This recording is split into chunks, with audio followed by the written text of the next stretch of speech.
and guests, please take your seats.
Delegates and guests, please take your seats.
Please welcome Democratic National Committee Chair Jamie Harrison and Democratic National Convention Co-Chair Mayor Mitch Landrieu.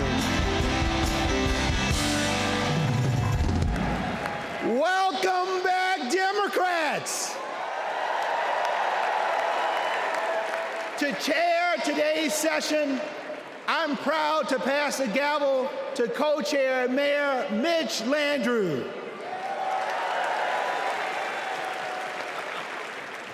Hello, America. There you go. You want me to do it again?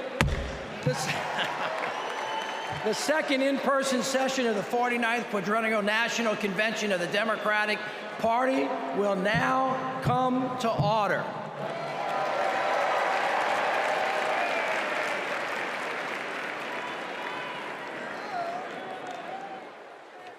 Please stand if you are able for this evening's invocation, offered by Rabbi Sharon Browse and Imam Dr. Talib Sharif.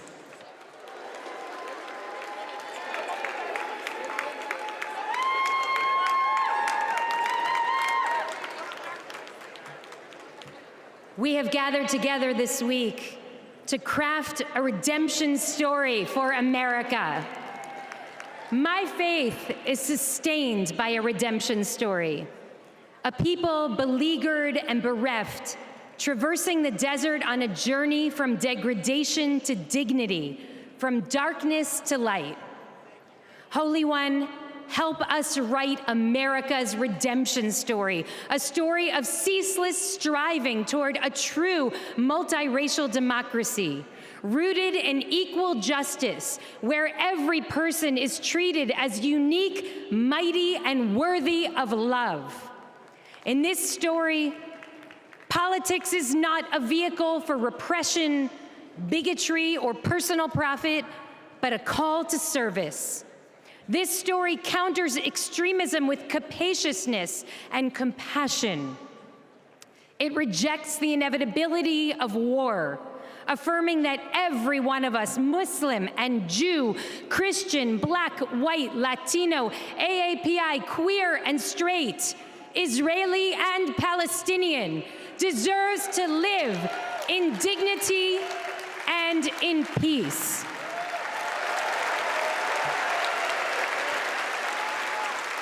Some say that this story is impossible, but we know that the God of redemption specializes in the impossible, and so must we. May we be guided by hope, joy, and a fierce moral imagination. Amen.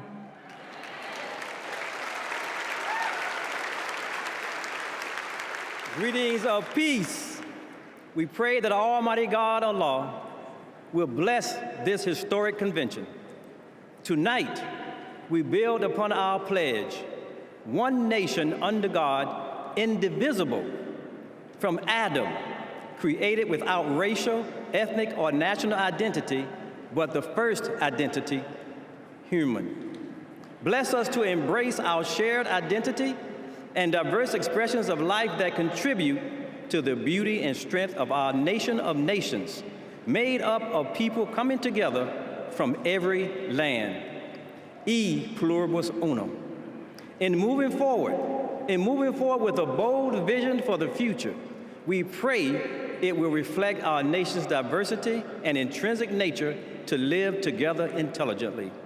Bless our leaders with wisdom to do the right thing, consistent with God's ways, to stand firm against inhumane acts, to treat all humans as the sacred creation of the Almighty. And may we remember the inalienable rights service members sacrifice to protect. That is the America we vote for. Amen. Amen.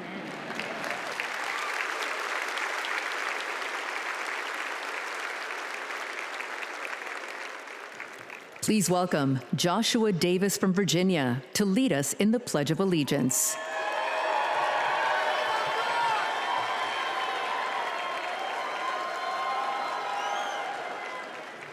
I pledge allegiance to the flag of the United States of America and to the republic for which it stands, one nation, under God, indivisible, with liberty and justice for all.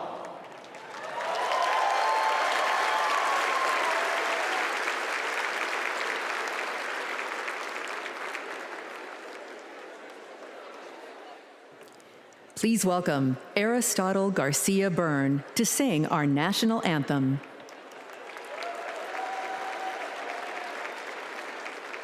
Oh, say, can you see by the dawn's early light what so proudly we hailed at the twilight's last gleaming, whose broad stripes and bright stars through the perilous fight o'er the ramparts we watched were so gallantly streaming, and the rocket's red glare, the bombs bursting in air, gave proof through the night that our flag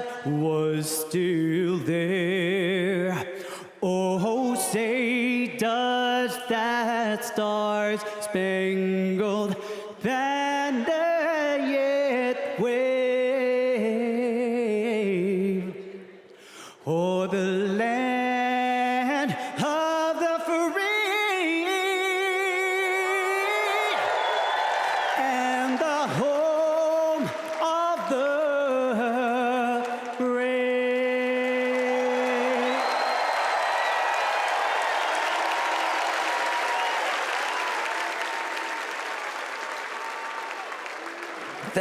Thank you, Aris. Folks, give it up for Aris one more time.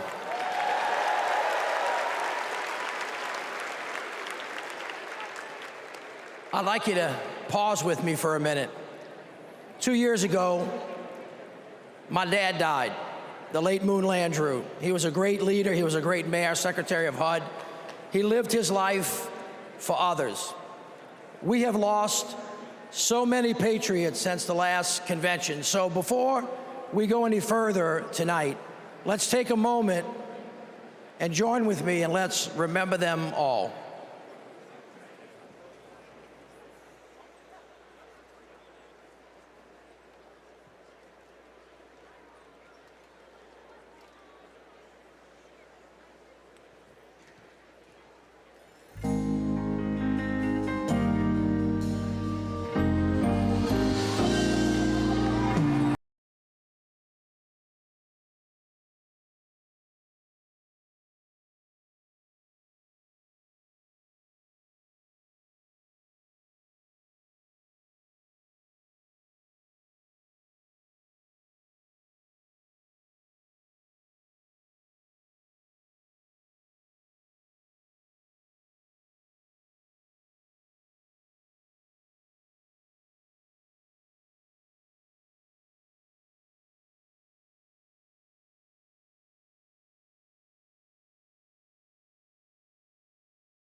Please welcome the chair of the Carter Center and grandson of President Jimmy Carter, Jason Carter.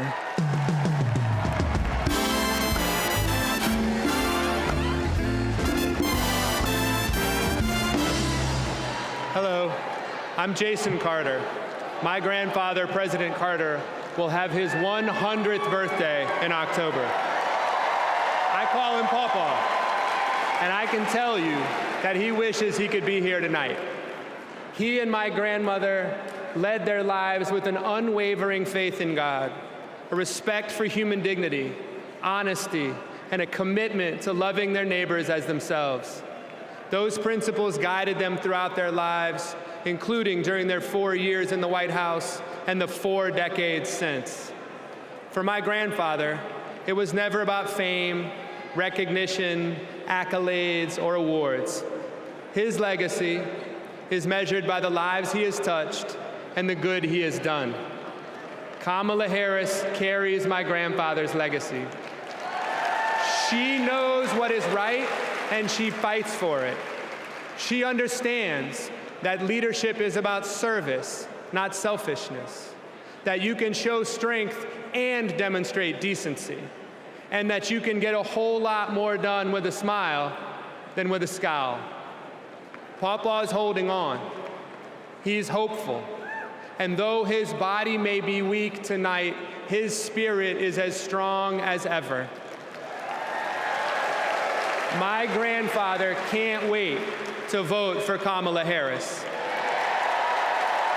She reminds us all that the promise of America remains unchanged. We are one nation, indivisible, with liberty and justice for all. And my grandfather knows that with her as our next president, we will keep that promise. Thank you.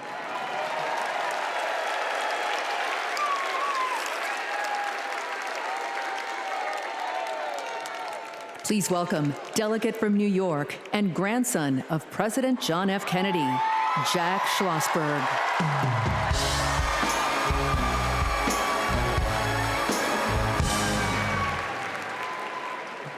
Hi, I'm Jack Schlossberg. President John F. Kennedy is my grandfather, and he's my hero. JFK was the youngest person ever elected president and the first Catholic. He sent a man to the moon, fought for civil rights, and navigated the Cuban Missile Crisis peacefully.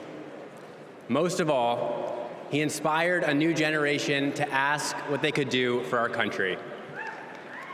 Tonight, JFK's call to action is now ours to answer, because once again, the torch has been passed to a new generation, to a leader who shares my grandfather's energy, vision, and optimism for our future. That leader is Vice President Kamala Harris.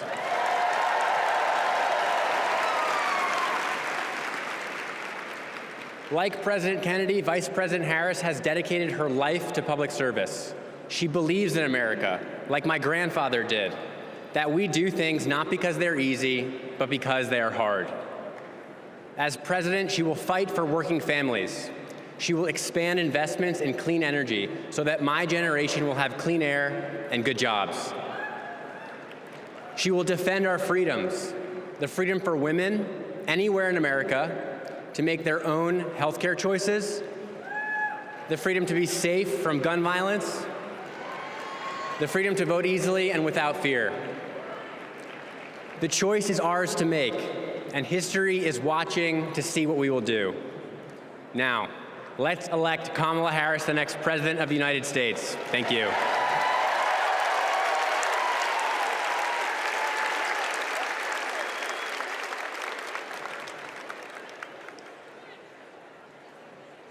All right, America, how y'all doing? We about to have a fired up, ready to go, yes we can night. Are y'all ready? Well, as you can see, the torch has been passed to a new generation. So let's start off the night by talking about what's at the heart of the Harris-Walz agenda. Defending our freedoms, advancing opportunity, protecting our democracy. But the other guys, Donald Trump, J.D. Vance, They want to rip away our rights, crush the middle class, and destroy our democracy. Their version of freedom is the government creeping creepily closer to every part of our lives. They're coming for our books, they're coming for our marriages, they're coming for our bodies, they're even coming for women who don't have kids. But this just isn't about what we stand against. It's about what we stand for. Kamala Harris and Tim Walz have a bold vision for America's future, where every American has a fair shot at the American dream. Kamala Harris and Tim Walz will build a future that belongs to all of us, because we are one nation, not two. Indivisible, with liberty and justice for all, not some. We are part of one nation, pledging allegiance to one flag, and that is the flag of the United States of America. Hear this. America is great because of who we are, and more importantly, who we strive to be. My friends, our best days are ahead if we stick together. My friends, say it with me. Let them hear it to the rooftops. We are not going back.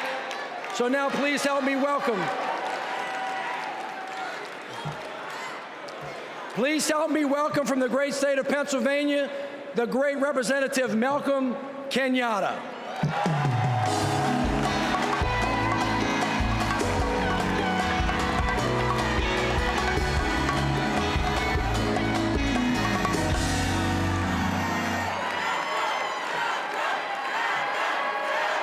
My fellow Americans, my name is Malcolm Kenyatta, a proud son of Pennsylvania. And as you saw, I brought back Trump's Project 2025, all 900 pages of it. And it's interesting because usually Republicans want to ban books, but now they're trying to shove this down our throats. It is a radical plan to drag us backwards, bankrupt the middle class, and raise prices on working families like yours and mine. Under Project 2025, a family making just $75,000 a year with just 2 kids would pay $1,800 more in federal taxes. No, but there's more. Because on page 465, Project 2025 would stop Medicare from negotiating to lower the price of prescription drugs and capping out-of-pocket cost. And on page 587, Project 2025 would cut overtime pay for hard-working Americans. But my friend, these bad ideas aren't new. As long as we have been fighting to make America work for working families, there have been greedy corporate interests trying to take us back. In 2019, my grandma, a civil rights warrior, called me, her voice cracking, and she said, "I'm so sorry, baby. I'm so sorry. I thought my generation had fixed this. And here you are fighting the same battles." But I want to tell you tonight, my friends, what I said to my grandma. I said, "It's okay, Grandma. It's just our turn. It's just our turn to stand up for working people and to stand up for our nation's promise. It's just our turn to defend our rights and to ensure that democracy doesn't die on our watch. It's our turn to make history, my friends, by electing Kamala Harris as the next President of the United States of America. God bless you. May God protect our troops.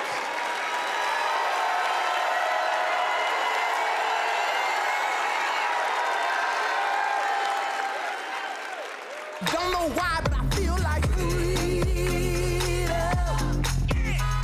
I've seen how the Biden-Harris focus on making healthcare affordable for middle-class Americans has benefited so many of my patients. I support Kamala Harris because she fights for the working family and she thinks about the future of our country. Trump tried to take our country backward. She has taken action to make sure childcare and home care are accessible and affordable. I am a type 1 diabetic since the age of 10, and having my insulin is not an option. My name is Ann from Wisconsin, and this is my daughter, Isla. Isla qualifies for a type of Medicaid based on a level of care for children with disabilities. Donald Trump attempted to cut Medicaid every single year he was in office. Kamala Harris is the only candidate on the ticket this year that will actually continue to fight to get caps on insulin, and we need her in office. I am all in for Harris 2024.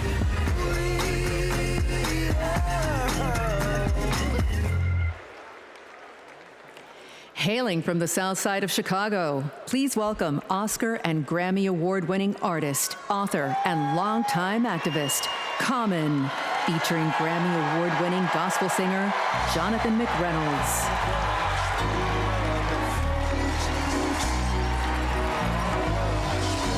I thank God for this moment in time where Kamala Harris will change the world for the better with love, hope, and grace. We fortunate.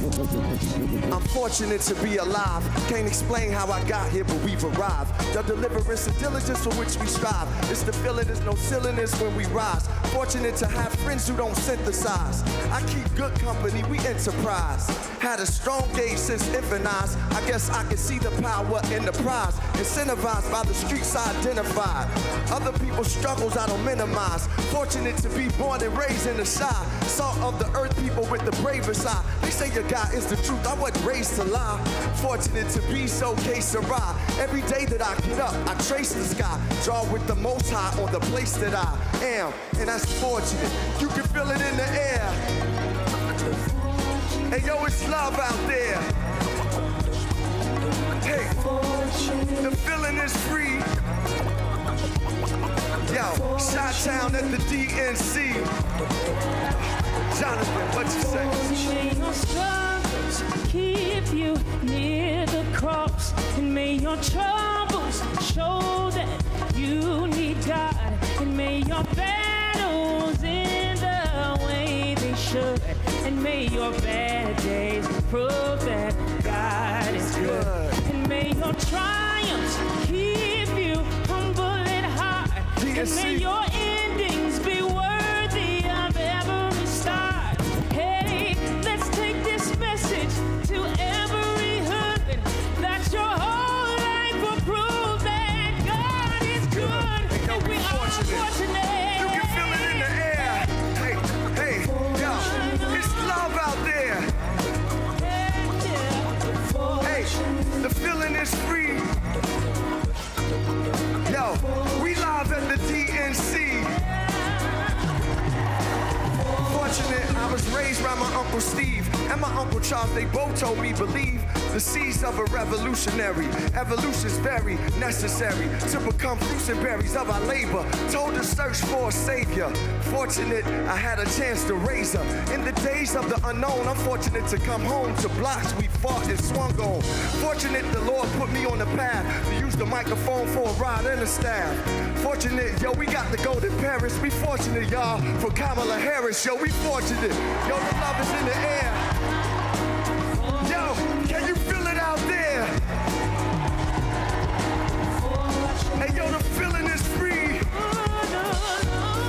Chi-Town, we live at the DNC. We are fortunate. Thank you, God.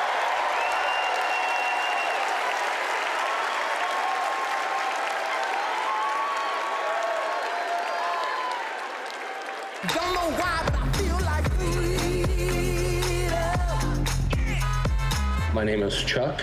I voted for Trump in 2016. My name is Tom. I'm from Michigan, and I'm a former Trump voter. I'm Joanna. I live in Florida. I'm a former Trump voter. I just cannot vote for the man, and it can go from just being dishonest from a criminal and an insurrectionist. He has no respect for Americans. He has no respect for the Constitution. I believe if Trump gets a second term, he's not leaving, he's staying. He broke the law. He doesn't believe they apply to him. The President of the United States exists to serve the people of the United States. In 2024, I'm voting for Kamala Harris.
Please welcome Kyle Sweetser from Alabama.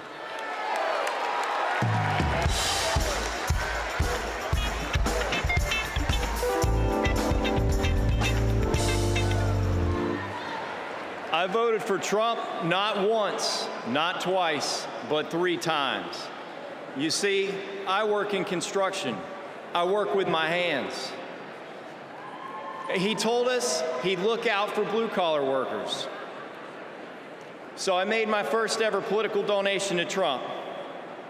And I donated to him many times throughout his presidency. But then I started to see Trump's tariff policy in action. Costs for construction workers like me were starting to soar. I realized Trump wasn't for me. He was for lining his own pockets. Now, I'm not left-wing, period. But I believe our leaders should bring out the best in us, not the worst. That's why I'm voting for Kamala Harris. She's tough. She's going to tackle inflation. Trump will make it worse. I'm voting for Kamala Harris because she'll make us proud to be American again.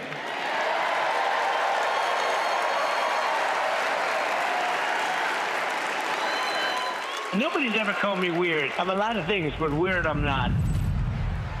The late, great Hannibal Lecter is a wonderful man. You know what I'd do if there was a shark or you get electrocuted? I'll take electrocution every single time. Bing, bing, bing, bing, bing. She said Kamala has one big advantage. She's a very beautiful woman. I'm a better looking person than Kamala. He says, you're not going to be a dictator, are you? I said, no, no, no. Other than day one. I'd like to congratulate Vladimir Putin for having made yet another great deal. Kim Jong-un I had a good relationship with. He's a tough, smart guy. Now, if I don't get elected, it's going to be a bloodbath. Well, they're the weird ones. JD is not at all. The people who are most deranged and most psychotic are people who don't have kids at home. Let's give votes to all children in this country, but let's give control over those votes to the parents of those children. In 4 years, you don't have to vote again. We'll have it fixed so good you're not going to have to vote.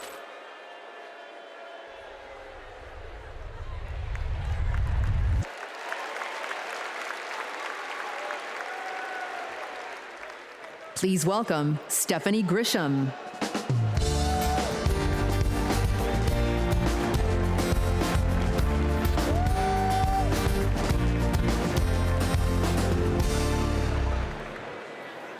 I wasn't just a Trump supporter. I was a true believer. I was one of his closest advisors. The Trump family became my family. I spent Easter, Thanksgiving, Christmas, and New Year's all at Mar-a-Lago. I saw him when the cameras were off. Behind closed doors, Trump mocks his supporters. He calls them basement dwellers. On a hospital visit one time when people were dying in the ICU, he was mad that the cameras were not watching him. He has no empathy, no morals, and no fidelity to the truth. He used to tell me, it doesn't matter what you say, Stephanie. Say it enough and people will believe you. But it does matter. What you say matter, and what you don't say matters. On January 6th, I asked Melania if we could at least tweet that while peaceful protest is the right of every American, there's no place for lawlessness or violence. She replied with one word, no. I became the first senior staffer to resign that day. I couldn't be part of the insanity any longer. When I was press secretary, I got skewered for never holding a White House briefing. It's because, unlike my boss, I never wanted to stand at that podium and lie. Now here I am, behind a podium, advocating for a Democrat. And that's because I love my country more than my party. Kamala Harris tells the truth. She respects the American people, and she has my vote. Thank you.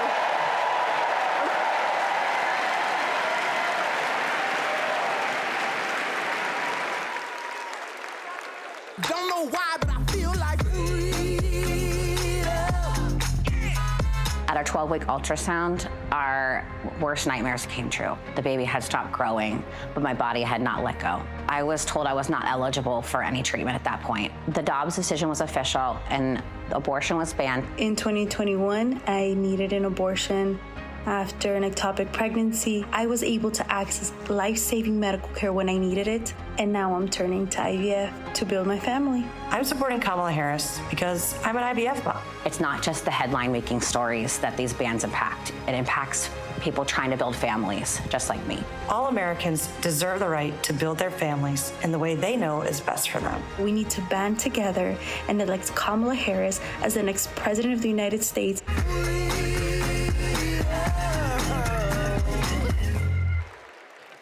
Please welcome Nabella Noor.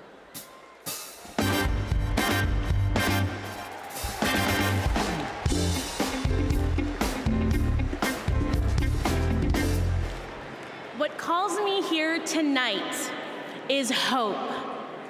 As a woman who has struggled with fertility, I have not always been hopeful, but today I am. I'd always dreamt of motherhood, and coming from a large Bangladeshi American family, I imagined it'd be easy. It wasn't. My husband and I tried to conceive. We failed. We tried and failed again and again and again for 6 long years. Finally, I got pregnant. We were overjoyed, but then I miscarried. I was devastated. It was only after sharing my story online and hearing from women about their experiences with IVF that I felt a tiny glimmer of hope. So I started the IVF process. But just a few weeks before my egg retrieval, I learned I was pregnant. Today, we have 2 beautiful daughters. But this is not everyone's ending. For many women, IVF is the only choice. That choice and more is at stake in November. The freedom to plan your family, the hope of having a family at all. I'm here to stand with everyone fighting for our reproductive freedoms, because my daughters and yours deserve every option, every hope, every possible future. To anyone listening who is struggling to start a family, you are not alone. We will not let you lose hope. Because when we come together to raise our voices with love, we win. Thank you.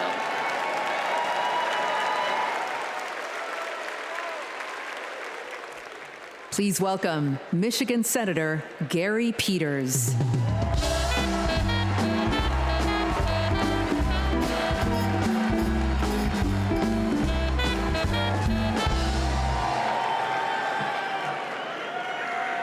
In Michigan, we believe we have to build an economy that grows the middle class. And we know that when unions succeed, all workers win. I was raised in a union household.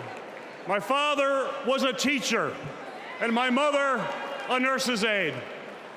And they gave me and my sisters what every parent wants to provide for their children, an opportunity to pursue their dreams.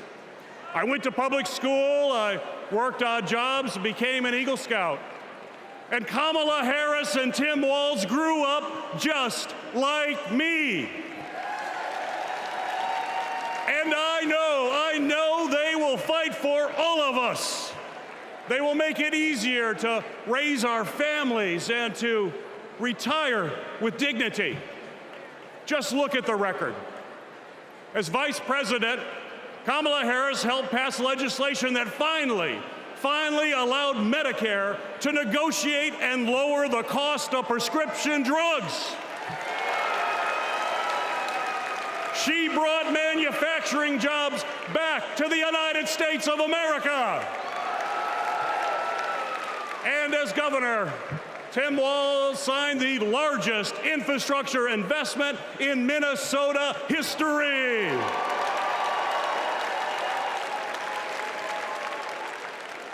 And on the other hand, we have Donald Trump and J.D. Vance.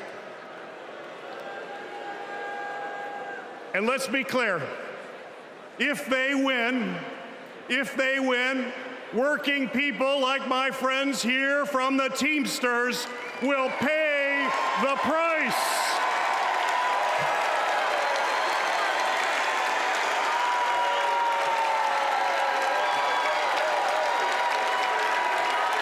Their Project 2025 agenda is the same old, gut overtime pay, cut health care programs, and give billions in tax breaks to billionaires. We cannot let that happen, and we will not let that happen. And now I want to introduce some retired Teamsters and pension warriors, led by Ken Stribling, president of the National United Committee to Protect Pensions.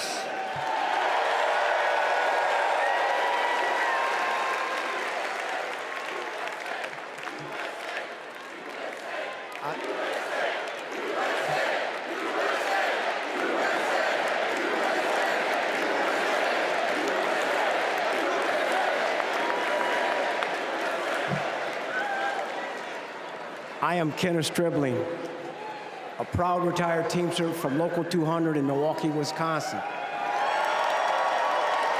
I hope you don't mind, but I brought some friends. Pension warriors from the NUCPP. I found out in 2025 my monthly pension benefit was going to be reduced in half. Not long after that, my wife, Beverly, was diagnosed with terminal cancer. I didn't know how we were going to make it. So I went to a retirees meeting in the basement of a small church.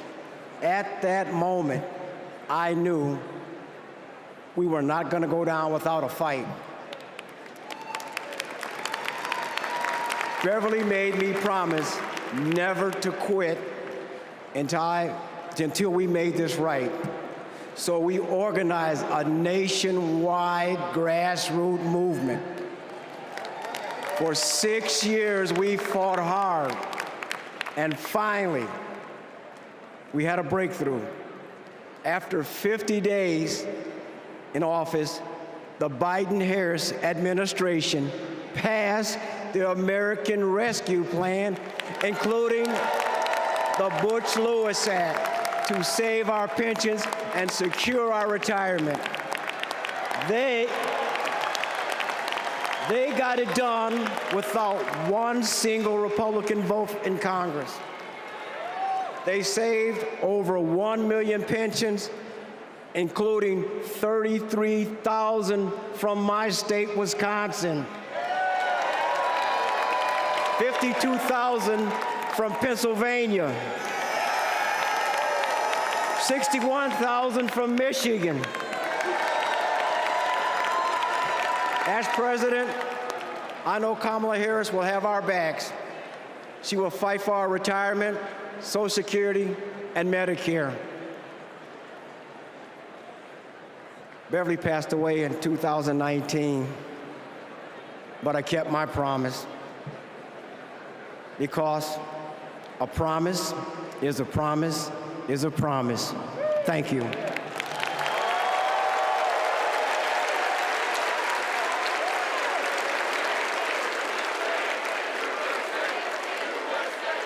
For years, Big Pharma has often inflated the price of life-saving medications, and millions of Americans have suffered as a result.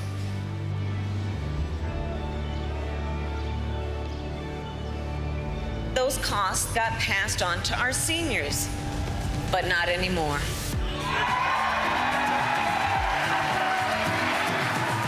It was because of them that we had insulin for $35 compared to $687.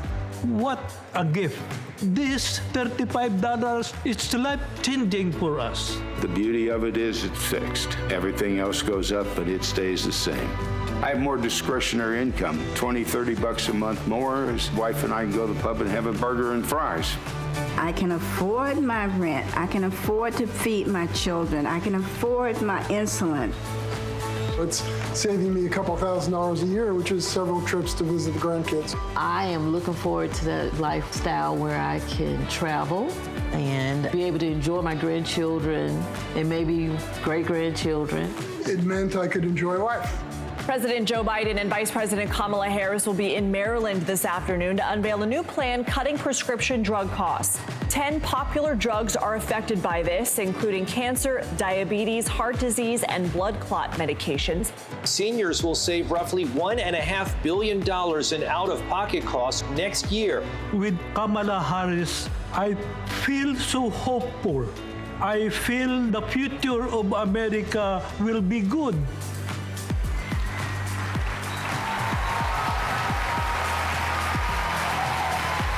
As president, I'll lower the cost of insulin and prescription drugs for everyone. I am so excited. I can't hardly stand it. We're going to only go forward. We can't go back.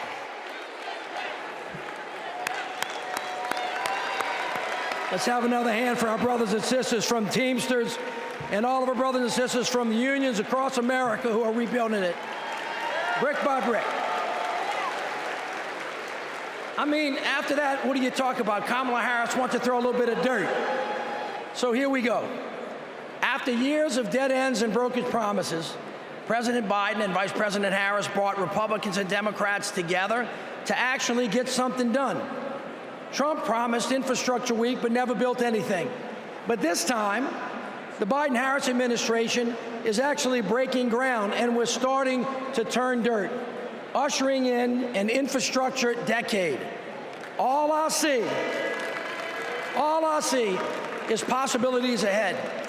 You see, the foundation of a strong economy is literally a country's infrastructure.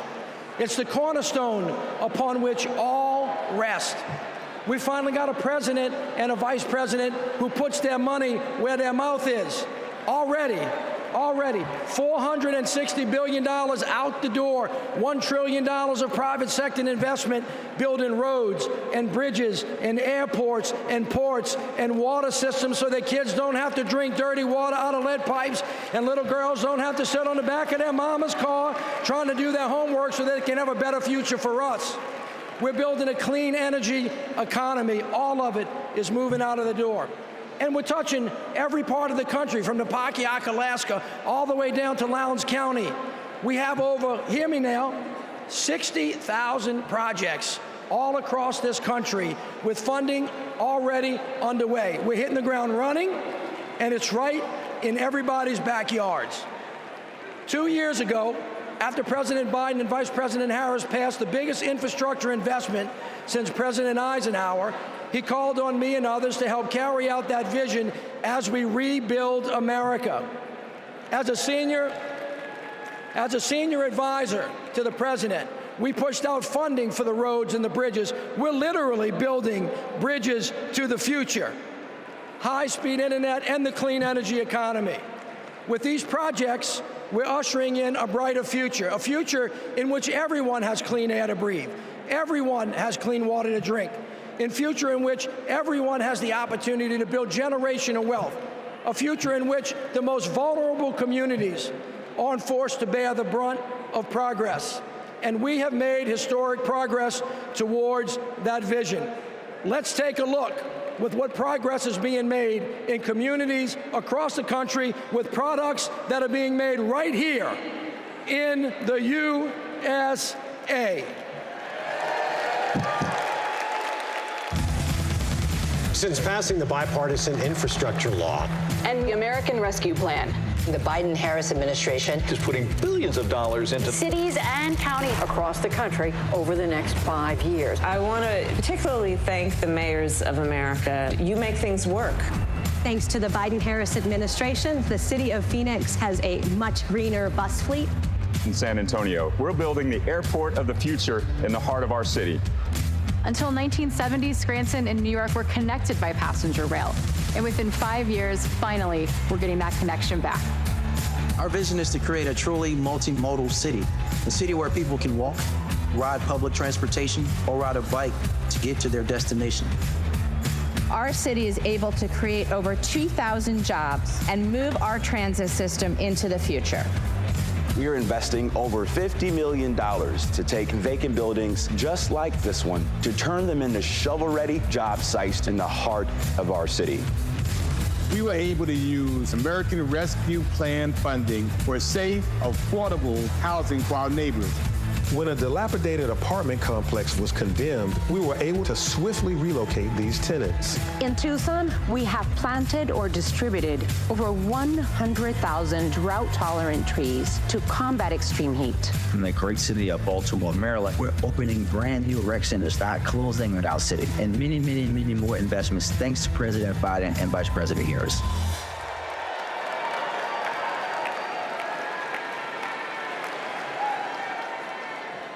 All right, everybody, what a way to start. But you ain't seen nothing yet. We got a great night planned, and it all starts off, all of you get to participate in this, in the roll call. It starts off with something unlike anything you've ever seen. So look, stick around. We're gonna be right back at you.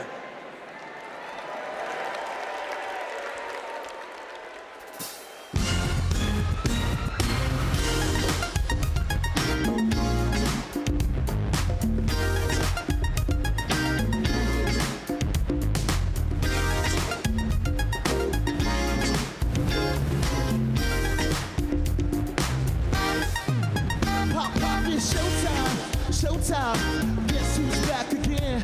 Oh, they don't know, oh, they don't know. I bet they know as soon as we walk in. I'm wearing Cuban links, designer mix, Inglewood's finest shoes. Don't look too hard, might hurt yourself. Don't look at the red, the blue. Woo! I'm a dangerous man with some money in my pocket. Keep up. So many pretty girls around me and they're waking up the rocket. Keep up. Don't be mad, fix your face, and my fuck, they all be trying to keep up. Players only. Get your, girls, what y'all trying to do? 24 karat magic in the air. It's so bad. Sick your face for the hustlers, gangsters, and your little friends. Can I preach? I gotta show them how I'm built, get it in first. Do your deal, spend your money like money ain't. Woo-woo. Gotta blame it on Jesus. Hashtag Christian, ready for me. I'm a dangerous man with some money in my pocket. Keep up. So many pretty girls around me and they're waking up the rocket. Keep up. Don't be mad, put your face in my mouth, they all be trying to keep up. Players only, come on, put your pinky, put your to the moon.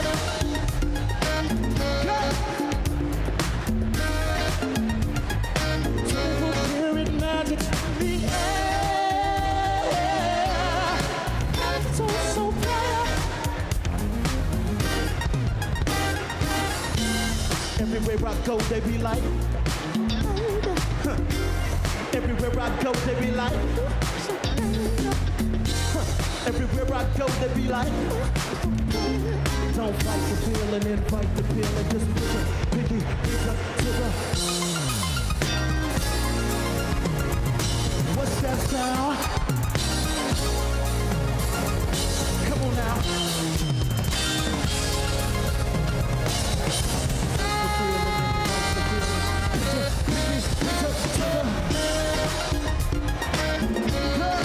What y'all trying to do? 24 karat magic in the air. It's all so bad.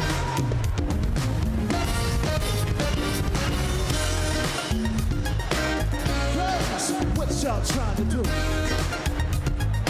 24 karat magic in the air. It's all so bad.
Ladies and gentlemen, we are about to take the official 2024 National Committee panoramic photograph.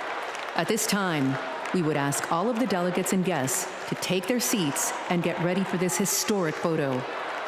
During the photo, there should not be any movement in the hall. If anyone moves, anyone behind them will be blurred. There will be one digital rotation. There will be one photo taken with a 110-year-old film camera by Abbas Shir Mohammadi, fourth-generation photographer who has captured all of the past Democratic and past 10 swearing ceremonies. The camera is ready. Please listen to Abbas, who is located in the center blue press stand in the center of the hall.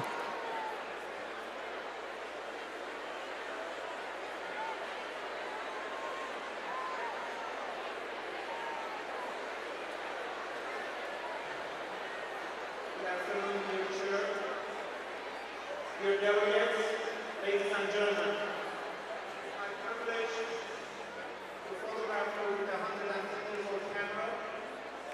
I have a request, please. This camera is a film, 110 years old, capturing the images. If there's a slight movement in the hall, not only you will be blurred, the person behind you also will be blurred. I would appreciate if everyone, please, wherever you are, regarding your seat or somewhere else, stand still, look into the camera in the center platform of the press, and hold your hands in the front, please. Do not move. The camera is going to start in about 22 seconds. Please do not move. There are some moving in the hall. Please, wherever you are, stay right there. You're going to make other people there. Please hold it right there. I greatly appreciate that.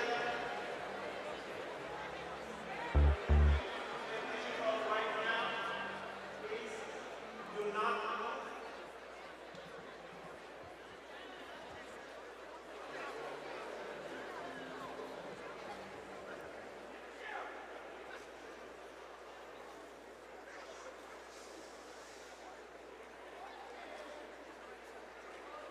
There's some movement, please stay right there.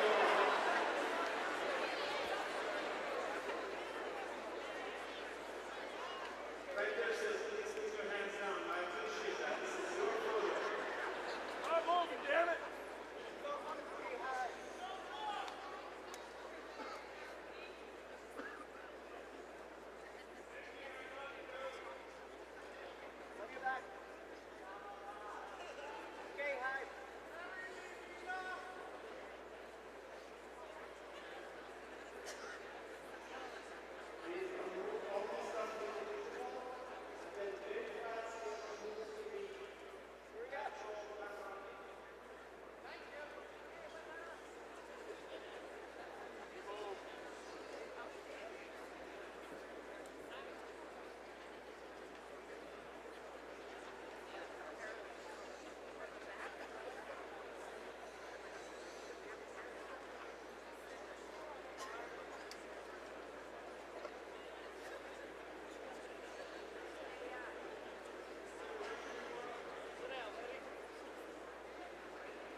Here goes the real camera.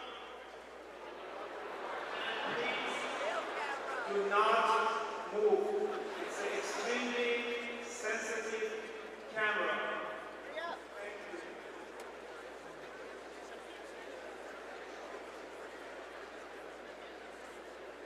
Please hold.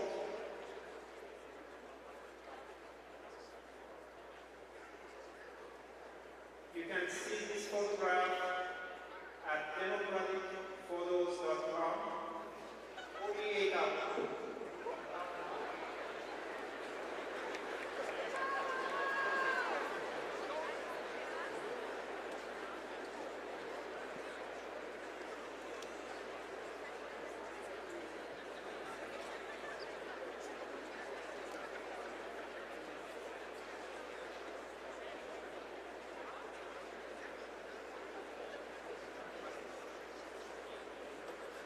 I congratulate all of you. Thank you for your attention.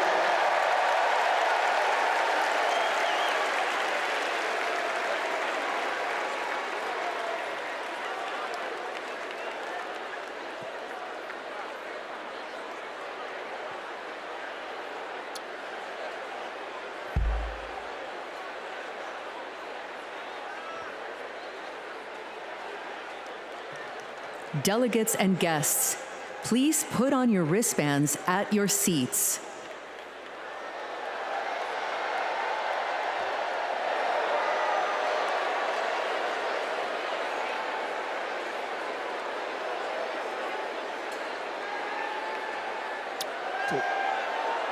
I'm gonna just count y'all off.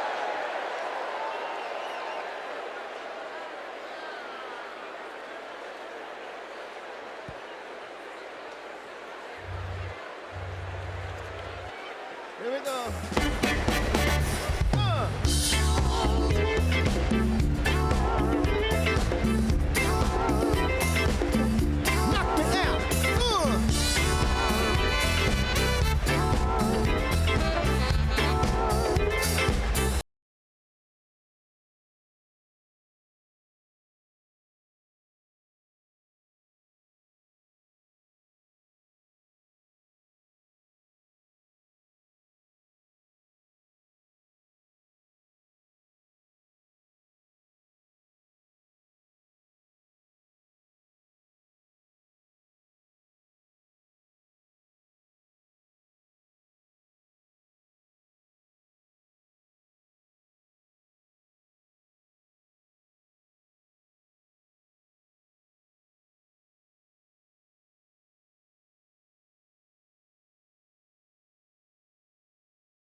Please welcome Democratic National Convention Secretary Jason Ray.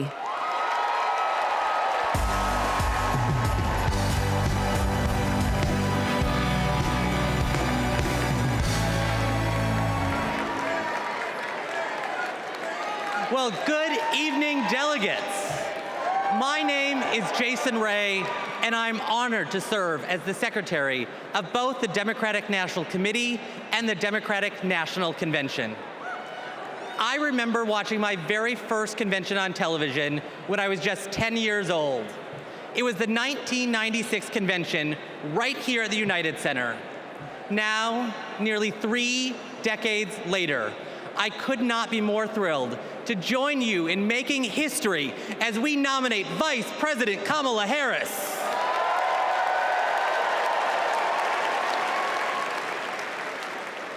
Pursuant to our convention rules, we will now proceed with the celebratory roll call vote for the Democratic Party's candidate for the 47th President of the United States of America.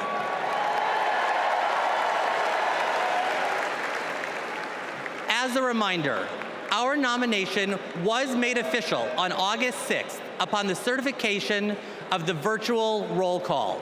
This roll call will reflect those results. The chair of each delegation or their designee will report its delegation's voting results for the presidential nomination. Pursuant to the rules, the roll call will follow the alphabetical order of the states, with the District of Columbia and Puerto Rico, the territories, and Democrats abroad treated as states for the purposes of the alphabetical roll call. Delegates, are you ready? Let me hear you. Ladies and gentlemen, my name is DJ Cassidy, and I'd like to welcome you all to the Democratic National Convention roll call. Now we're gonna pass the mic from state to state so that all our voices are heard all around the nation. But first, let me pass it back to Secretary Ray to get the celebration started.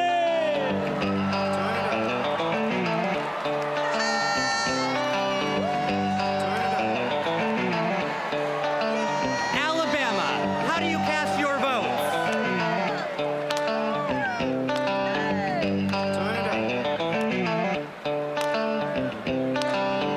Alabama passes. Delaware, how do you cast your votes? On behalf of the great state of Delaware, home of our beloved 46th President of the United States, Joseph Robinette Biden Jr., It is our honor to unanimously cast our 34 votes for the next President of the United States, Vice President Kamala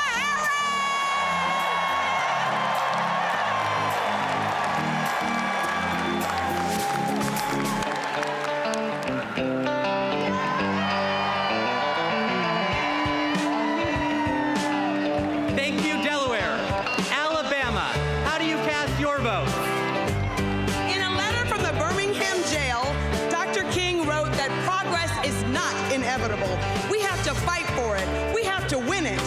Kamala Harris will protect the legacy and the progress that we've made by our forefathers and our foremothers, and she will advance it.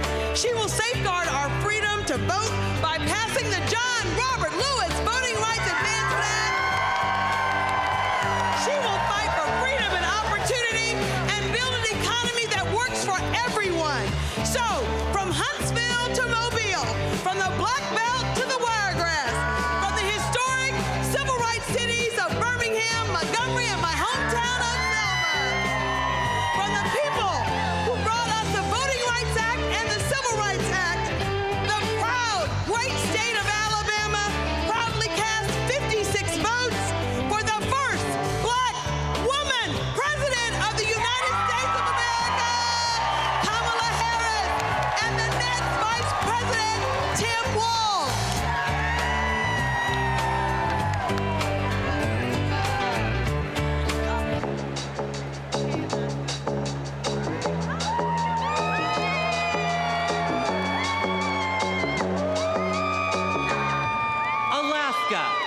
cast your vote?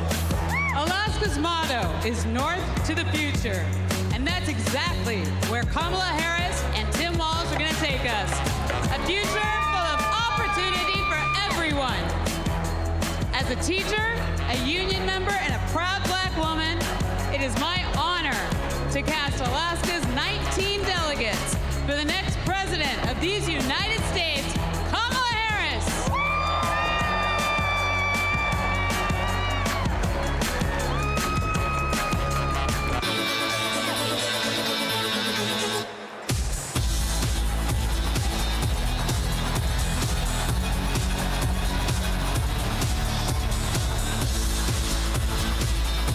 American Samoa, how do you cast your vote?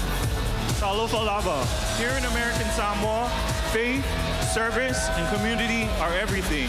That's why we cast 10 votes for our next president, Kamala Harris.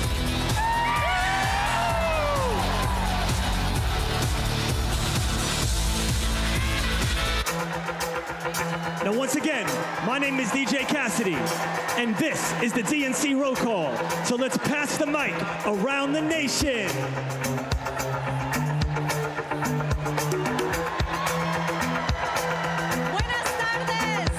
Arizona, how do you cast your vote?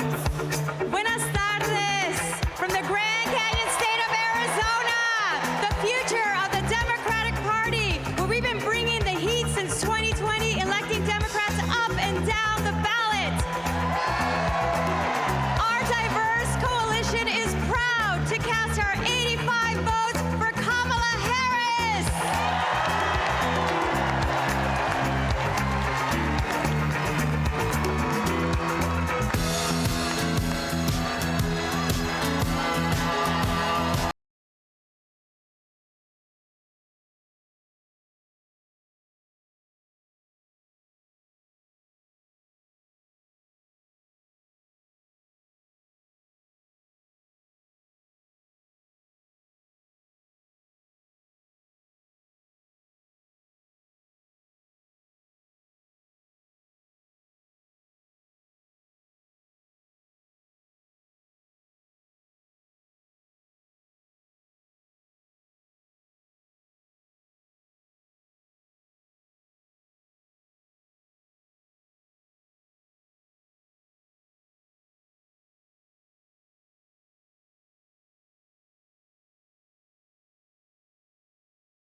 Mr. Secretary, the great state of California passes at this time. California passes.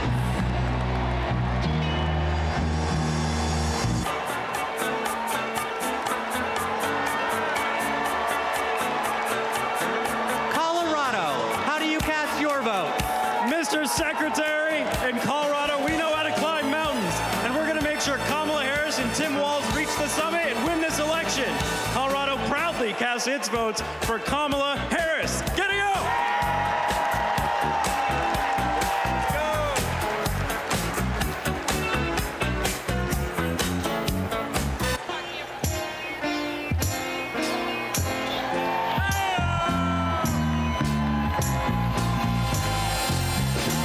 Connecticut, how do you cast your vote? Connecticut, the Constitution state, over the submarine, over the jet engine, over the Yukon Huskies slam dunk, over Keith Richards lead guitar. We vote. Tonight we cast 73 votes and one president for the first female president of the United States of America, Kamala Harris.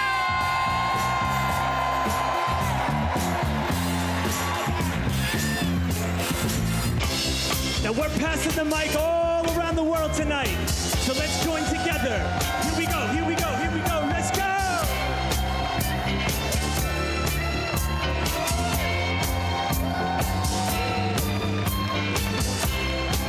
Democrats abroad, how do you cast your vote?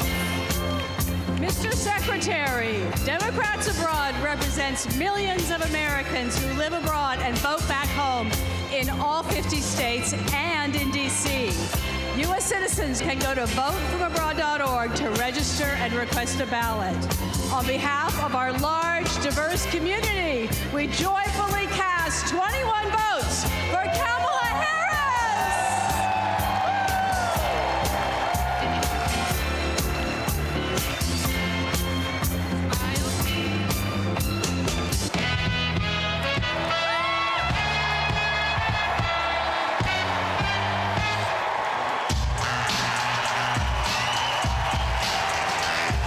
District of Columbia, how do you cast your vote? We are Washington, D.C., home to 700,000 Americans, where millions have marched for jobs and justice, where Dr. King had a dream and Obama had hope, and where in January 2025, we will host the inauguration of President Kamala Harris.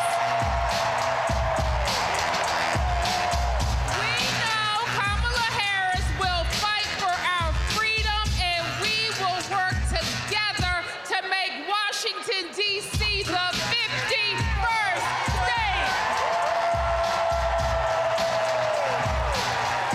The District of Columbia is proud to cast its 51 votes for the next president of the United States, Kamala Harris.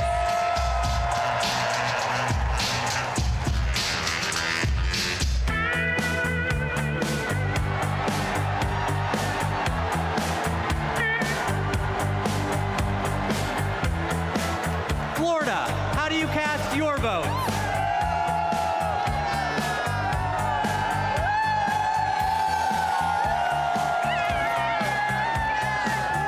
Florida is worth fighting for. That's why we're fighting back against Project 2025 and Republican extremism. We won't go back.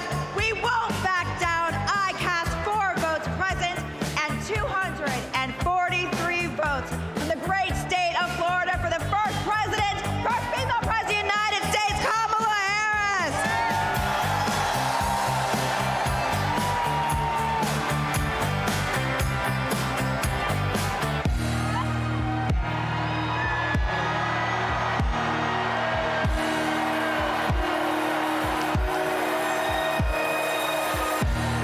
Georgia, how do you cast your votes?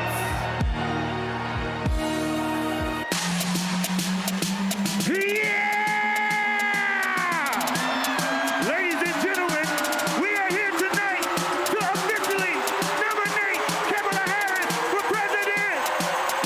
Five, get loud, another round of shots. DNC, turn out for what? Turn out for what? Hey, turn out for what? Yeah, turn out for what? Let's go, let's go. Turn out for what? Hey, everybody get your hands up. Hey, everybody get your hands up. Hey, everybody get your hands up.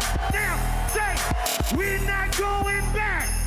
We're not going back. We're not going back. We're not going back. VP Harris, come to the wall. VP Harris, give it a wall. Hey.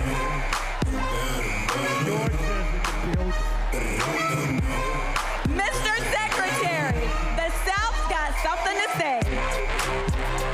I'm Congresswoman Nikema Williams, chairwoman of the Democratic Party of Georgia. Georgia, the home of President Jimmy Carter, the cradle of the civil rights movement, where we fight for our freedom. Extremists in Georgia are trying to silence our voices by kicking Georgians off of the rolls and making it harder to vote. But y'all, when we send Kamala Harris to the White House, she'll fight for our freedom to vote, our reproductive freedoms, and our freedom to thrive. In the spirit of trouble. Georgia cast 123 votes for the next president of the United States, Kamala Harris.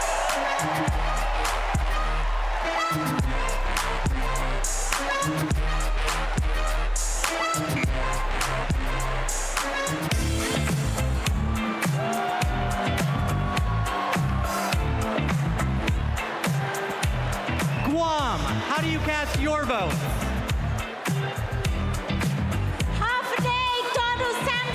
I am Governor Luhan the first female governor of our beautiful island of Guam. The home of the indigenous Chamorro people. And where America's Day begins. And we proudly cast our 12 votes to the next first female president of the United States of America.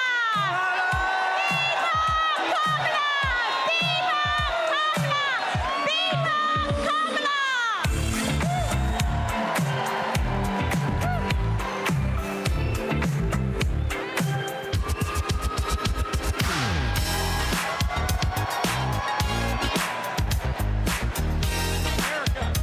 Aloha, Hawaii, how do you cast your vote? America, thank you all for loving Hawaii. The spirit of aloha means acting with love and kindness. Our Hawaii was the first state to legalize abortion. Our state was the first to ratify the ERA. Our state was the first to pass universal health care for all and target 100% renewable energy. Our state is the birthplace of Barack Obama. Our state shares the values of Kamala Harris, and we cast 6 votes present and 23 votes for Kamala Harris. First woman president.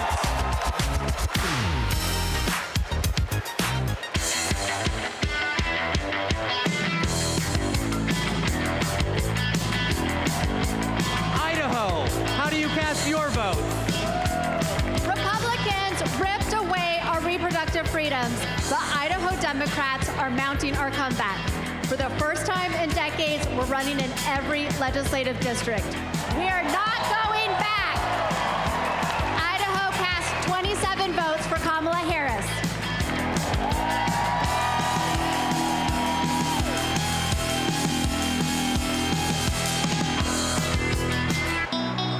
Ladies and gentlemen, today is a celebration of democracy, a celebration of freedom, a celebration of future. Chicago, are you ready?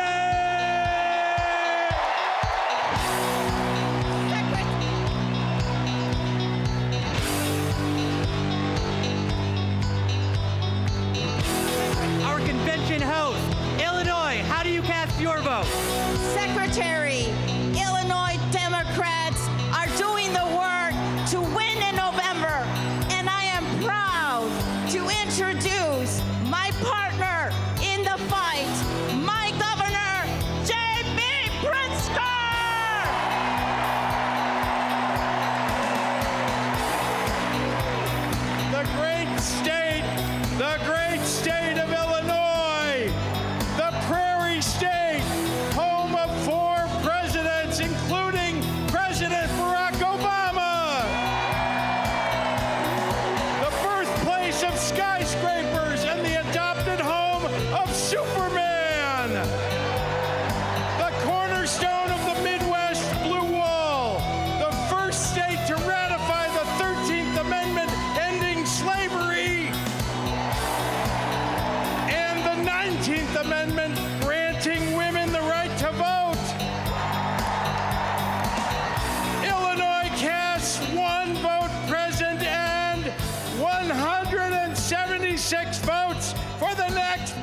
its heart as soon as I married Christine Harrell from Rolling Prairie. And that's before I lived in Hawkins or played the littlest player with the biggest heart at the University of Notre Dame, Rudy. I want what's best for Indiana, and that means electing Kamala Harris, the first woman president of the United States of America. On behalf of the great Hoosier State, home of the largest single sporting day event in the world, the Indy 500, home of Michael Jackson, home of Babyface, home of David Letterman, Indiana delivered this 86 delegates to Kamala Harris and Tim Walz as the next president and vice president.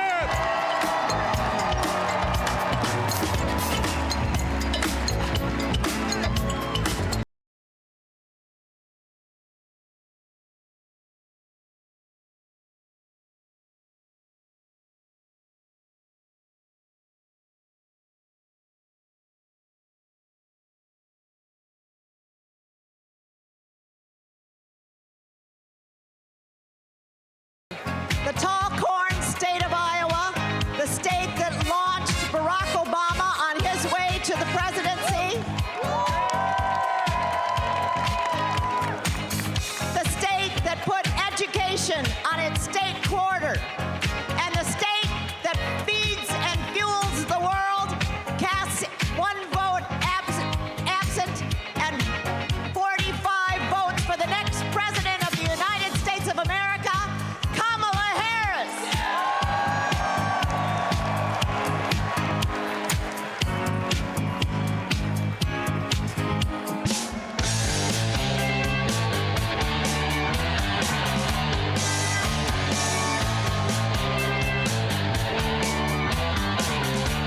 Kansas, how do you cast your vote? I can't hear. Hello, delegates from the center of America, the Sunflower State, Kansas, where our farmers feed America, where we elect strong women who govern from the middle. As the first ever black chair of Kansas, I am proud to cast our 39 votes for the first black woman president, Kamala Harris.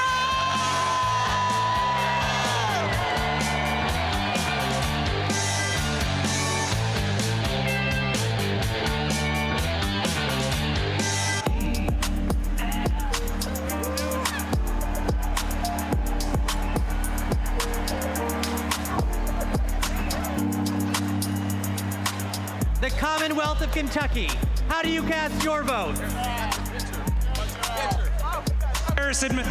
Since 2021, the Biden-Harris administration has shown up for the Commonwealth of Kentucky, and today we're showing up for Vice President Harris.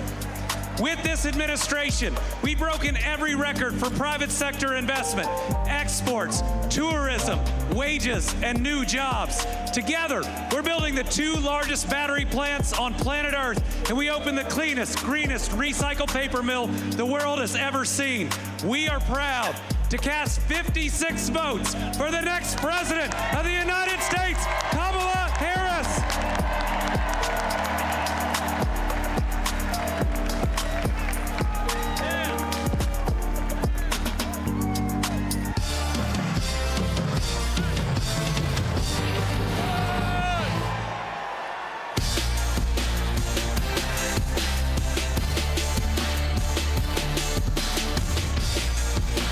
Louisiana, how do you cast your votes?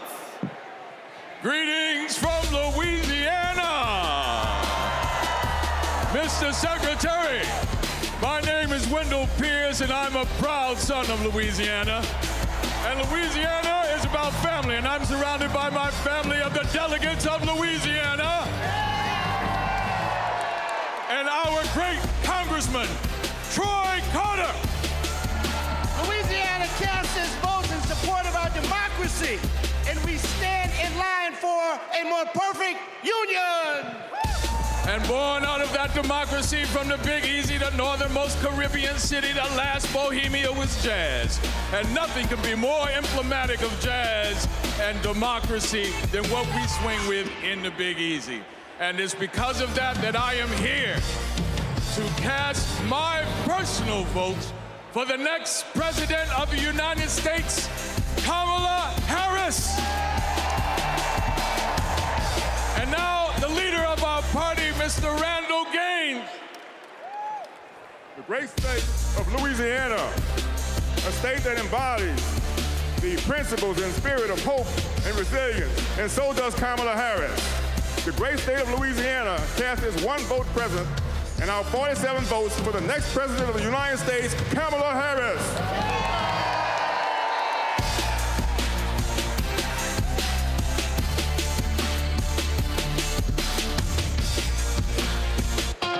Ladies and gentlemen, we're halfway there. Are you ready? Here we go, here we go. Let's go, let's go, let's go!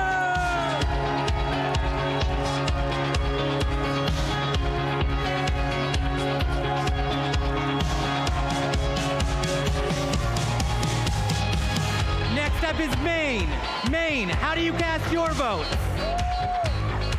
Mr. Chair, great state of Maine, home of environmental climate activists and champions like Edmund S. Muskie and George Mitchell. Happy birthday today, George.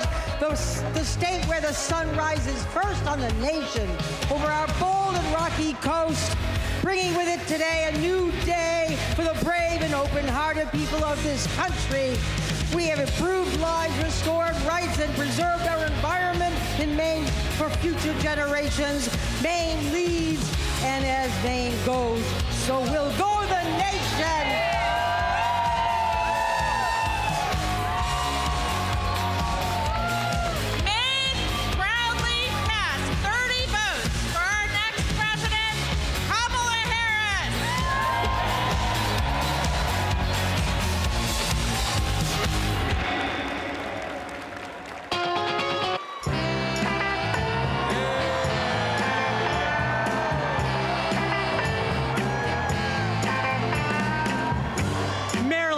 How do you cast your vote? We are Maryland!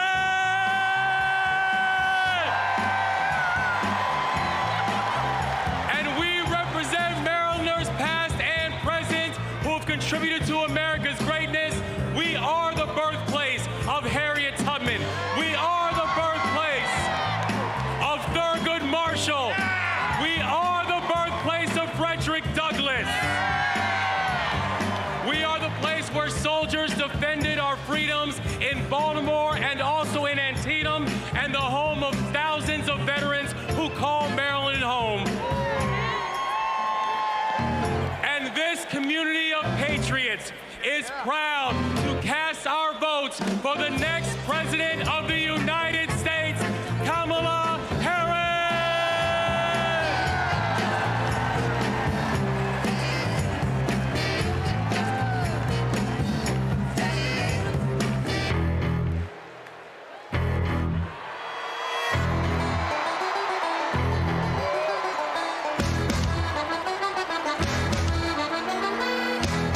The Commonwealth of Massachusetts. How do you cast your vote? Mr. Secretary, the people of Massachusetts know something about making history. The first Thanksgiving in Plymouth, the first public school, the first public library where we don't ban books. Health care for all, and the first shots fired in our revolution. And we are proud, as the Commonwealth of Massachusetts, to make history once again. Mr. Secretary, Massachusetts counts 116 votes, all of our votes, for Kamala D. Harris for the office of President of the United States.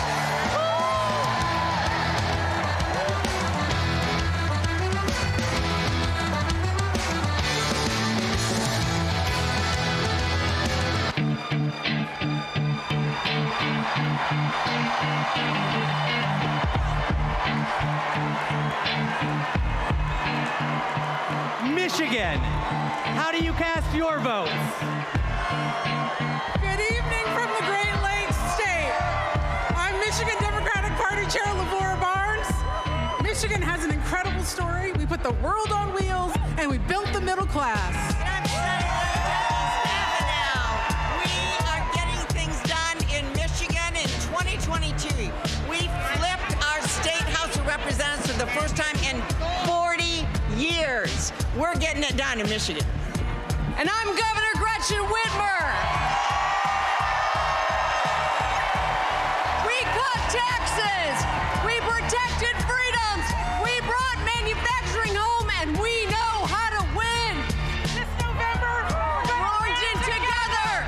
Michigan passed 125 votes for our next president, Kamala Harris.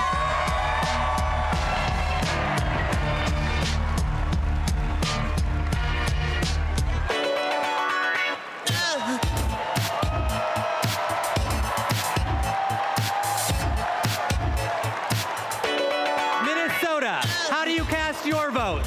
Mr. Secretary, the great state of Minnesota, home of Vice President Hubert Humphrey, Vice President Walter Mondale, and the next Vice President of the United States, Tim Walz. We pass. Minnesota passes.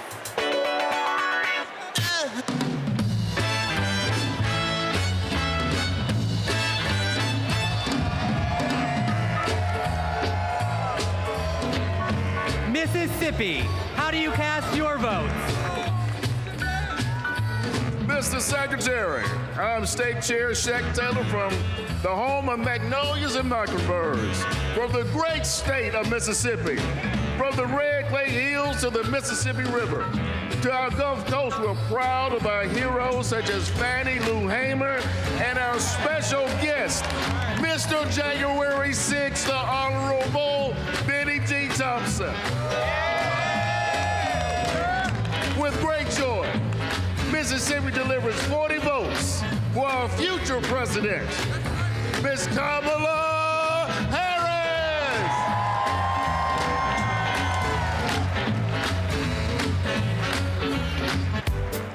Now tonight is a celebration of love, a celebration of life. So let the celebration continue. Mr. Secretary.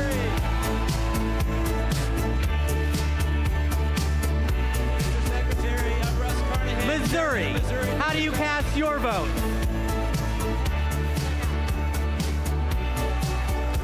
Mr. Secretary, I'm Russ Carnahan, Chairman of Missouri Democrats.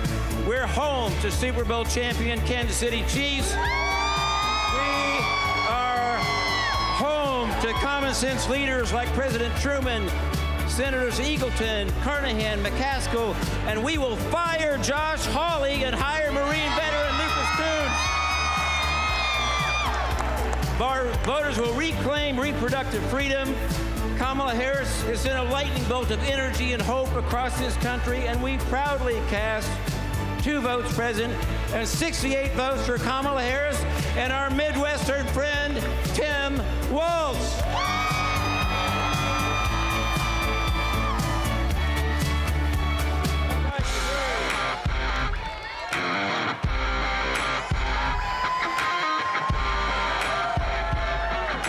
Montana, how do you cast your vote? We, the delegates of the proud state of Montana, on behalf of Big Sky Country,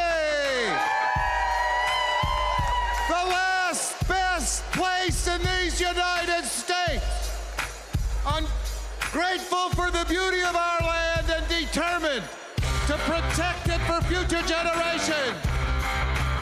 We who sent the first woman to Congress proudly cast our 24 delegate votes to send the first woman to the White House, Kamala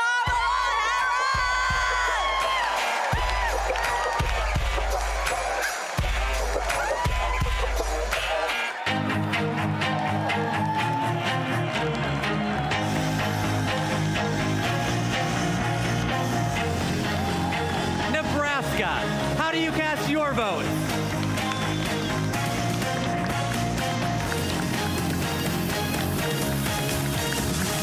Nebraska, home of 4 tribal nations. nations today, and icons Malcolm X, Standing Bear, and Willa Cather, and our homegrown homeboy,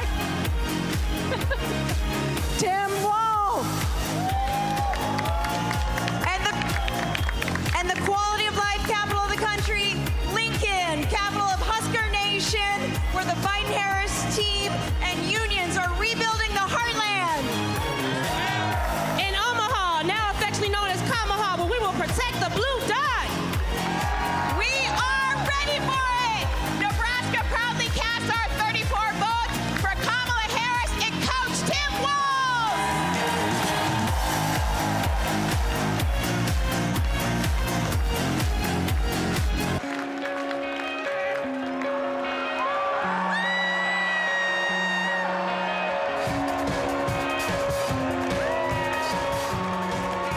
Nevada, how do you cast your vote? As a survivor of the largest mass shooting in modern American history, I'm voting for Kamala Harris because America is done running from gun violence. No more pretending books are more dangerous to second graders than assault rifles. No more stolen lives. No more silent streams. No more shattered families. As Vice President, she helped pass the nation's first significant gun safety law in 30 years. Nevada is the battle-born state, and Kamala Harris was born for this battle. Now our chairs and Moreno. Nevada is the most diverse battleground state in the country, home of the late great Senator Harry Reid, the only Latina ever to serve in the U.S. Senate, Catherine Cortez Masto, and we are the first and only women majority state legislature.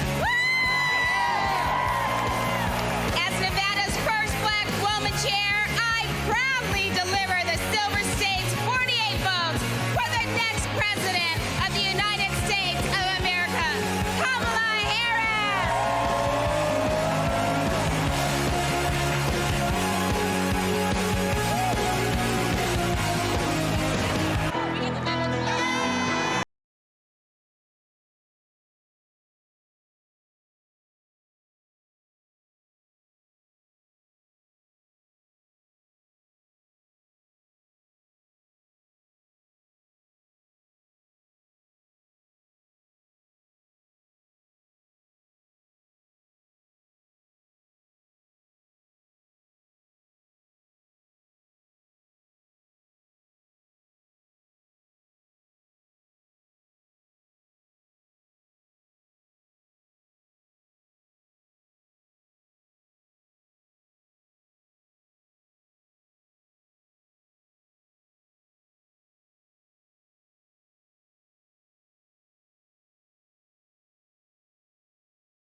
Today we come together as one nation, under one groove. Nothing can stop us now. So no matter who you are, no matter where you are, represent your state with pride as we unite for the future.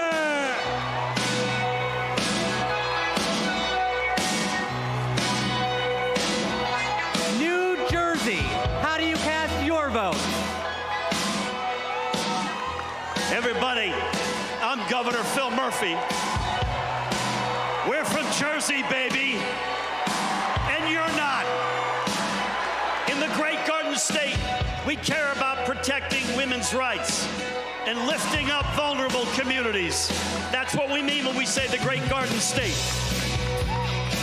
My name is Dr. Joey Perella, pronouns she, her, hers. I'm a proud resident of the Garden State. I'm proud to stand with Kamala Harris and Tim Walz because they stand with the LGBT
Mexico, how do you cast your vote?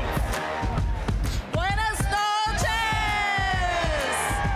Chair Jessica Velasquez here with our delegates from the land of enchantment, the great state of New Mexico, where we live our family values, respect women, love our land, our water, our blue skies, our green chili, and our sunsets. We are proud to cast 45 votes for Kamala Harris and Tim Walz.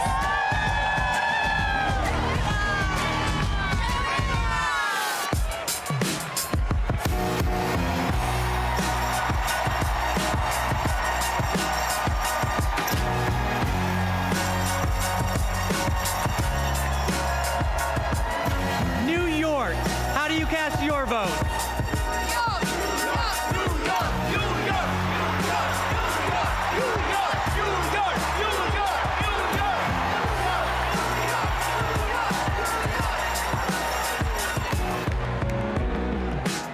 Mr. Secretary, my name is Henry Garrido. I am from the great state of New York. Unions not only built the Empire State, they built a strong middle class across this country. That is why I'm so proud to introduce the governor of the greatest labor state of the country, Governor Kathy Hochul.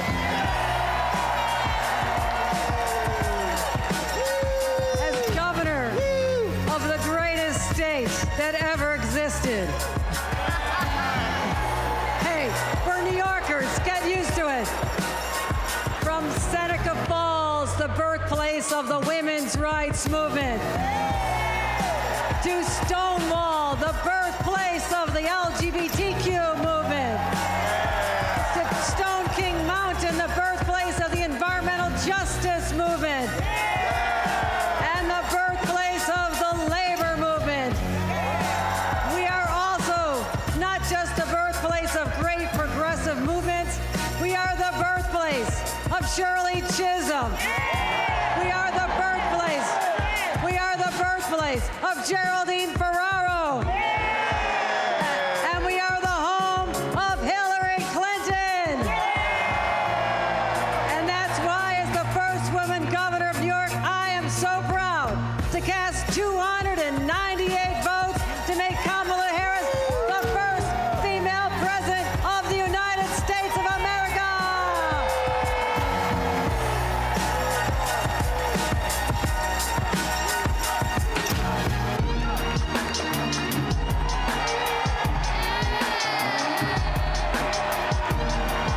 North Carolina, how do you cast your vote?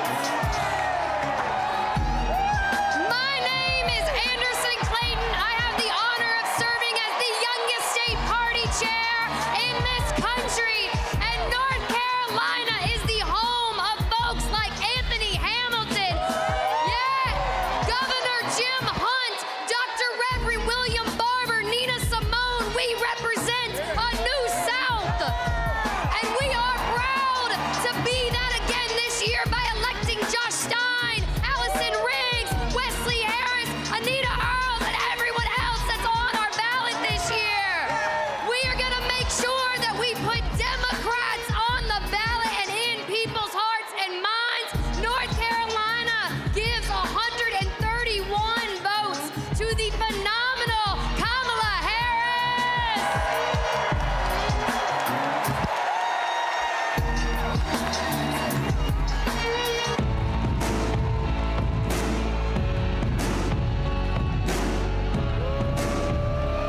North Dakota, how do you cast your vote? Mr. Secretary, the Democrats of North Dakota, the Peace Garden State, are proud to cast our 17 votes for Vice President Kamala Harris and the best neighbor you could ever hope to have, Governor Tim Walz, for President and Vice President of the United States of America. Let's go!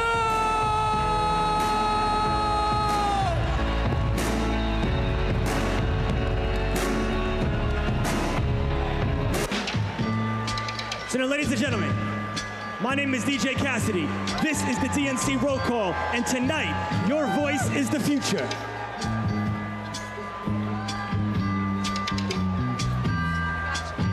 Northern Mariana Islands, how do you cast your votes?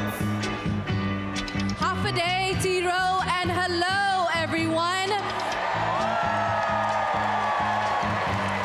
We are the Northern Mariana Islands, where our customs, our culture, our land, and our oceans breathe life into our people. The earth is not red or blue. The earth is sick, and we must protect it. Home to some of the living legends in celestial navigation and to some of the friendliest people in the Pacific. We are the blue waves of the Pacific, and we are proud to cast all 11 votes for our MVP, Kamala Harris. Viva Marianas!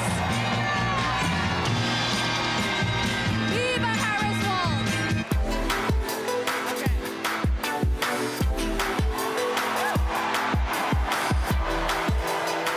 Ohio, how do you cast your vote?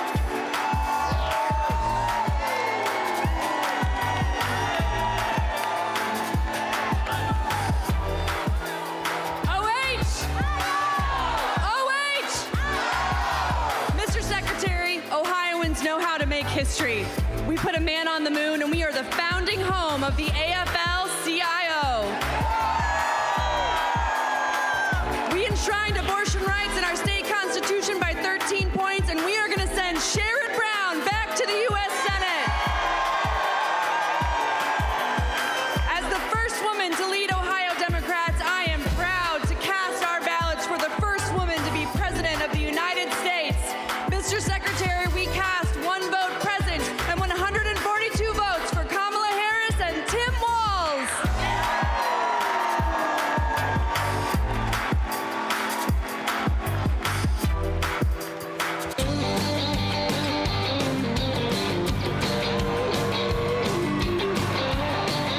Oklahoma, how do you cast your vote?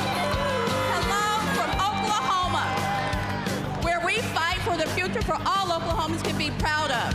The future where working families thrive, our diversity is our strength, and our values like freedom, equality, and opportunity puts us ahead and makes Oklahoma proud. We cast our 36 votes for Kamala Harris and Tim Walz.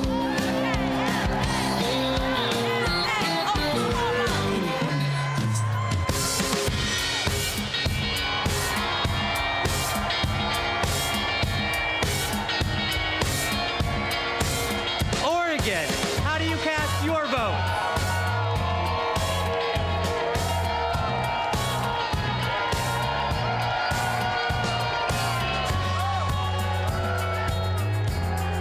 From the first state in the nation to hold a presidential election with all mail-in voting, Oregon is proud to protect voting rights in America.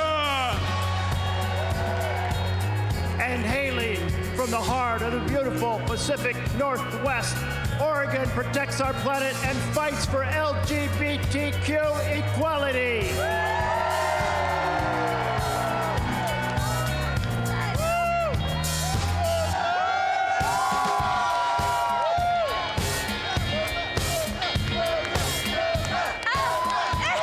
And where we believe that reproductive rights are human rights, Oregon cast 78 votes for Kamala Harris.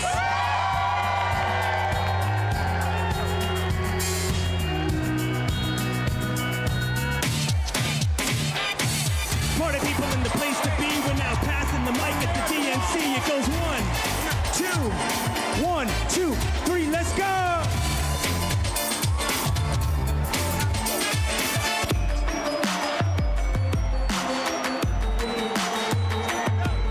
The Commonwealth of Pennsylvania, how do you cast your vote? Let's go, Pennsylvania, let's go! My name is Mayor DeJuan Walker from the great city of Aliquippa, Beaver County. My city's a city of legends, the only high school in America with 3 Hall of Famers. I took this seat in 2009 when my sister was murdered. I wanted to do better. 15 years she's been gone. 12 years this city has been under my watch. I'm grateful for the opportunity to lead my city. I'm grateful for the state of Pennsylvania. God bless everyone in this room. I love this state. Thank you. I'm Governor Josh Shapiro.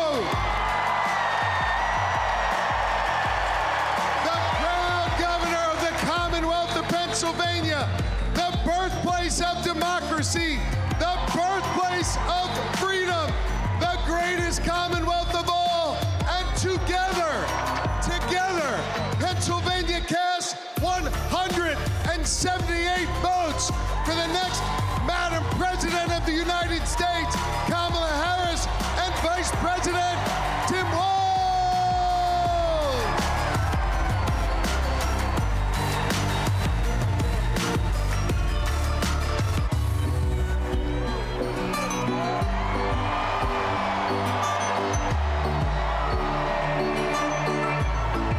Puerto Rico, how do you cast your vote? Buenas noches. Puerto Rico, a U.S. territory known as the Commonwealth of Puerto Rico and the next state of the United States, has its 60 votes para la primera mujer afroamericana de ascendencia asiática y caribeña que será presidenta de los Estados Unidos, Kamala Harris. ¡Viva Kamala!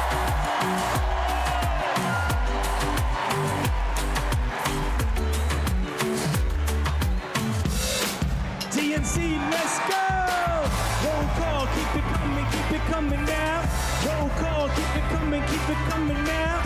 Roll call, keep it coming now. 1, 2, 1, 2, 3, let's go!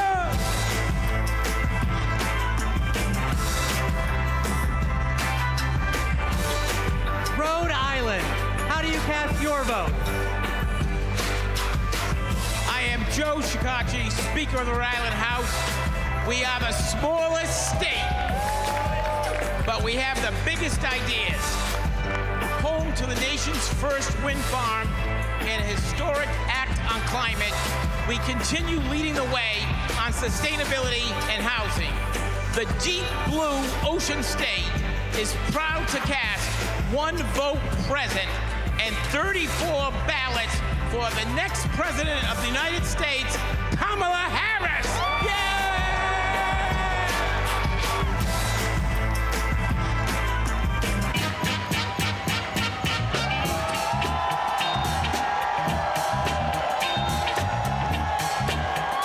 South Carolina, how do you cast your vote? I'm Crystal Spain.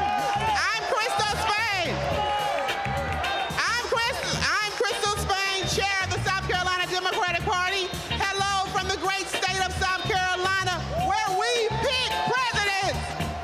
The home of the DNC Chair, Jamie Harrison. The home of the first Black Panther, Chadwick Boseman. The home of the national basketball champions, the mighty Lady Gamecocks. I'm Senator Margie Bright Matthews, one of the sister senators, and John F. Kennedy Profiles in Courage Award winner. We stopped the total abortion ban in South Carolina.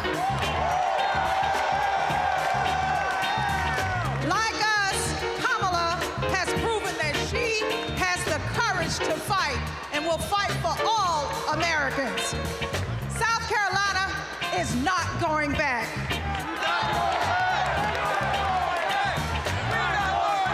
We're going forward on reproductive rights. We're going forward on voting rights. We're going forward against hate crimes. Forward with a prosecutor and not a crook. That's why we are proud to cast our 65 delegates for Kamala Harris. Sí se puede.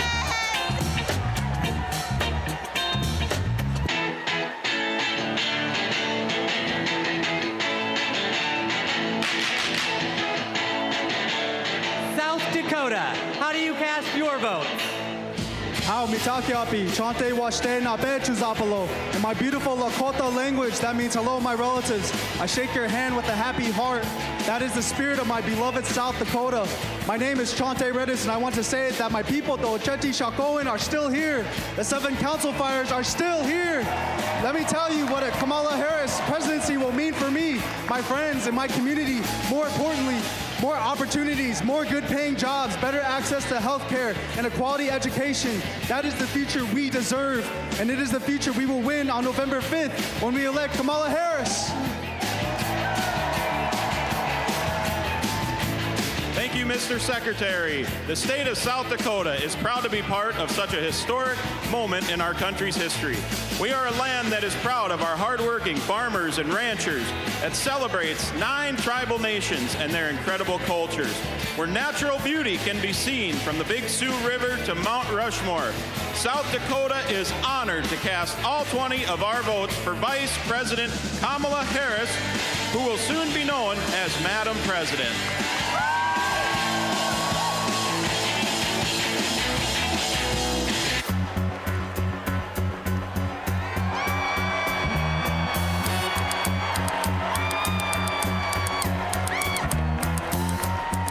Tennessee, how do you cast your votes? Mr. Secretary, the great state of Tennessee, birthplace of rock and roll, hometown to the blues, the home of 7 HBCUs, and the state that gave women the right to vote.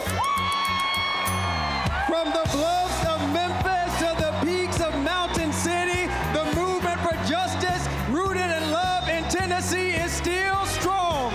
It is a movement where kids are free from gun violence, a movement where women have the right to choose, a movement where working people get access to economic opportunity, a movement where those who have been pushed to the periphery are brought to the center, a movement where those who have been pushed down are lifted up. It is alive in Tennessee because we believe that justice will roll down like waters and righteousness like an ever-flowing stream, which is why we are so proud to have been the first state in the union to have pledged all of our delegates to Kamala D. Harris.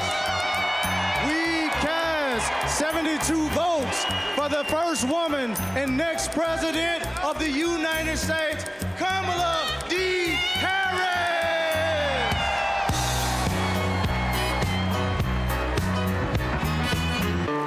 Party people, come on. DNC, party people, come on. Roll call, party people, come on. DNC, party people, come on.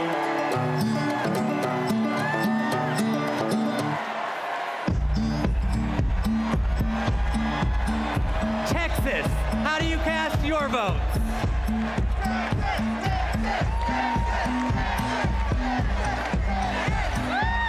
Hello, Chicago!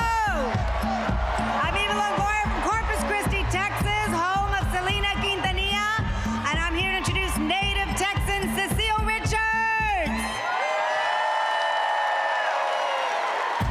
I'm proud to be here tonight representing a tradition in Texas of progressivism and my late mother, Ann Richards, the governor of Texas, and passing it on to another great Texas heroine, Kate Cox.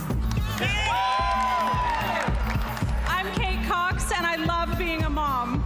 I have 2 beautiful children, and my husband and I have always wanted a third. But when I got pregnant, doctors told us our baby would never survive. And if I didn't get an abortion, it would put a future pregnancy at risk. But Trump didn't care. And because of his abortion bans, I had to flee my home. There's nothing pro-family about abortion bans. There's nothing pro-life about letting women suffer and even die. Today, because I found a way to access abortion care, I am pregnant again. Thank you. And my baby is due in January, just in time to see Kamala Harris sworn in as President of the United States. Mr. Secretary, my name is Gilberto Hinojosa, chair of the Texas Democratic Party, and as the nation's biggest battleground state with 40 electoral votes on behalf of 30 million Americans. Texas cast 3 votes, President, and 263 votes for freedom, for the future, for the first woman to serve as the next President of the United States, Kamala Harris.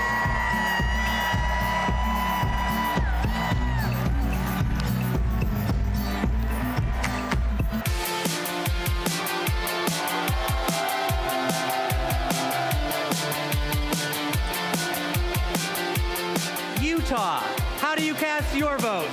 Utah, home of 8 tribal nations, the crossroads of the West, the Beehive State, the host of the 2034 Winter Olympics, the youngest and fastest growing state in the nation, and the next battleground state.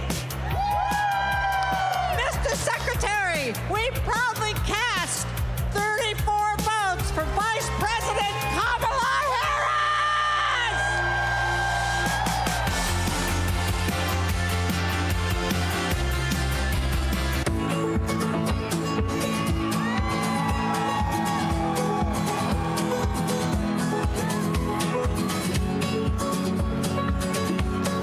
Vermont, how do you cast your vote? Vermont knows the value of public education. We even have a teacher as our congresswoman. And in 1777, we were the first state to place public education in our Constitution. As someone with significant learning disabilities, I know the value of investing in every single child. We are proud to call Vermont home, and we are proud to cast our 24 votes for Kamala Harris because we are not going back.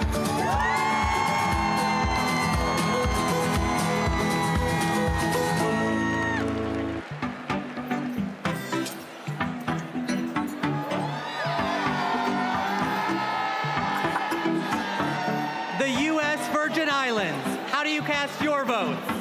Mr. Secretary, we are proud to call the Virgin Islands of the United States our home, a place of resistance and freedom, home of Alexander Hamilton, the first slave rebellion in the Western Hemisphere, the fire-burned queens. We are proud to celebrate a nominee of Caribbean heritage. From America's Caribbean, the place where the sun rises first in America, from the place of great liberty and the vacation home of President Joe Biden, the Virgin Islanders are strong, resilient, and committed and passionate to vote for the next President of the United States. All 13 votes to Kamala Harris!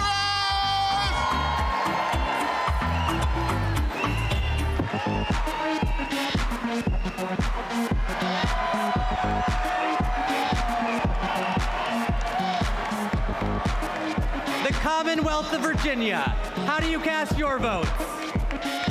Mr. Secretary, the Commonwealth of Virginia is proudly represented by Senator Mark Warner and Senator Tim Kaine, majorities in the House of Representatives with 6 hardworking Congress members and majorities in the General Assembly. We also are proud to be represented by 25,000 hardworking, mostly union workers who build freedom, by building aircraft carriers and submarines. Senator Warner. Virginia, where this year we're going to return Tim Kaine to the United States Senate. Our Commonwealth of Virginia is proud to cast all 119 votes for the next President, Kamala Harris.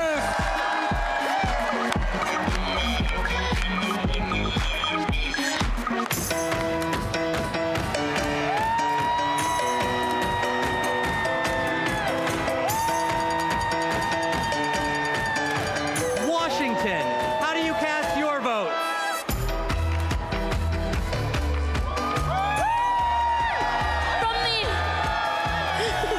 From the amber waves of grain and burning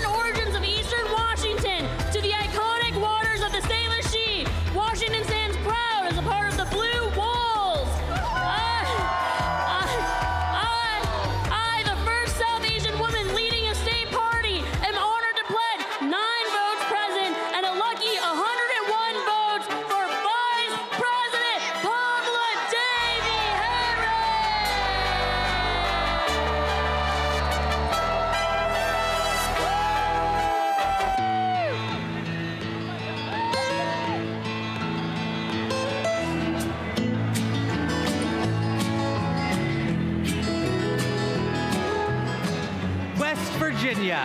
How do you cast your votes? My name is Jean Evansmore, and I'm 83 years old. And as such, I am the oldest of the delegates in West Virginia. Most 83-year-olds that I know are spending time with their grandchildren or traveling.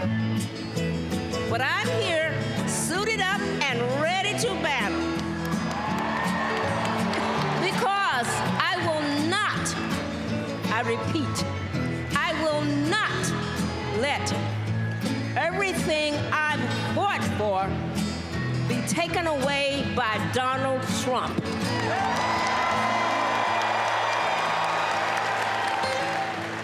My name is Catherine Prather.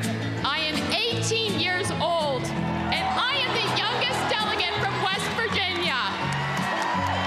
I'm suited up and ready for battle because I will not let my freedoms and my future be taken away by Donald Trump.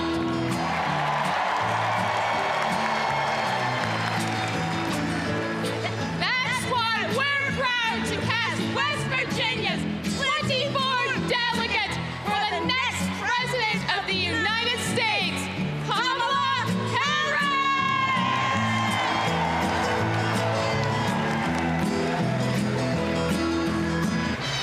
Ladies and gentlemen, my name is DJ Cassidy.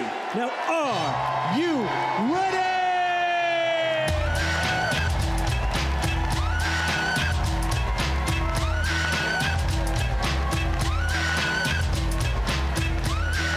My home state of Wisconsin. How do you cast your vote? Thank you, Badger Jason Ray, for all your good work. As a proud governor of the great state of Wisconsin, we're home of the Green Bay Packers. We're home of the Wisconsin Badgers. We're home of the Milwaukee Brewers and the Milwaukee Bucks, as well as U.S. Senator, our best U.S. Senator, Tammy Baldwin,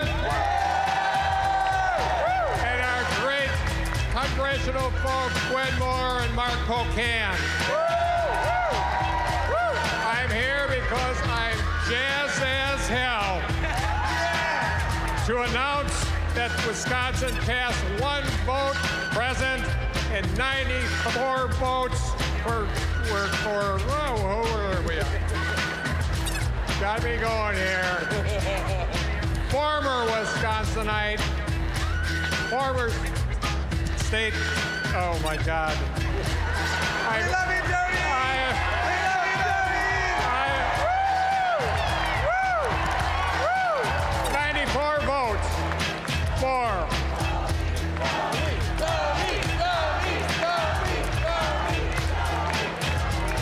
I'll get there, Jason, I'll get there. 94 votes for former Wisconsinite, Vice President, and our next President of the United States of America, Kamala Harris.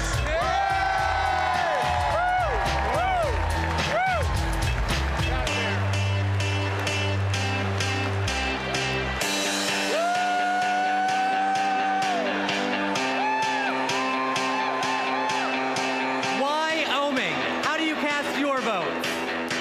Mr. Secretary, delegates, my name's Joe Barbudo, and these folks around me, we are honored to be representing the great state of Wyoming.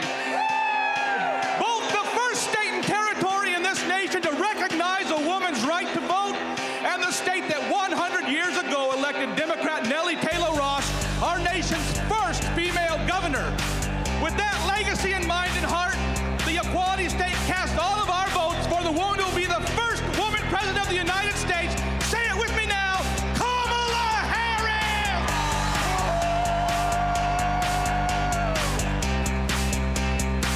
All right. Good job.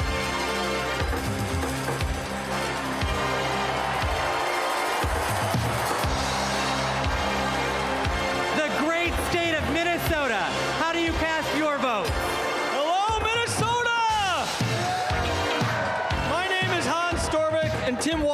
my neighbor, coach, and favorite teacher. We were excited to go to his classroom every day. And if you've ever been in high school, you know that can be rare. He opened our eyes to the world. He taught us how to talk about global issues with respect, curiosity, and kindness, even and especially when we disagreed. But he wasn't just a great teacher. He was also a great neighbor and friend. In fact, when he was in the midst of a budget battle as governor of our state, he still found time to attend my brother's funeral. Mr. Walz means the world to my family.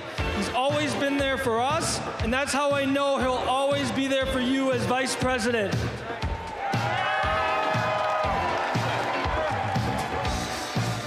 Thank you, Hans. Minnesota, let me hear you. There you go. 14 years in the National Football League taught me a lot about leadership. A good leader cannot be selfish. He has to look out for his team. Coach Walz is unselfish as they come. He has led Minnesota with honesty and integrity. And in November, Minnesota is going to send Tim Walz and Kamala Harris to the White House. Let's go! I'm Amy Klobuchar, the senator from the great state of Minnesota, where nearly everyone votes and purple reigns. And I'm Tina Smith from the great state of Minnesota, the home of the next Vice President of the United States, Tim Walz. Minnesota, we cast 10 votes present, and we deliver 81 votes for Kamala Harris and Tim Walz.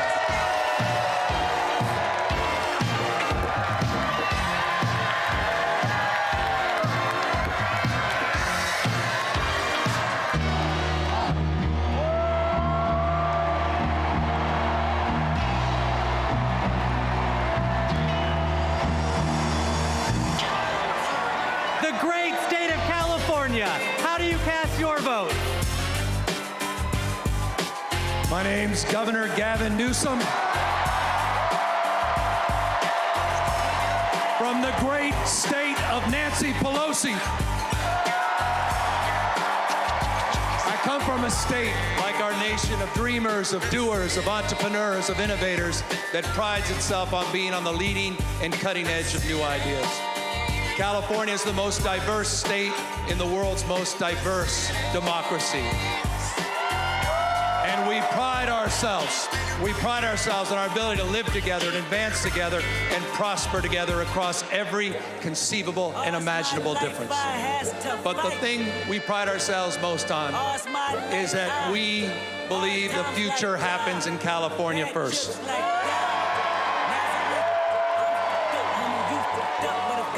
And Democrats, I've had the privilege for over 20 years to see that future taking shape with a star in Alameda courtroom by the name of Kamala Harris. I saw that star fighting for criminal justice, racial justice, economic justice, social justice. I saw that star get even brighter as Attorney General of California, as a United States Senator, and as Vice President of the United States of America. Kamala Harris has always done the right thing. A champion for voting rights, civil rights, LGBTQ rights, the rights for women and girls. So Democrats and independents, it's time for us to do the right thing, and that is to elect Kamala Harris as the next President of the United States of America. California, we proudly cast our 482 votes for the next President, Kamala Harris.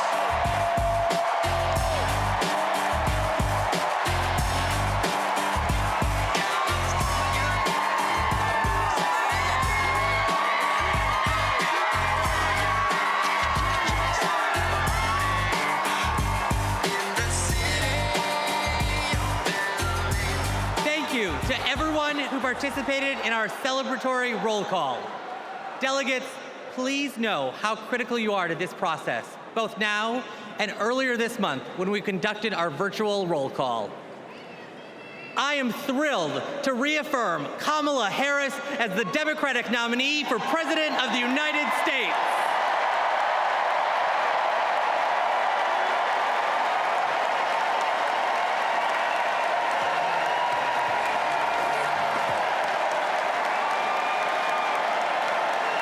Pursuant to the convention rules of procedure, Vice President Kamala Harris has been invited to make an acceptance speech, which she will give on Thursday, August 22nd. But now, a special surprise. It's my pleasure to introduce our party's official nominee for President of the United States, live from my home state of Wisconsin, Vice President Kamala Harris.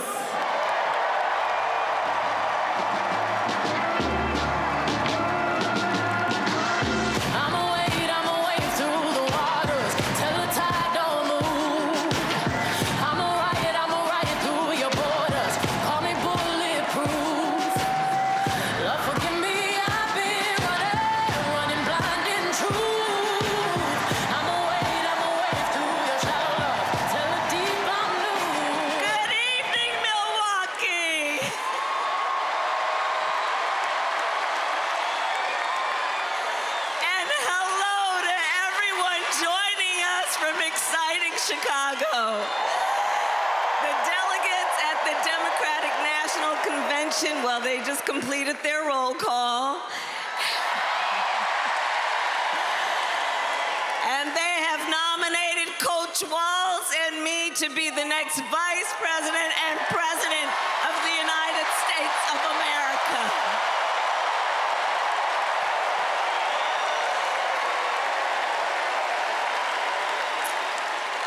Thank everyone there and here for believing in what we can do together.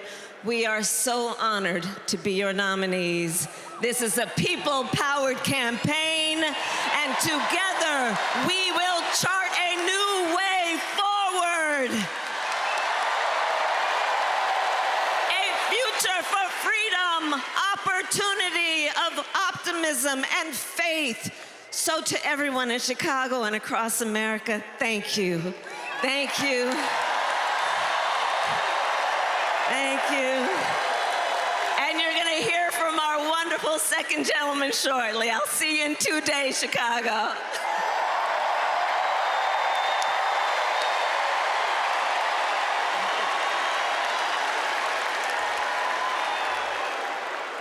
Please welcome TV personality, loud and proud Latina, Ana Navarro.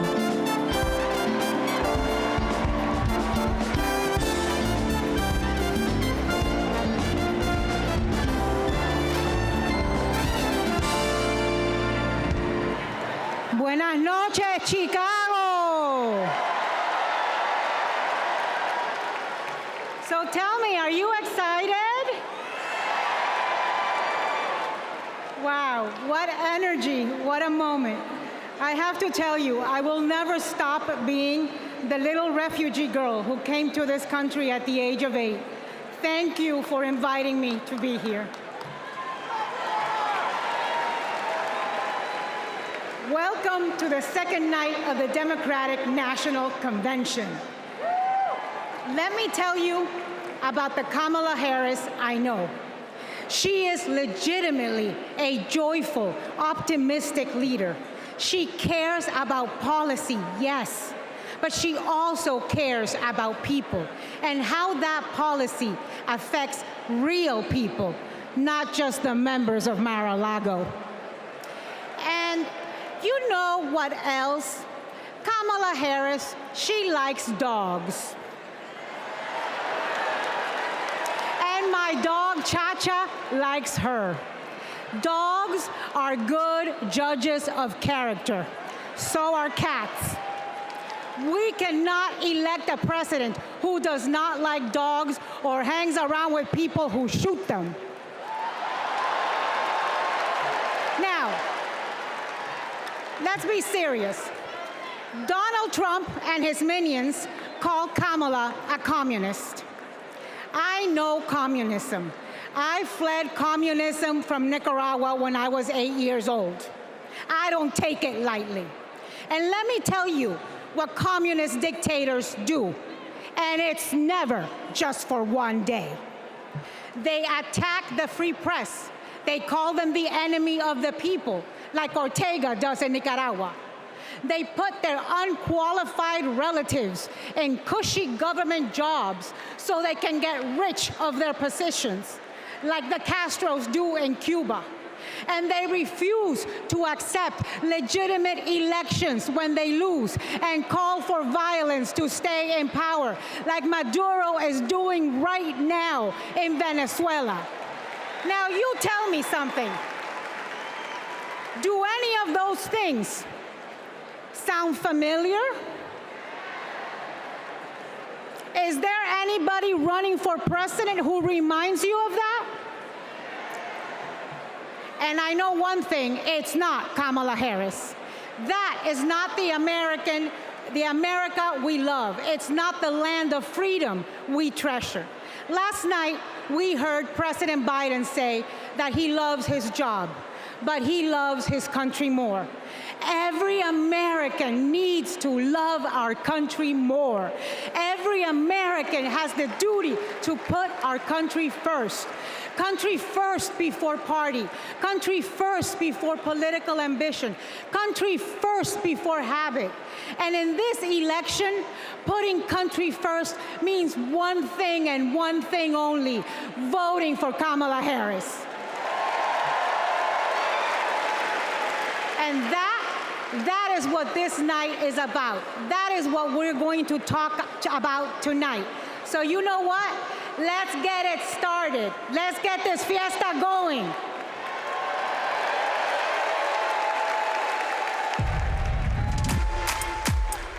The ayes are 50, the nays are 50. The Senate being equally divided, the Vice President votes in the affirmative, and the nomination is confirmed.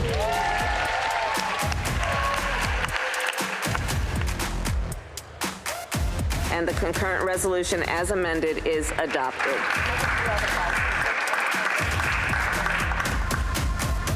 The Vice President votes in the affirmative, and the motion to proceed is agreed to. On this vote, the yeas are 50, the nays are 50. The Senate being equally divided, the Vice President votes in the affirmative, and the bill as amended is passed.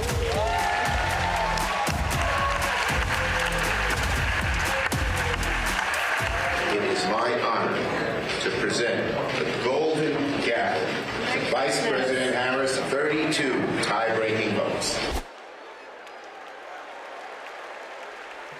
Please welcome Senate Majority Leader and New York Senator Chuck Schumer.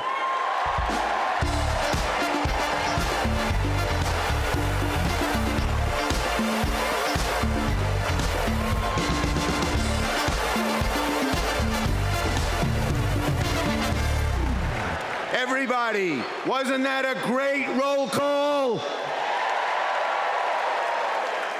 Now just let me hear you if you're ready for President Kamala Harris. Friends, we're here to talk about one thing: tomorrow, and building a better tomorrow for all Americans. This November, we can choose a brighter, a fairer, a freer future, or we can relive the dark night of Trump's American carnage. Only one candidate will move America forward: Kamala Harris. Vice President Harris has been the best partner Senate Democrats could ever have asked for. Under her and President Biden's leadership, Senate Democrats lowered prescription drug prices and created millions of good-paying American jobs. I worked with Kamala Harris when she was Senator Harris. I saw a leader who was fearless, who stood up for middle-class families like the one she was raised in, who focused on things that really mattered. Helping parents raise their kids, safe neighborhoods, safe schools, and building an opportunity economy that gives everyone a shot at the American dream. She will lead America forward into a brighter future, but she can't do it alone. She needs a Democratic majority in the Senate of the United States.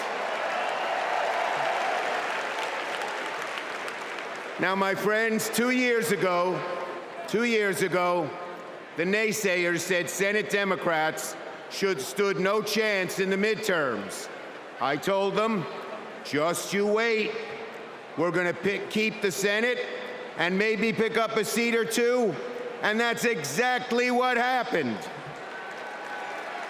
Well, ladies and gentlemen, my good friends at this convention, I am telling all of you now, we're going to hold the Senate again, and we're poised to pick up seats.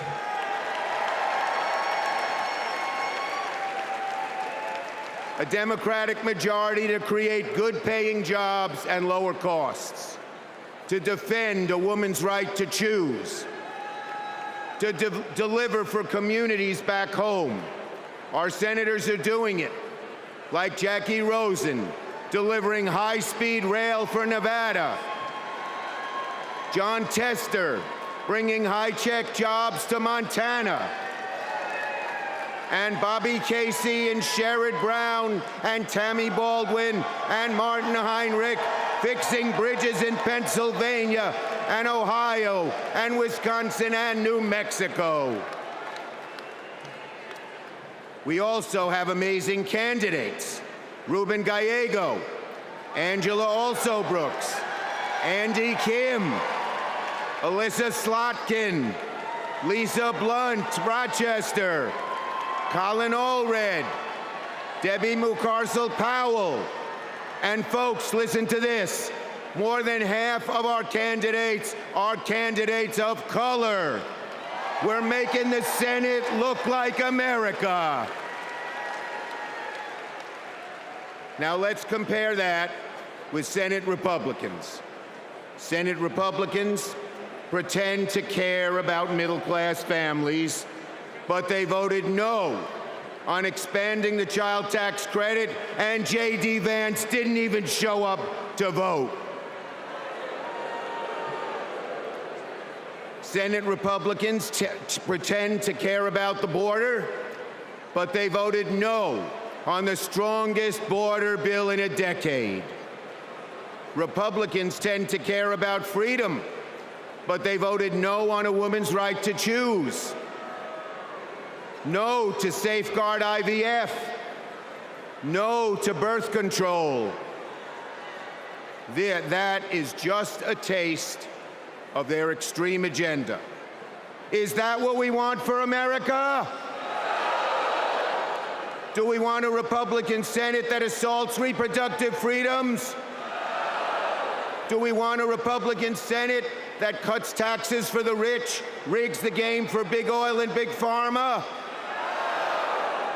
Well, folks, the choice is ours. Now, let me close on a personal note. As the highest-ranking Jewish elected official in American history, I want my grandkids and all grandkids to never, never face discrimination because of who they are.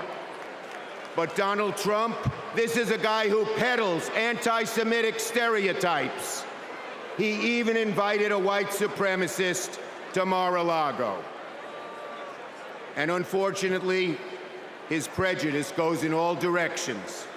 He fuels Islamophobia and issued a Muslim ban as president.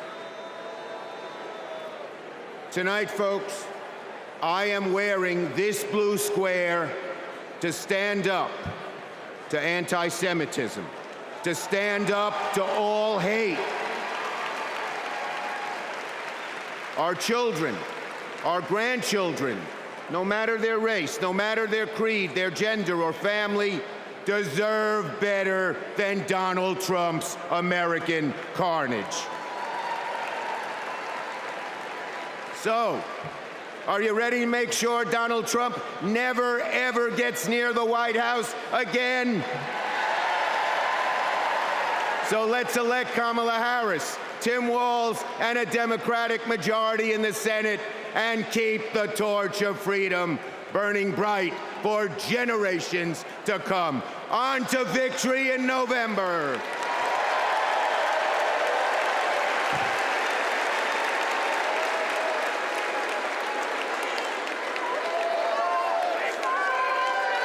Together, we will build what I call an opportunity economy. I will take on the high costs that matter most to most Americans. Compare my plan with what Donald Trump intends to do. He wants to impose what is, in effect, a national sales tax on everyday products and basic necessities that we import from other countries. It will mean higher prices on just about every one of your daily needs. Donald Trump's plan would cost a typical family $3,900 a year. He wants to repeal the Affordable Care Act, which 45 million Americans rely on for health care. He plans to give billionaires massive tax cuts year after year, and he plans to cut corporate taxes by over $1 trillion. That if you want to know who someone cares about, look who they fight for.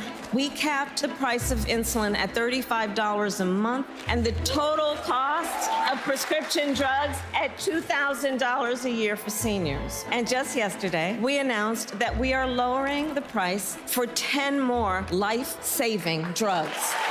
As president, I will work to build the housing we need, and by the end of my first term, we will end America's housing shortage by building 3 million new homes and rentals that are affordable for the middle class. More than 100 million Americans will get a tax cut by restoring the Earned Income Tax Credit and the Child Tax Credit, through which millions of Americans with children got to keep more of their hard-earned income. We will provide $6,000 in tax relief to families during the first year of a child's life. Now is the time to chart a new way forward. I will fight to give money back to working and middle-class Americans. Increase the security and stability financially of your family and expand opportunity for working and middle-class Americans.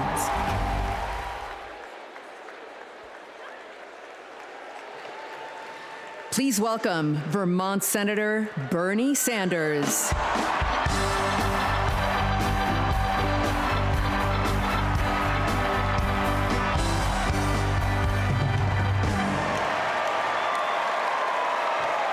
Thank you.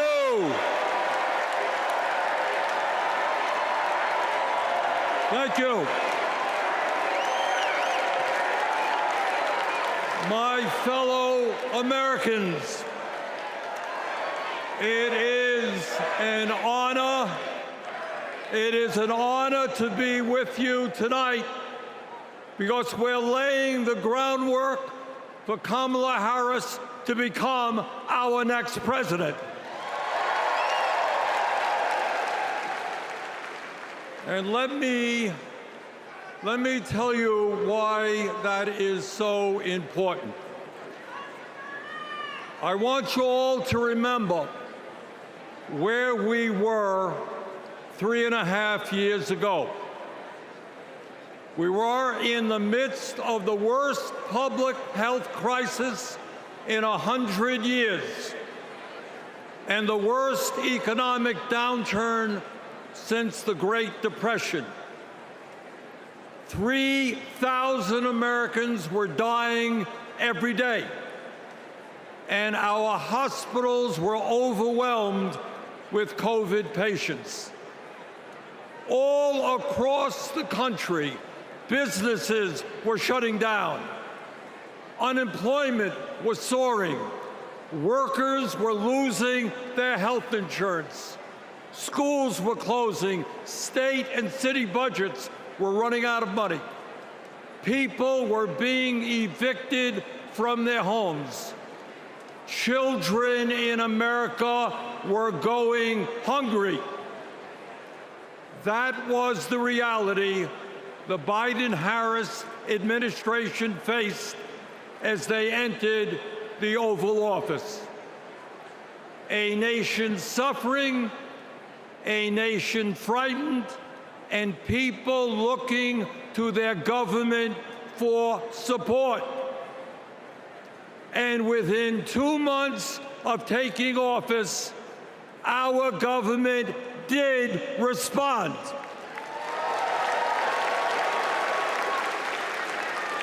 We passed the American Rescue Plan, which provided $1,400 for every man, woman, and child in the working class. We extended and expanded benefits for the unemployed. We provided emergency assistance for small businesses to stay open. We guaranteed health care coverage to tens of millions of Americans through one of the largest expansions of Medicaid in history. We provided rent relief and mortgage assistance, which prevented tenants and homeowners from being evicted. We established emergency food programs for hungry children and the elderly, and protected the pensions of millions of union workers and retirees from being slashed by up to 65%. Oh, and by the way, we cut childhood poverty by over 40% through an expanded child tax credit. Thank you, President Biden. Thank you, Vice President Harris. Thank you, Democratic Congress.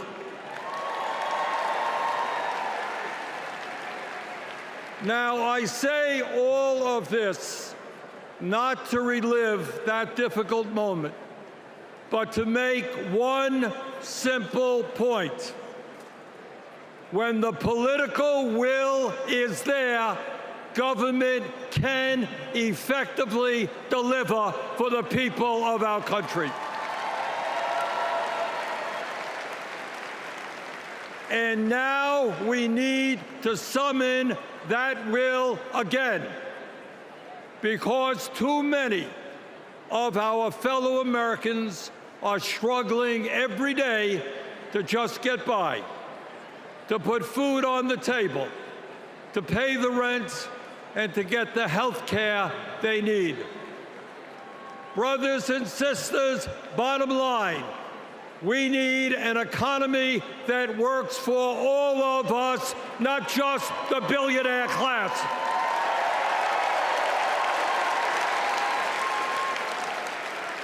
My fellow Americans, when 60% of our people live paycheck to paycheck, the top 1% have never, ever had it so good. And these oligarchs tell us we shouldn't tax the rich. The oligarchs tell us we shouldn't take on price gouging. We shouldn't expand Medicare to cover dental, hearing, and vision. And we shouldn't increase Social Security benefits for struggling seniors. Well, I've got some bad news for them.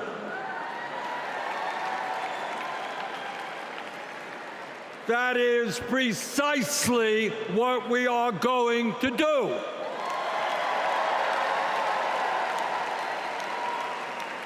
And we're going to win this struggle because this is precisely what the American people want from their government. And my friends, at the very top of that to-do list is the need to get big money out of our political process.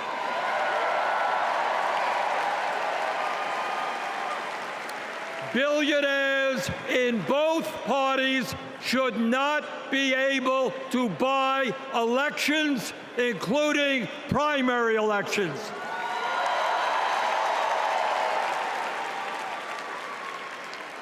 For the sake of our democracy, we must overturn the disastrous Citizens United Supreme Court decision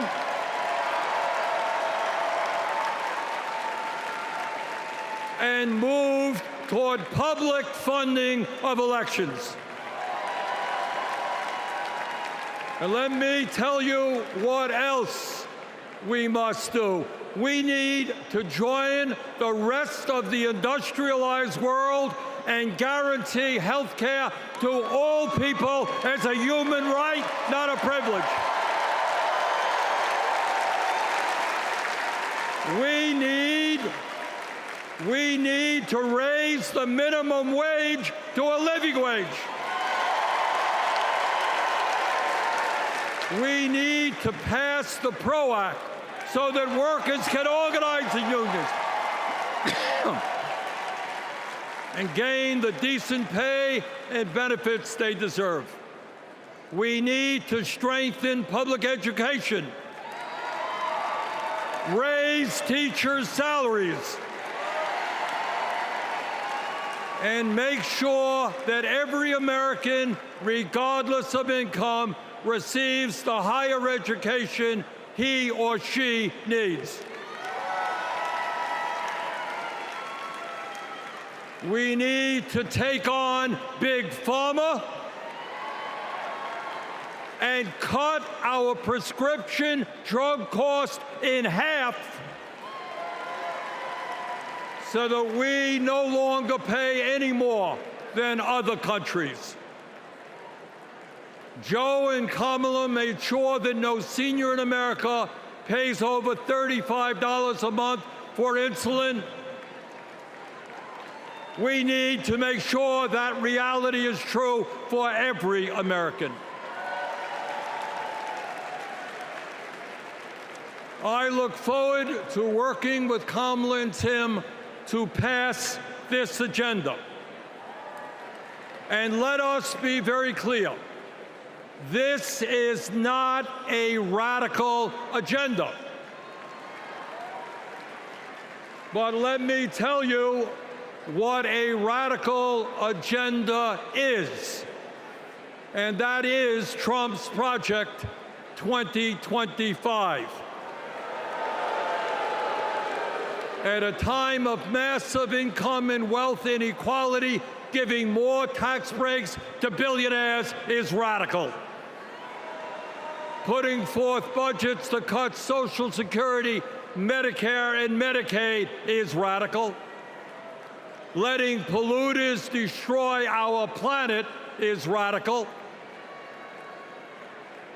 And my friends, we won't let that happen.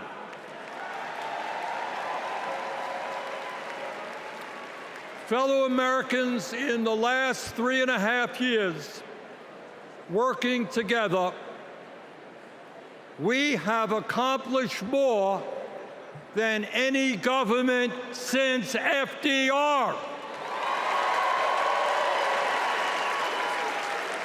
But much, much more remains to be done.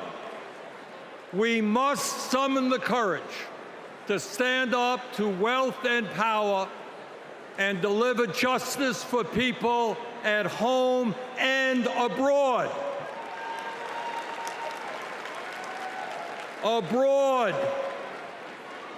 we must end this horrific war in Gaza.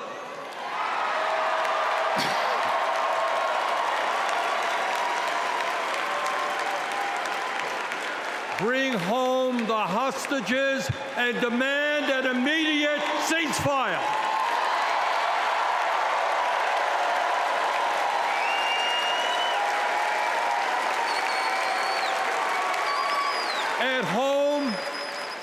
At home right here, we must take on Big Pharma, Big Oil, Big Ag, Big Tech, and all the other corporate monopolists whose greed is denying progress for working people. On November 5th, let us elect Kamala Harris as our president, and let us go forward to create the nation we know we can become. Thank you all very much.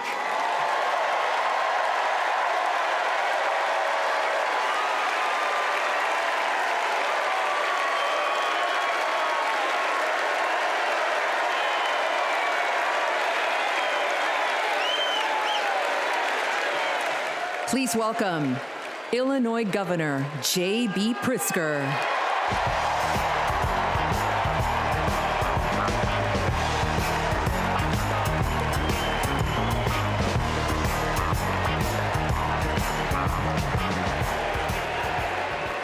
Fellow Democrats, welcome to Chicago. We're a great American city in a proud blue state. Our patriotism was formed in frost and in fire, and in the steel we forged to survive both. Our love of country has been a tapestry of faith that weaves from Abraham Lincoln reuniting a house divided to Barack Obama declaring blue states and red states make one United States.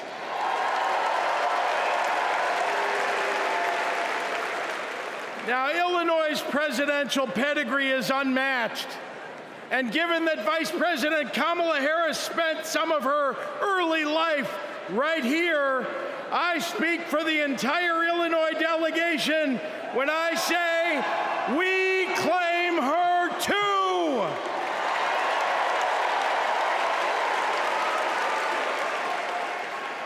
Now, one president we will never claim is the con artist the Republicans nominated in Milwaukee last month. Donald Trump once called Chicago embarrassing. To quote a great Chicagoan who won 6 world championships on these very grounds, we take that personally.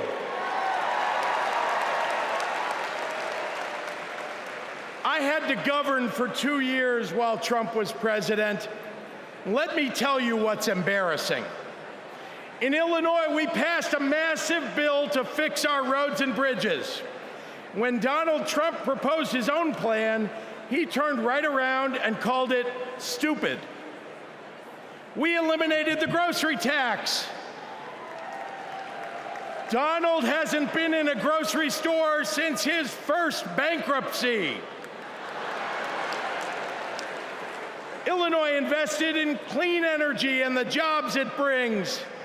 Donald claimed that windmills in the ocean made the whales a little batty. During COVID, we supported small businesses and jobs. And Donald, well, Donald told us to inject bleach. Donald Trump thinks that we should trust him on the economy because he claims to be very rich. But take it from an actual billionaire.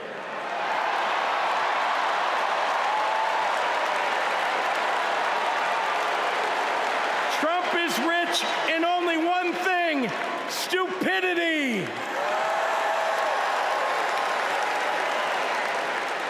Now, I meet with business leaders all the time, and there's one universal thing they all need: people. They need more workers to fill all the jobs they have. But the anti-freedom, anti-family policies of MAGA Republicans are driving workers away. Here's the thing. Americans don't want to be forced to drive 100 miles to deliver a baby because a draconian abortion law shut down the maternity ward. Americans want the hope of giving birth through IVF, not the fear that it might be taken away. Americans with LGBTQ kids don't want them facing discrimination at school because the state sanctioned it. Americans want to go to their neighborhood grocery store and not have to worry about some random guy open carrying an AR-15.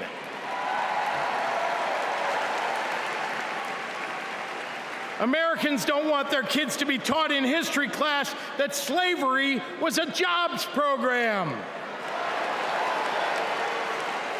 And if Americans are black or brown, they want to get promoted at work without being derided as a DEI hire for the sin of being successful while not white.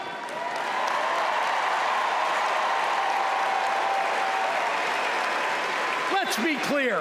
It's not woke that limits economic growth. It's weird. And these guys aren't just weird, they're dangerous. Democrats are for lower taxes and higher wages, less inflation and more business growth. We just think it's wrong to craft those policies for Elon Musk and not for everyday working people. That includes a secure retirement and good health care. We think the government should help you prosper, not police who you're sleeping with. More than anything, Democrats want economic policies that are kind, not cruel. But Trump chooses cruelty every time. After all, everything he's achieved in his own life has been by hurting someone else. Kamala Harris and Tim Walz, well, they've spent their lives lifting people up, not pushing them down. They know that a White House that leads with kindness looks at someone who is struggling and sees not what they might cost society, but what they might create for it. Americans want policies that give every American a chance to make it to the middle class. They want to grow small businesses, and Democrats want to cut taxes for everyday people. More than anything, Kamala Harris and Tim Walz want a country where we can all live with a little serenity. The serenity that comes with a balanced checkbook, an affordable grocery bill, and a housing market that has room for everyone. And if there's one thing I know about Donald Trump, he's not bringing anyone any kind of serenity. We have a choice, America, between the man who left our country a total mess and the woman who has spent 4 years cleaning it up.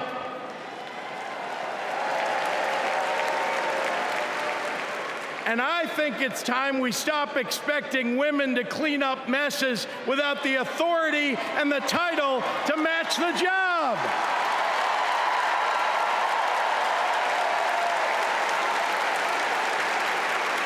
Vice President was a good title for Kamala Harris, but you know an even better one?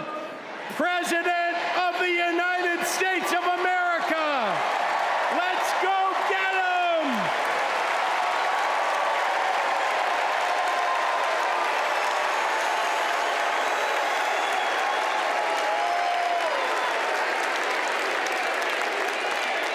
Please welcome former chair and CEO of American Express and current chair and managing director of General Catalyst, Ken Chenault. My fellow Americans, for 17 years, I ran American Express, one of the greatest companies in this country. America has thousands of great companies, more than any other nation in the world. And that's not by accident.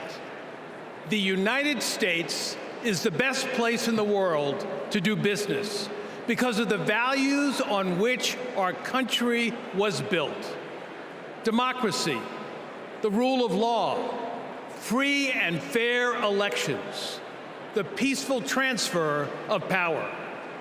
As a business leader, I have seen firsthand why democracy is so important. Democracy provides the foundation upon which American business and our economy depend. Character and values matter. In business, nothing is more important than trust. In America, we have to trust our president will protect democracy. We have to be certain they'll follow the law and serve the nation, not themselves. Business requires stability and certainty that our democracy will endure. Our economy and democracy are tightly linked. Both only grow stronger when Americans, despite our differences, are willing to work together. At this moment, when our politics pits one group against another, that's what's remarkable about Kamala Harris. She is for all Americans. She understands it's possible, in fact necessary, for a president to be both pro-business and pro-worker. Kamala Harris understands that government must work in partnership with the business community. She knows that a market-based economy needs a strong and effective government. Kamala Harris understands that we need to help entrepreneurs turn good ideas into thriving companies, that we can create good-paying jobs by helping manufacturers expand. Kamala Harris believes in growing the economic pie for the benefit of current and future generations. Unlike her opponent, she knows the way not to build an advanced economy is a broad tariff that would only raise prices, hurt consumers and businesses, and cost jobs. She knows the way not to do it is to give people like me a tax cut when that money should be invested to grow the middle class. If you want to lead, you have to be willing to serve. Kamala Harris's vision for the economy serves us all.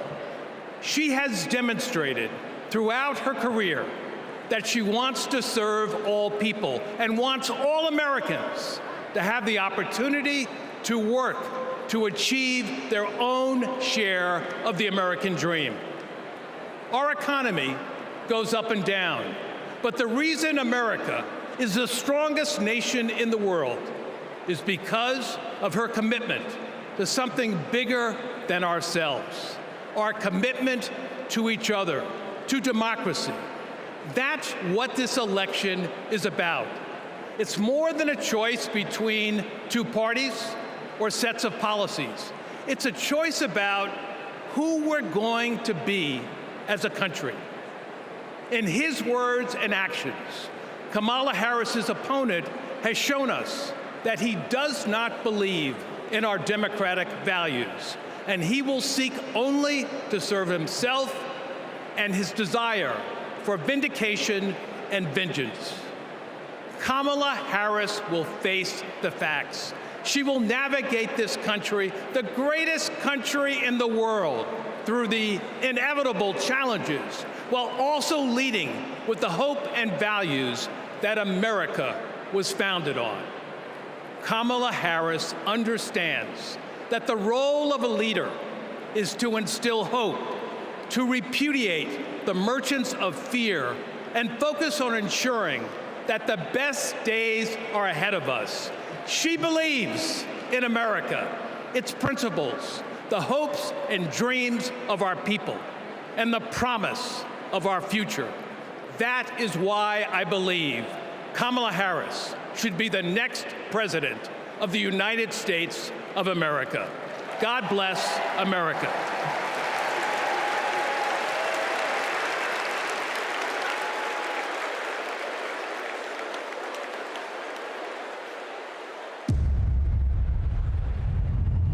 Repeal Obamacare. Donald Trump over the weekend again threatened to repeal Obamacare. This would lead to Americans having their health insurance taken away. There are about 19 million people with coverage through Medicaid expansion, another 16 million enrolled through the ACA's health insurance marketplaces, and we'd probably be talking about many millions of people becoming uninsured. Biggest worries, losing the safety net of pre-existing conditions coverage. What happens if you lose this insurance? Our son would die. What makes you think this isn't just a hollow threat? This is one of the few campaign promises that he actually tried very hard to keep. So we better believe him when he says he's coming after this. Even if you have insurance from your employer, you will be affected because your premiums would be going up. We're looking at a lot of people who could lose their health insurance. Please welcome New Mexico Governor Michelle Luhan Grisham.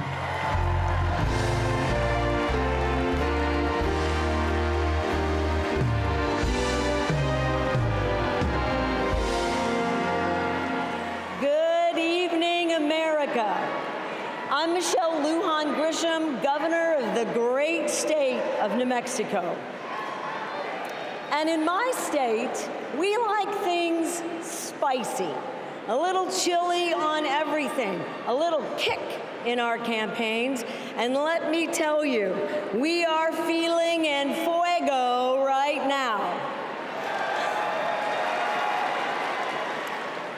We are fired up to elect Kamala Harris President of the United States.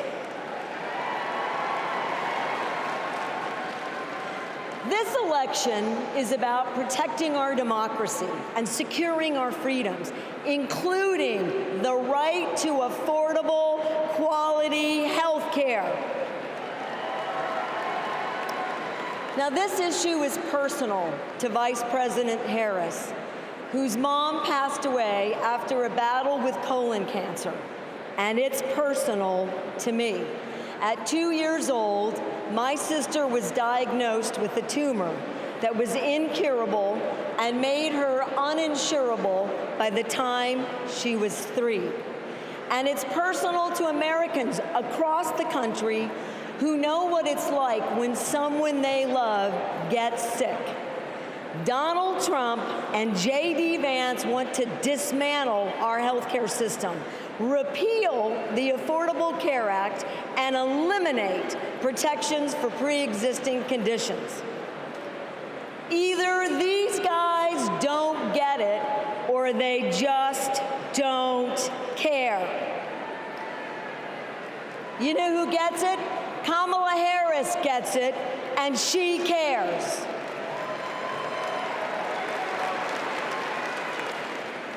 As Attorney General, she took on drug companies that jacked up prices and hospitals that overcharged patients. And when Republicans tried to kill the Affordable Care Act, she stood up in the Senate, voting not just no, but hell no.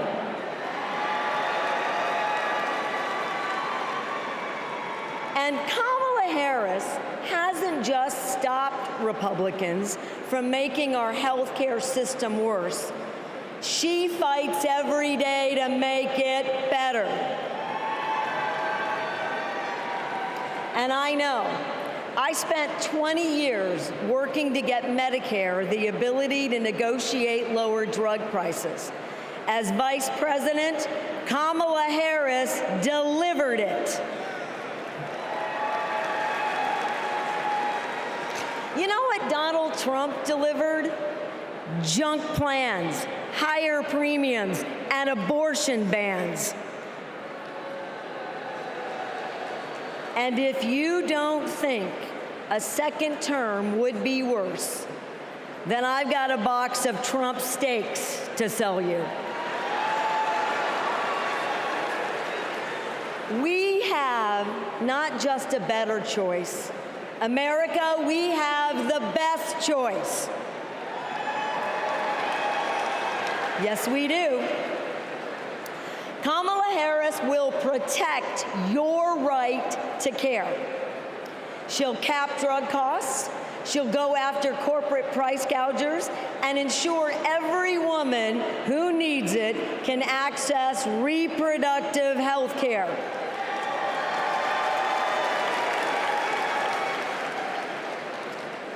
That's the president I want. And that's the president America needs. And with your help, that's the next president of the United States. President Kamala Harris.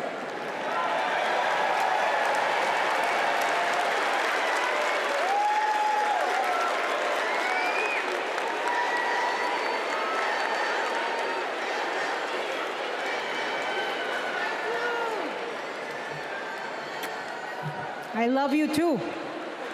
Y en español, los quiero. So, my mom, like Kamala's mom, got sick.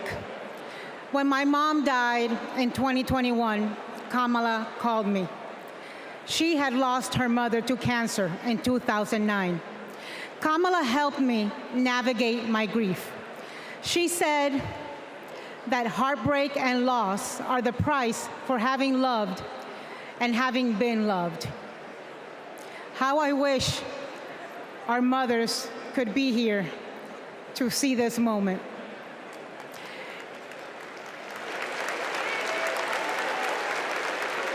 In the next 4 years, America will invariably have moments of great sadness and pain in our country. Some will be natural disasters. Some will be man-made disasters. We need a president who can not only be commander-in-chief, but also consoler-in-chief. We need a president with empathy, capable of lifting us up when we are down. We need a president who is capable of holding us in a big, great hug when we need it. That is Kamala Harris. Donald Trump is only capable of holding two things, a grudge and a golf club.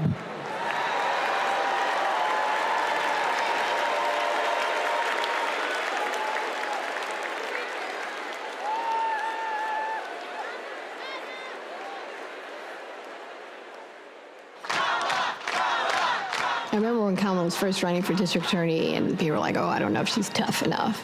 And I just had to laugh because I'm like, you don't know my sister. Kamala had been a hard and tough prosecutor in Alameda County, prosecuting men who were pimping young girls and rapists. Kamala wanted to make sure that murderers and child abusers face meaningful accountability and consequences for those actions.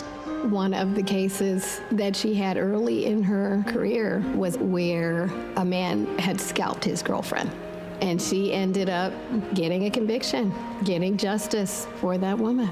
She came to San Francisco to protect victims, and she was elected to be district attorney of San Francisco. Kamala knew that we needed to be smart on crime, and if hell, no one else was gonna do it, that she was gonna do it. If I'm gonna keep my promise to you to keep you safe, I better talk with you about what I'm doing in terms of crime prevention. Investing in people coming out of prisons is the smart thing to do for law enforcement. Forget that it's just the right thing to do. That was a young Kamala Harris. She's only gotten more fierce. I've never seen her back down from a fight, and when she fights, she wins. When Kamala became Attorney General, she wanted to protect people, but also to fundamentally pursue justice. Being smart on crime starts with being tough on violent crime. From a statewide perspective, I think we were concerned about the rise of gang violence. In San Joaquin County, we saw this tremendous change in our community, and it hit us like a wave. We saw an increase in human trafficking, narcotics, and guns. Let it be clear to anyone who would menace this state with violence, to those who prey on the weak and the vulnerable, justice will be swift and certain in the state of California. She was always hunting the kingpins, but we didn't have partnerships with DOJ or FBI or DEA or any of those law enforcement agencies. Now, we all work collaboratively to help all the counties in California. Because of her, we destabilized organized crime, disrupt these flows of guns, human beings, and narcotics. We are here this afternoon to announce the shutting down of one of the biggest and most organized threats to the safety of the Central Valley. I really think of her as fearless, as a fighter. Kamala just perseveres, and mommy would say it's too hard is never an excuse. Making excuses is a failure to not only take responsibility, but to take action.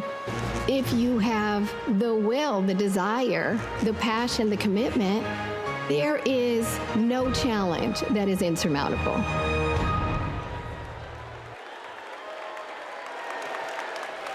Please welcome the Democratic nominee for Senate in Maryland, Angela Alsobrooks.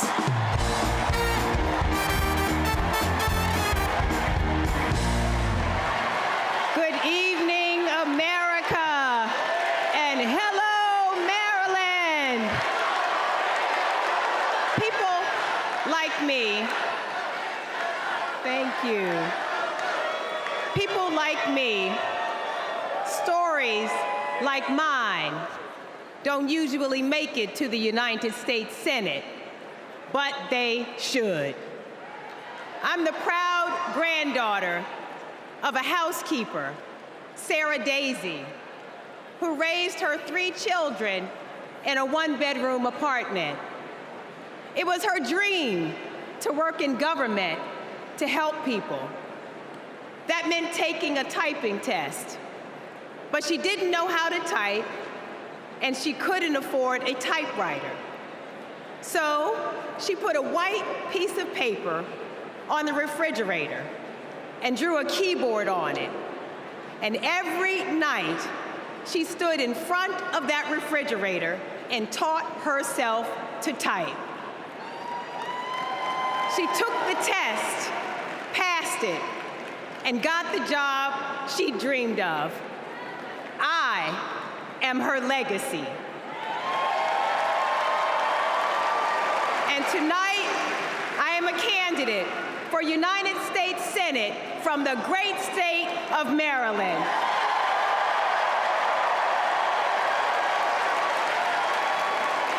I've always been inspired by women like my grandmother, women who imagine a better future and then have the grit to make it a reality. One of those women is a friend, a mentor, and a role model.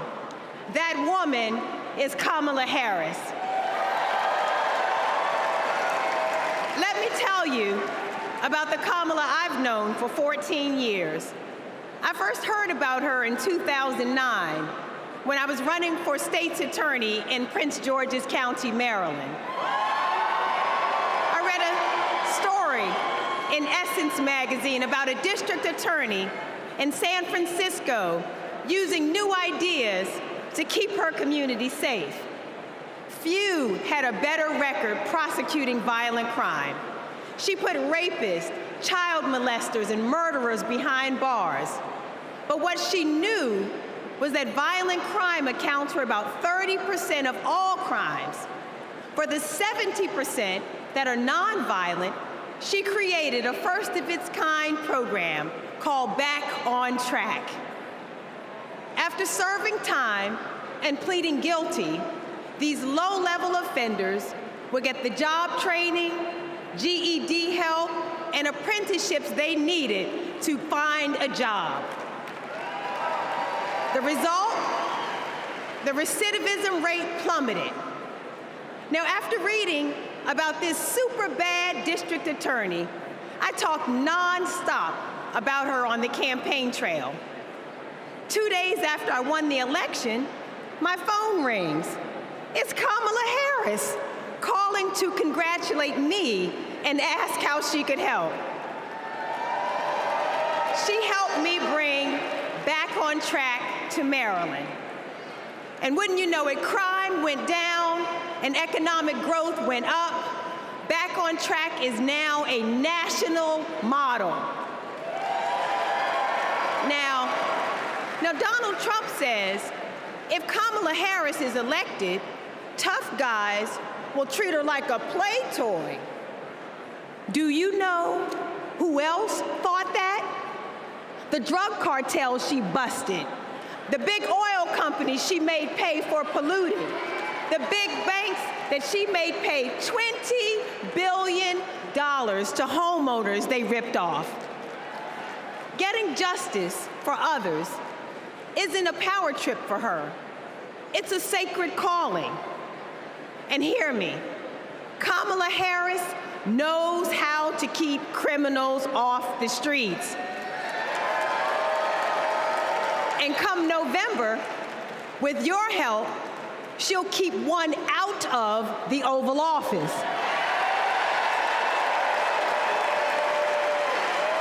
Ever since Donald Trump rode down that ridiculous escalator, we as a nation have felt trapped. Every national decision has been made in reaction to this one man and his extremist MAGA movement. We are still frozen by the fear that Donald Trump might once again come to power. And it's not just our politics that have been trapped, it's our imagination. And then Kamala came along. Kamala has reminded us that we don't need to fear anything, not the future, and certainly not that man. This is our moment to leave Donald Trump where he belongs, in America's past. We stand with Kamala Harris because we as a country are not going back. For the ancestors who sat at lunch counters and made sure that we all had the right to vote, we are not going back. For the mamas and grandmamas who marched to make sure that women could control our own bodies, we are not going back. For the parents who work from can't see in the morning until can't see at night, not so that they will have a better future, but so that their children will have a better life. We are not going back. When facing an obstacle, my father has often said to me, your faith is stronger than your fears. Tonight, our faith is stronger than our fears. Faith in the promise of America. Faith in the American idea, in the American values that we share. Faith that we, the people, can choose a new leader, a better future for the people. Faith that as dark as our days and challenges have sometimes felt, it's always darkest before the dawn. We know that we can endure for a night because joy cometh in the morning. Morning is coming. Morning is coming. And that joy will be led by Kamala Harris. Thank you so much.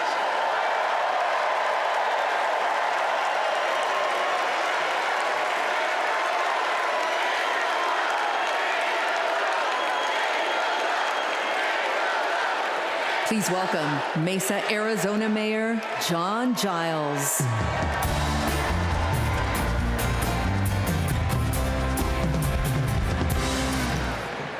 Good evening. I have a confession to make. I'm a lifelong Republican.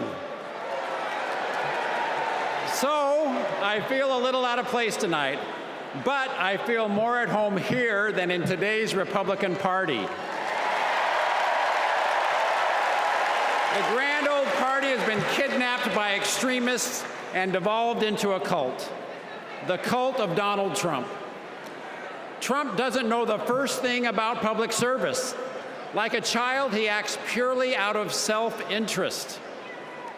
We all need an adult in the White House, and we've seen what happens when we don't have one.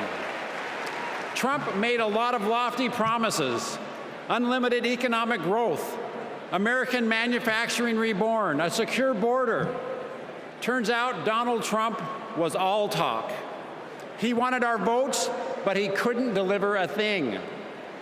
But these days, my city of Mesa, Arizona is on the move. I'm going to ribbon cuttings every single week, all because Joe Biden and Kamala Harris reached across the aisle and they delivered for my conservative community and countless more across the country. My hero, John McCain, taught us to put country over party. And that's how Vice President Harris and Governor Walz will lead too. I have an urgent message for the majority of Americans who, like me, are in the political middle. John McCain's Republican Party is gone, and we don't owe a damn thing to what's been left behind. So let's turn the page. Let's put country first. Let's put adults in the room where our country deserves. Thank you.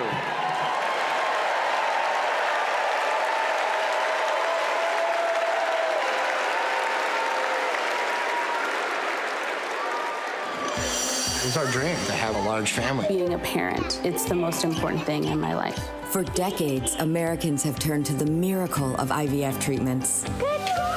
She felt like a dream come true. The fact that she was able to build a family, that's why I do what I do.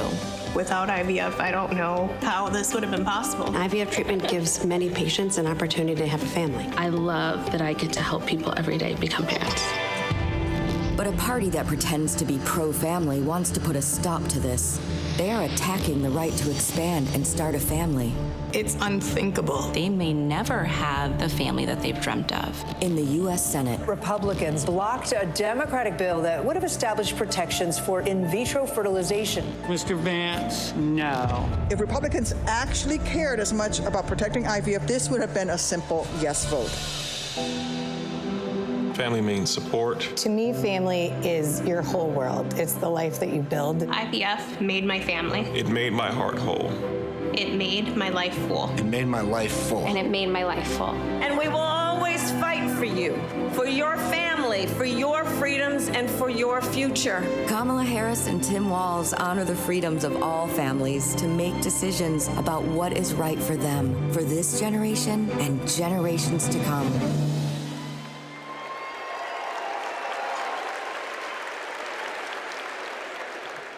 Please welcome Illinois Senator Tammy Duckworth.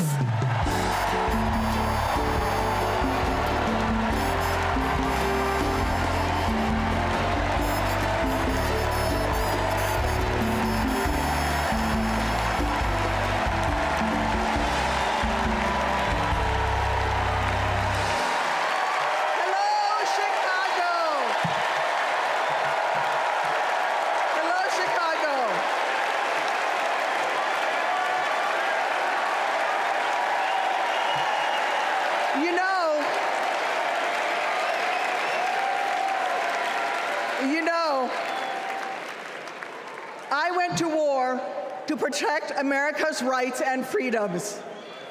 So I take it personally when a five-time draft-dodging coward like Donald Trump tries to take away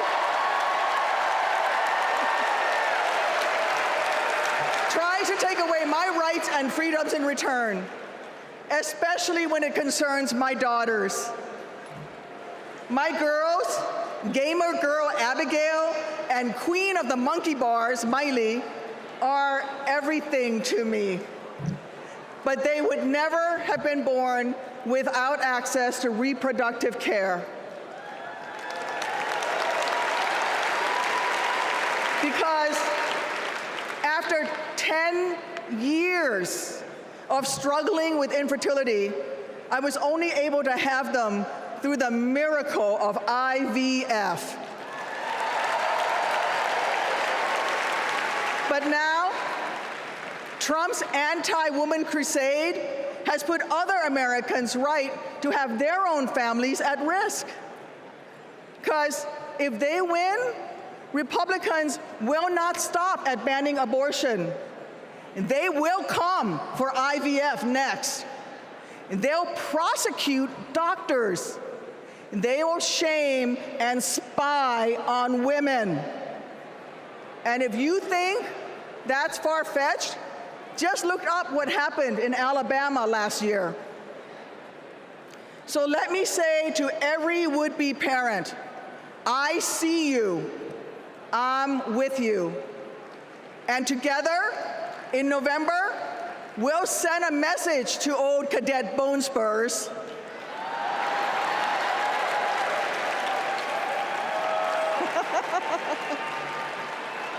Stay out of our doctors' offices, and where you're at it, out of the Oval Office too.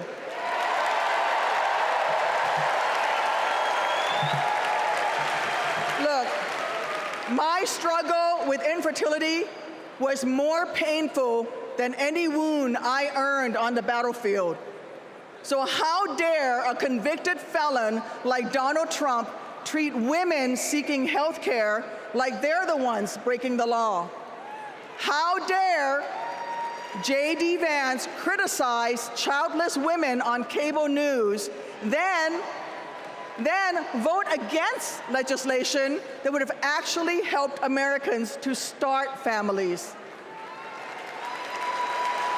How dare the GOP endanger the dreams of countless veterans whose combat wounds prevent them from having kids without IVF, punishing our heroes for their willingness to serve?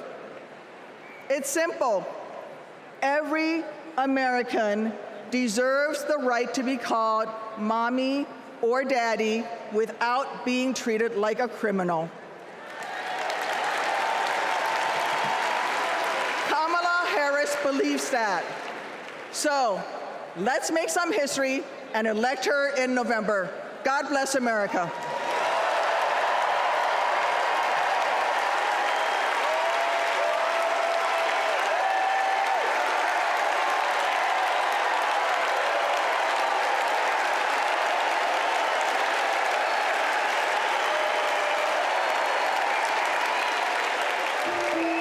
This is my dad, Doug. He was raised in Jersey and moved to LA when he was 16. These are his parents, Barb and Mike. They think he walks on water.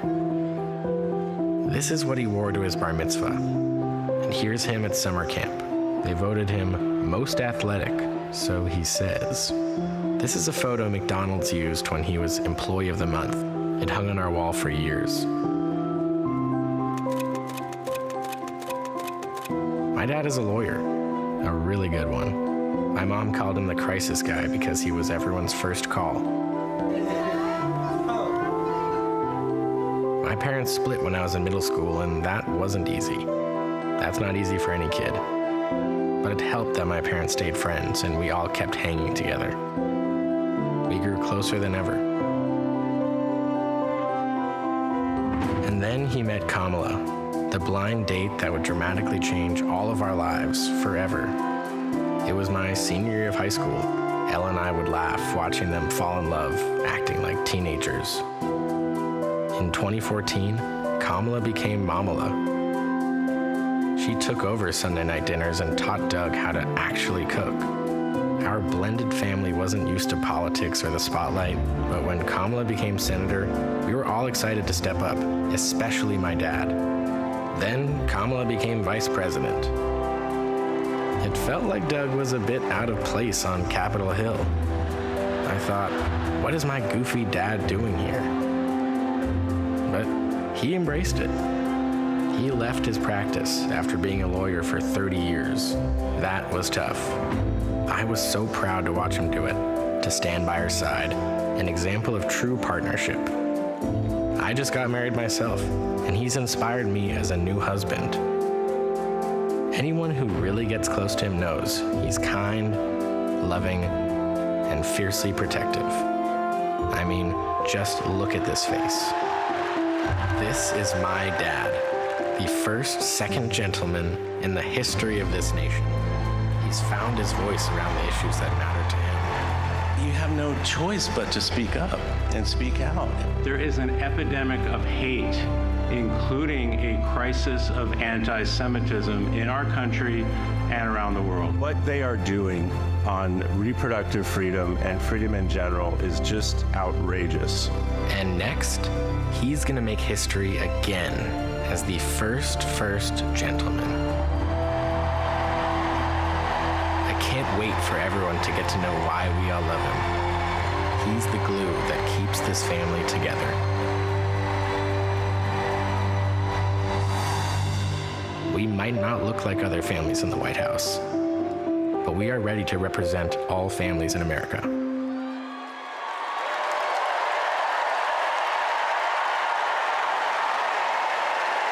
Please welcome my dad, the second gentleman of the United States, Doug Emhoff.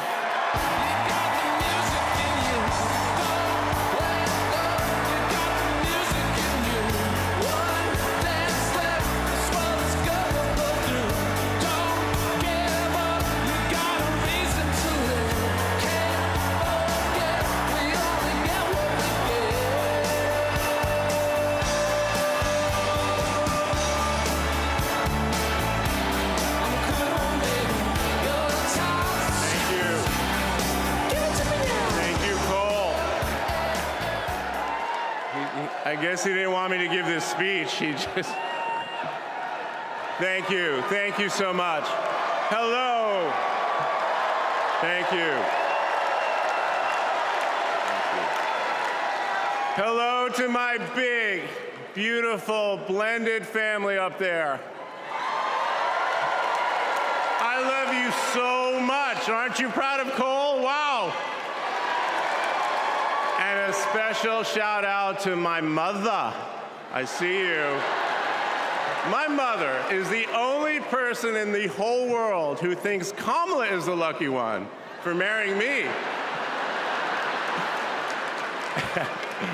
And to Kamala, who, well, we just saw where she is. She's out on the trail listening to and talking with voters. Honey, I can't wait for you to come back to Chicago because we're having a great time here.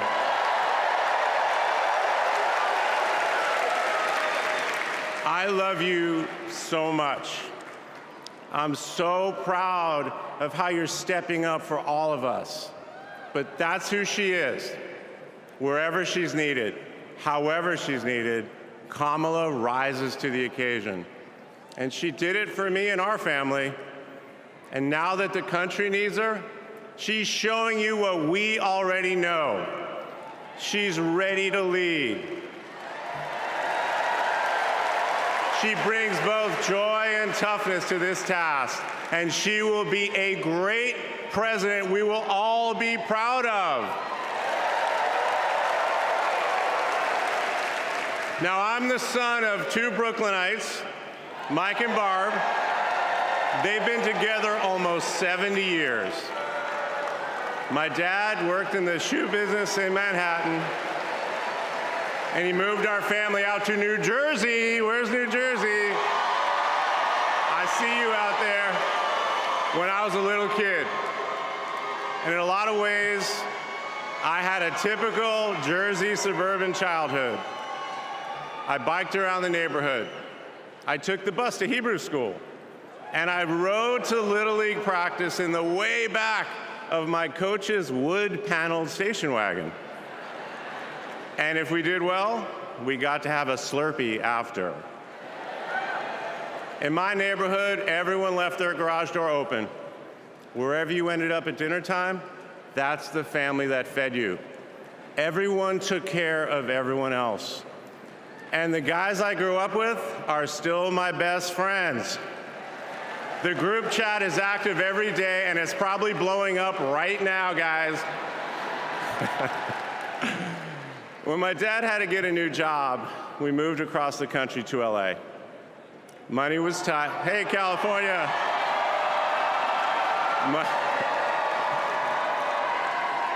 Money was tight, so I worked at McDonald's in high school for some extra cash. Not only was I Employee of the Month, but I still have the framed picture, which you just saw, and there was a ring, golden arches and all. And then I waited tables, parked cars. I was working full-time so I could afford to go to college part-time. And thanks to partial scholarships, student loans, and a little help from my dad, I got myself through law school. And I got my first job as a lawyer, which is also where I met the guys in my fantasy football league. And a lot has changed in our lives since the early 90s, but my team name is still Nirvana. Yes, after the band. I worked hard, and I love being a lawyer.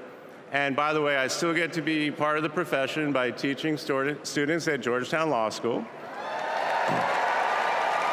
I got married, became a dad to Cole and Ella.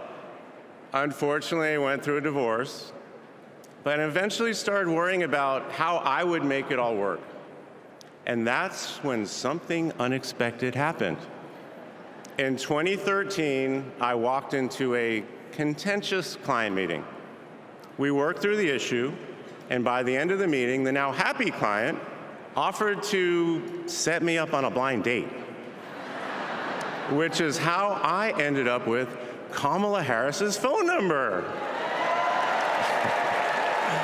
Now, for generations, people have debated when to call the person you're being set up with.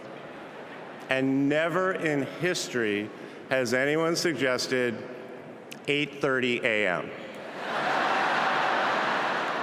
And yet, that's when I dialed. I got Kamala's voicemail, and I just started rambling. Hey, it's Doug. I'm on my way to an early meeting. Again, it's Doug. I remember I was trying to grab the words out of the air and just put them back in my mouth. And for what seemed like far too many minutes, I hung up. By the way, Kamala saved that voicemail, and she makes me listen to it on every anniversary. But that message wasn't the only unusual thing about that day. Now, Kamala, who normally would have been working hard at her office, just happened to be waiting at her apartment for a contractor to do some work on her kitchen. I was eating at my desk, which was not a regular occurrence for a busy lawyer like me who appreciated a good business lunch. But that's when she called me back. And we talked for an hour, and we laughed. Well, you know that laugh. I love that laugh.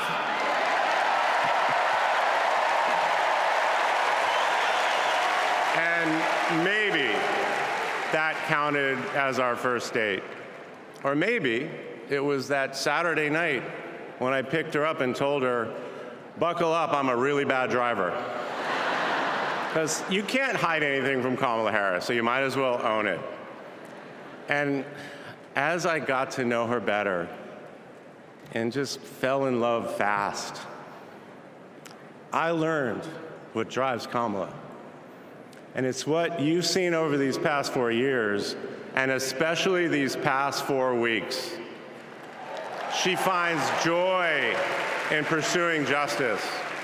She stands up to bullies just like my parents taught me to. And she likes to see people do well, but hates when they're treated unfairly. She believes this work requires a basic curiosity in just how people are doing. Her empathy is her strength. Over the past decade, Kamala has connected me more deeply to my faith, even though it's not the same as hers. She comes to synagogue with me for high holiday services, and I go to church with her for Easter. I get to enjoy her mom's chili relleno recipe every Christmas, and she makes a mean brisket for Passover. It brings me right back to my grandmother's apartment in Brooklyn, you know, the one with the plastic-covered couches. But Kamala has fought against anti-Semitism and all forms of hate her whole career. She's the one who encouraged me as second gentleman to take up that fight, which is so personal to me. And those of you who belong to blended families know that they can be a little complicated. But as soon as our kids started calling her Mamala, I knew we'd be okay. Ella calls us a three-headed parenting machine. Kamala and Kirsten, thank you both. Thank you both for always putting your family and the kids first. Now, Cole and Ella's friends knew that when they'd come over for Sunday dinner with Mamala, it was going to be real talk. In between taking cooking instructions, they'd have to answer questions about what problem they wanted to solve in the world. They learned that you've always got to be prepared because Kamala is going to prosecute the case. And in the same breath that Cole and Greenlee told us that they were engaged, they asked Kamala to officiate their wedding. And in the same way that she always steps up when it matters, Kamala put so much time into those remarks, and she bound them in a book that matched her dark red dress, and then turned that into a gift for the happy couple. A few days ago, during this incredible time we're going through, there was a brief window when Kamala was back at home. And I saw her sitting on her favorite chair, and in the middle of a wild month, I just hoped that she was having a quiet moment to herself. But then I realized she was on the phone. And of course, my mind went to all the potential crises that the vice president could be dealing with. Was it domestic? Was it foreign? Was it campaign? I could see she was focused, and all I knew was that it must be something important. And it turns out it was. Ella had called her. That's Kamala. That's Kamala. Those kids are her priorities, and that scene was a perfect map of her heart. She's always been there for our children, and I know she'll always be there for yours too. Kamala is a joyful warrior. It's doing for her country what she has always done for the people that she loves. Her passion will benefit all of us when she's our president. And here's the thing about joyful warriors. They're still warriors. And Kamala is as tough as it comes. Just ask the criminals, the global gangsters, and the witnesses before the Senate Judiciary Committee. She never runs from a fight. And she knows the best way to deal with a coward is to take him head on. Because we all know cowards are weak, and Kamala Harris can smell weakness. She doesn't tolerate any BS. You've all seen that look, and you know that look I'm talking about. That look is not just a meme. It reflects her true belief in honest and direct leadership. And it's also why she will not be distracted by nonsense. Kamala knows that in order to win, we cannot lose focus. America, in this election, you have to decide who to trust with your family's future. I trusted Kamala with our family's future. It was the best decision I ever made. This Thursday will be our 10th wedding anniversary, which I know it means I'm about to hear that embarrassing voicemail again. However, that's not all I'll be hearing. That same night, I'll be hearing my wife, Kamala Harris, accept your nomination for President of the United States. And with your help, she will lead with joy and toughness, with that laugh and that look, with compassion and conviction. She'll lead from the belief that wherever we come from, whatever we look like, we're strongest when we fight for what we believe in, not just against what we fear. Kamala Harris was exactly the right person for me at an important moment in my life. And at this moment in our nation's history, she is exactly the right president. Thank you so much.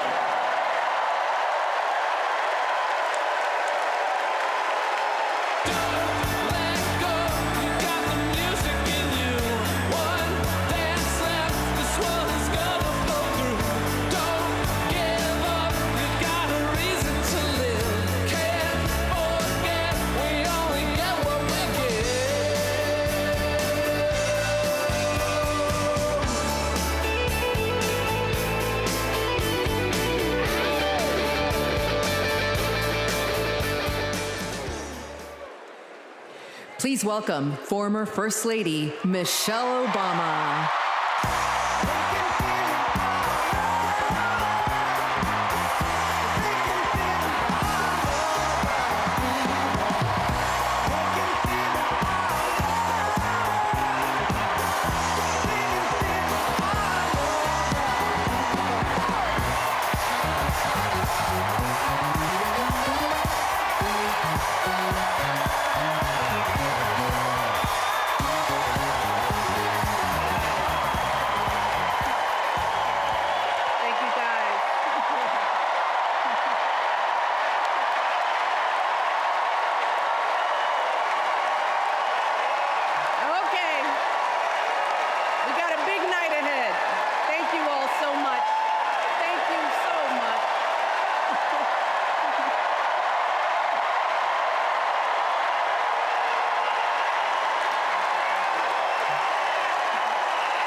Wonderfully magical is in the air, isn't it? Yeah.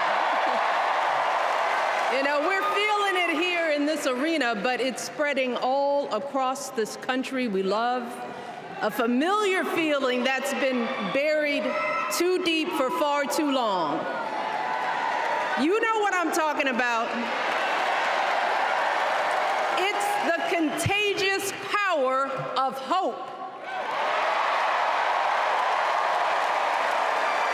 The anticipation, the energy, the exhilaration of once again being on the cusp of a brighter day. The chance to vanquish the demons of fear, division, and hate that have consumed us and continue pursuing the unfinished promise of this great nation, the dream that our parents and grandparents fought and died and sacrificed for. America, hope is making a comeback.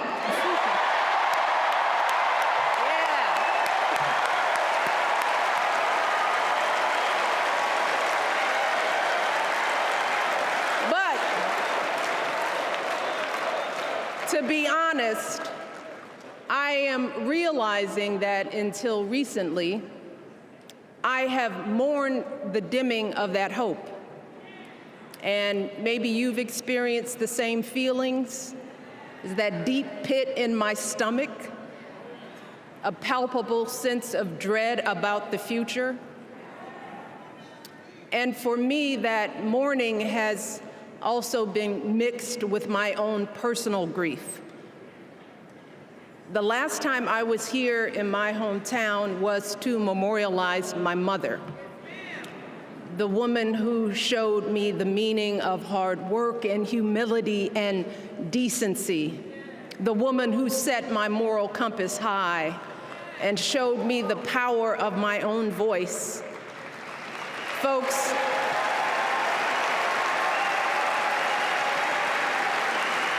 I still feel her loss so profoundly. I wasn't even sure if I'd be steady enough to stand before you tonight, but my heart compelled me to be here because of the sense of duty that I feel to honor her memory and to remind us all not to squander the sacrifices our elders made to give us a better future. You see, my mom, in her steady, quiet way, lived out that striving sense of hope every single day of her life. She believed that all children, all people have value, that anyone can succeed if given the opportunity. She and my father didn't aspire to be wealthy. In fact, they were suspicious of folks who took more than they needed. They understood that it wasn't enough for their kids to thrive if everyone else around us was drowning. So my mother volunteered at the local school. She always looked out for the other kids on the block. She was glad to do the thankless, unglamorous work that for generations has strengthened the fabric of this nation. The belief that if you do unto others, if you love thy neighbor, if you work and scrape and sacrifice, it will pay off. If not for you, then maybe for your children or your grandchildren.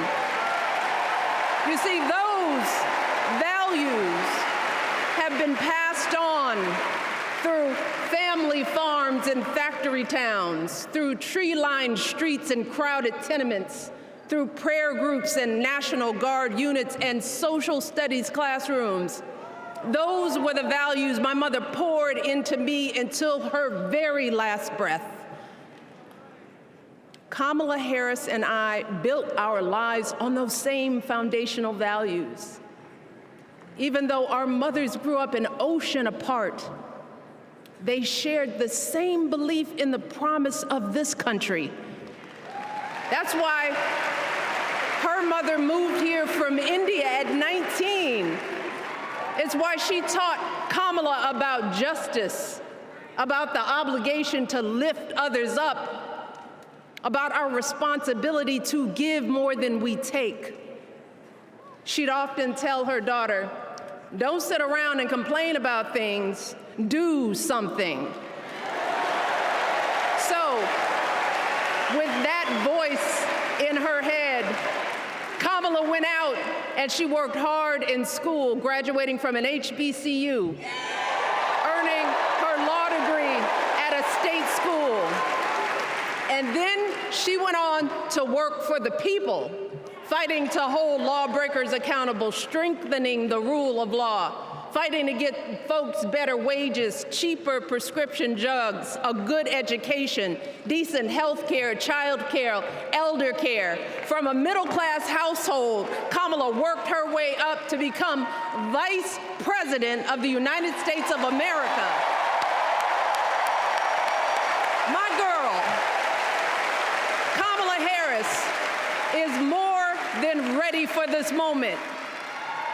She is one of the most qualified people ever to seek the office of the presidency. And she is one of the most dignified. A tribute to her mother, to my mother, and to your mother too. The embodiment of the stories we tell ourselves about this country. Her story is your story. It's my story. It's the story of the vast majority of Americans trying to build a better life. Look, Kamala knows, like we do, that regardless of where you come from, what you look like, who you love, how you worship, or what's in your bank account, we all deserve the opportunity to build a decent life. All of our contributions deserve to be accepted and valued. Because no one has a monopoly on what it means to be an American. No one.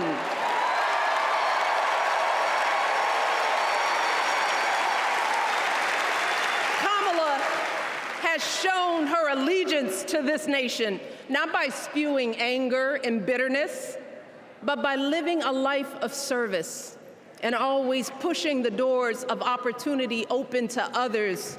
She understands that most of us will never be afforded the grace of failing forward.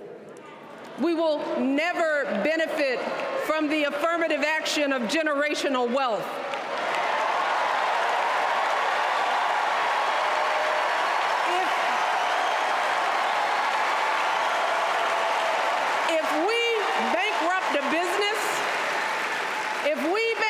Business or choke in a crisis, we don't get a second, third, or fourth chance.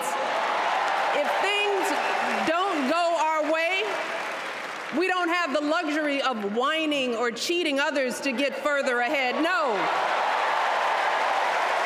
We don't get to change the rules so we always win. If we see a mountain in front of us, we don't expect there to be an escalator waiting to take us to the top.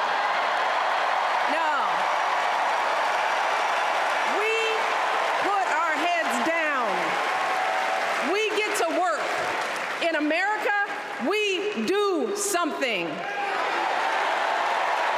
throughout her entire life, that's what we've seen from Kamala Harris. The steel of her spine, the steadiness of her upbringing, the honesty of her example, and yes, the joy of her laughter and her light. It couldn't be more obvious.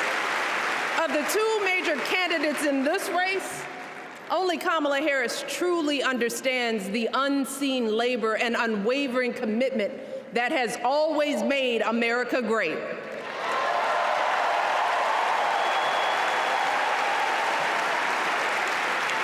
Now, unfortunately, we know what comes next. We know folks are going to do everything they can to distort her truth. My husband and I sadly know a little something about this. For years, Donald Trump did everything in his power to try to make people fear us. See, his limited, narrow view of the world made him feel threatened by the existence of two hardworking, highly educated, successful people who happen to be black.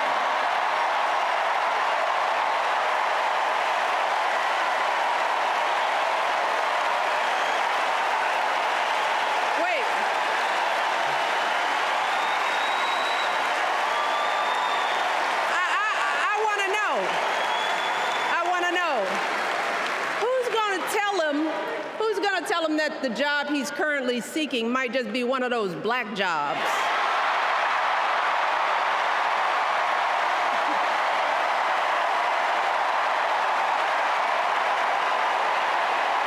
Look,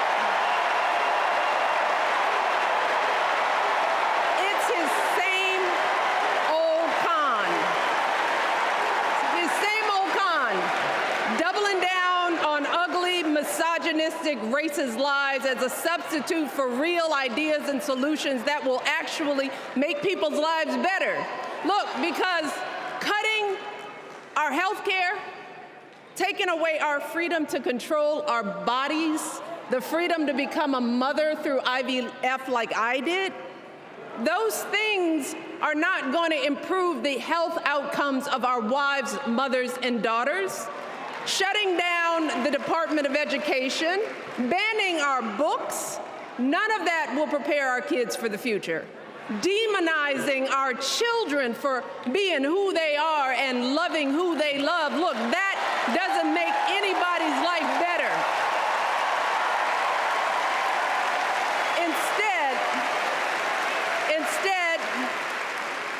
it only makes us small. And let me tell you this, going small is never the answer. Going small is the opposite of what we teach our kids. Going small is petty, it's unhealthy, and quite frankly, it's unpresidential.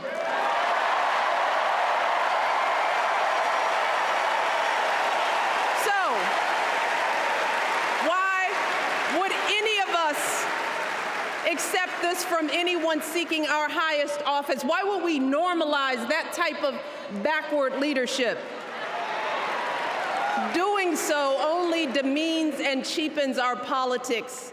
It only serves to further discourage good, big-hearted people from wanting to get involved at all. America, our parents taught us better than that, and we deserve so much better than that. That's why we must do everything in our power to elect two of those good, big-hearted people. There is no other choice than Kamala Harris and Tim Walz. No other choice.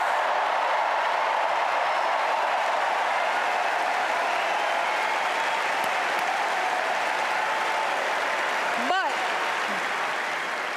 as we embrace this renewed sense of hope, let us not forget the despair we have felt. Let us not forget what we are up against. Yes, Kamala and Tim are doing great now. We're loving it. They're packing arenas across the country. Folks are energized. We are feeling good. But remember, there are still so many people who are desperate for a different outcome, who are ready to question and criticize every move Kamala makes, who are eager to spread those lies, who don't want to vote for a woman, who will continue to prioritize building their wealth over ensuring that everyone has enough. So no matter how good we feel tonight or tomorrow or the next day, this is going to be an uphill battle. So folks, we cannot be our own worst enemies. No. See, because the minute something goes wrong, the minute a lie takes hold, folks, we cannot start wringing our hands. We cannot get a Goldilocks complex about whether everything is just right. And we cannot indulge our anxieties about whether this country will elect someone like Kamala instead of doing everything we can to get someone like Kamala elected.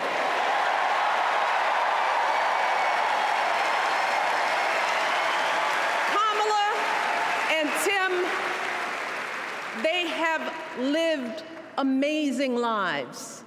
And I am confident that they will lead with compassion, inclusion, and grace. But they are still only human. They are not perfect. And like all of us, they will make mistakes. But luckily, y'all, this is not just on them. No, this is up to us, all of us, to be the solution that we seek. It's up to all of us to be the antidote to the darkness and division. Look, I don't care how you identify politically, whether you're Democrat, Republican, Independent, or none of the above. This is our time to stand up for what we know in our hearts is right.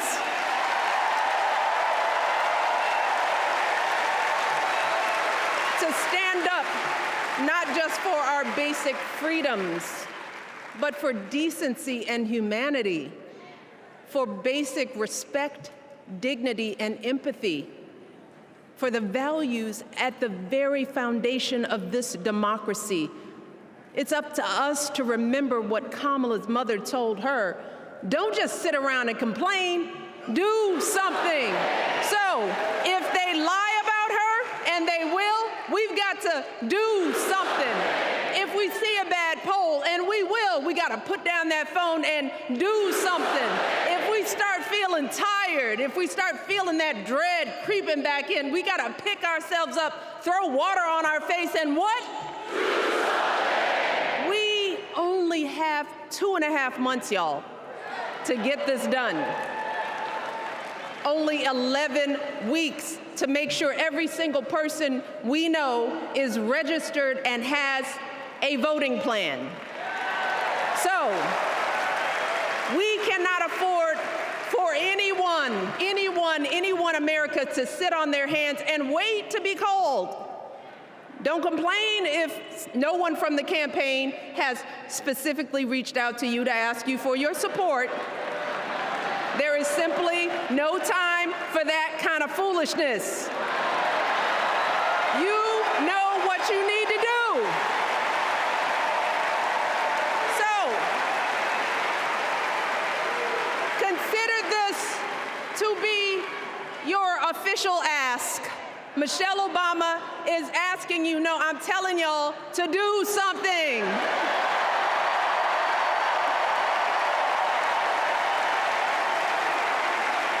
Because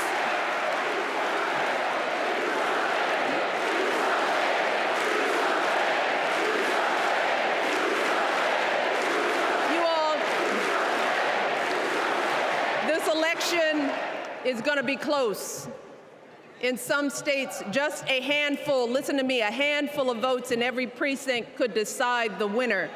So we need to vote in numbers that erase any doubt. We need to overwhelm any effort to suppress us. Our fate is in our hands. In 77 days, we have the power to turn our country away from the fear, division, and smallness of the past. We have the power to marry our hope with our action. We have the power to pay forward the love, sweat, and sacrifice of our mothers and fathers and all those who came before us. We did it before, y'all, and we sure can do it again. Let us work like our lives depend on it.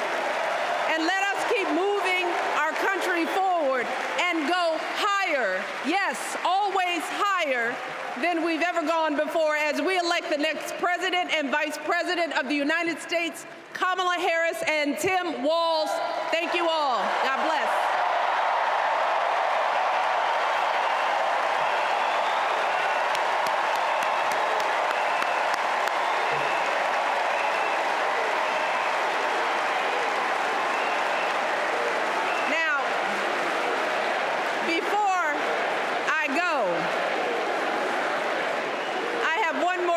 Tonight.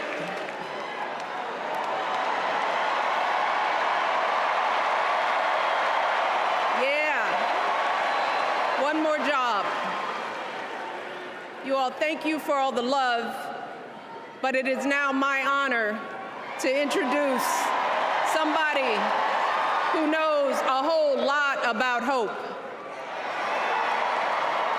Someone who has spent his life strengthening our democracy, and let me tell you, as someone who lives with him, he wakes up every day,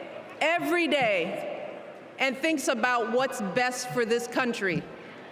Please welcome America's 44th President and the love of my life, Barack Obama.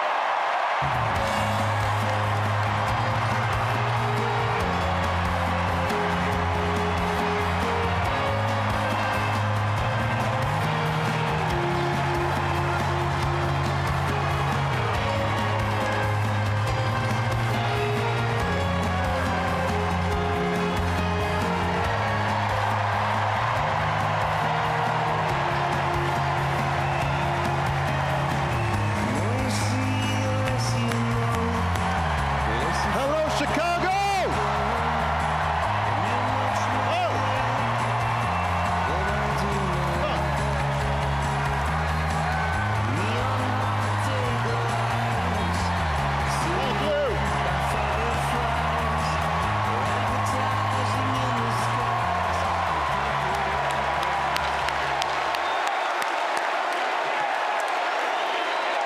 thank you. Thank you, everybody. Thank you.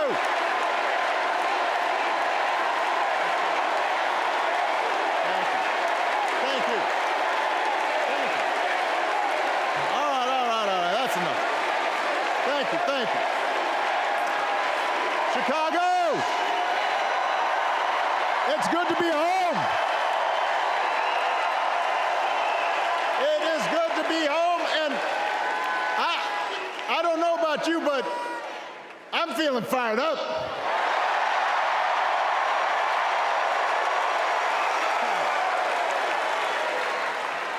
I am feeling ready to go.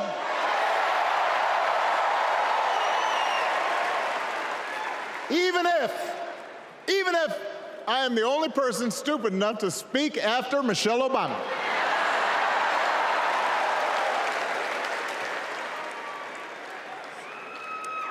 I am feeling hopeful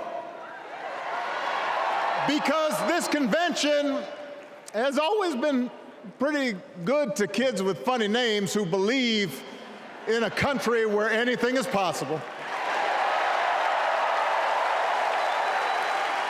Because we have a chance to elect someone who has spent her entire life trying to give people the same chances America gave her. Someone who sees you and hears you and will get up every single day and fight for you. The next president of the United States of America, Kamala Harris.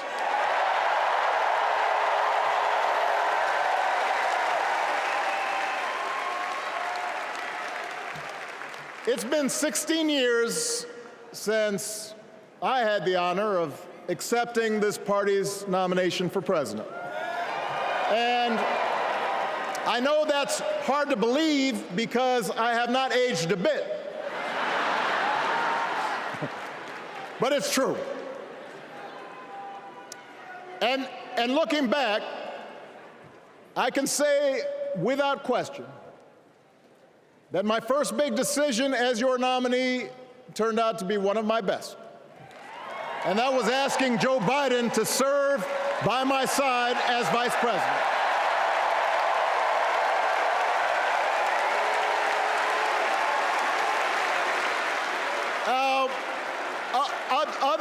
Other than some common Irish blood, Joe and I come from different backgrounds. But we became brothers. And as we worked together for 8, sometimes pretty tough years, what I came to admire most about Joe wasn't just his smarts, his experience. It was his empathy and his decency and his hard-earned resilience, his unshakable belief that everyone in this country deserves a fair shot.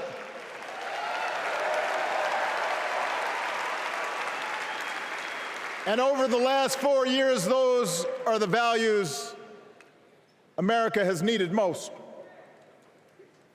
At a time when millions of our fellow citizens were sick and dying, we needed a leader with the character to put politics aside and do what was right. At a time when our economy was reeling, we needed a leader with the determination to drive what would become the world's strongest recovery. 15 million jobs, higher wages, lower health care costs. At a time when the other party had turned into a cult of personality, we needed a leader who was steady and brought people together and was selfless enough to do the rarest thing there is in politics, putting his own ambition aside for the sake of the country.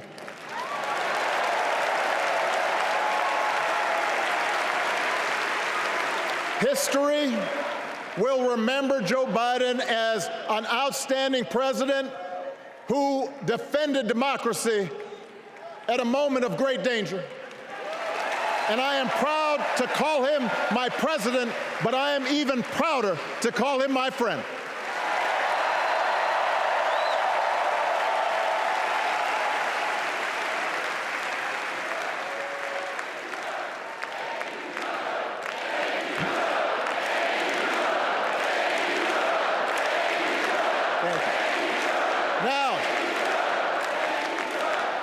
The torch has been passed. Now it is up to all of us to fight for the America we believe in. And make no mistake, it will be a fight. For all the incredible energy we've been able to generate over the last few weeks, for all the rallies and the memes, this will still be a tight race in a closely divided country. A country where too many Americans are still struggling, where a lot of Americans don't believe government can help. And as we gather here tonight, the people who will decide this election are asking a very simple question. Who will fight for me? Who's thinking about my future, about my children's future, about our future together? One thing is for certain, Donald Trump is not losing sleep over that question.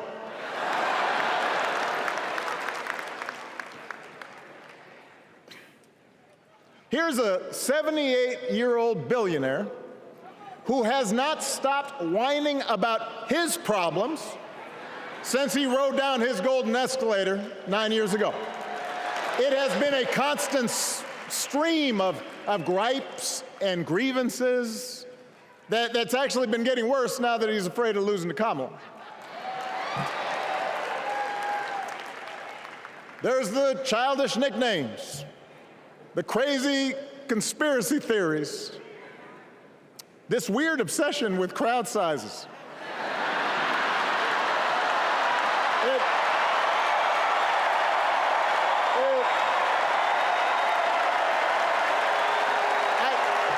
It just goes on and on and on. The other day I heard someone compare Trump to the neighbor who keeps running his leaf blower outside your window every minute of every day.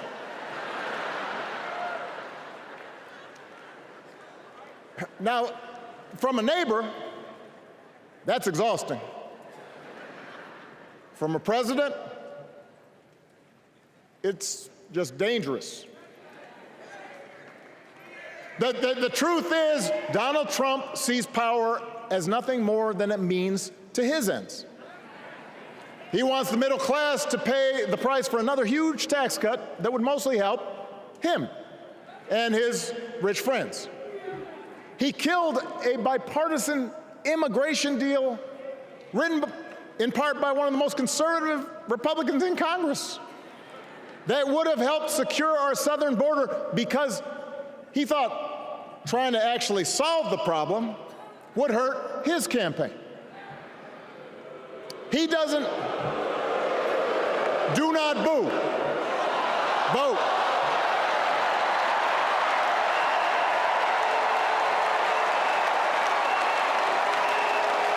He doesn't seem to care if more women lose their reproductive freedom since it won't affect his life. And most of all, Donald Trump wants us to think that this country is hopelessly divided between us and them, between the real Americans, who of course support him, and the outsiders who don't. And he wants you to think that you'll be richer and safer if you will just give him the power to put those other people back in their place. It is one of the oldest tricks in politics from a guy whose act has, let's face it, gotten pretty stale. We do not need 4 more years of bluster and bumbling and chaos. We have seen that movie before, and we all know that the sequel is usually worse.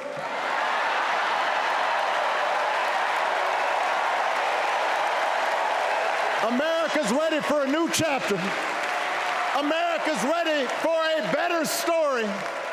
We are ready for a President Kamala Harris.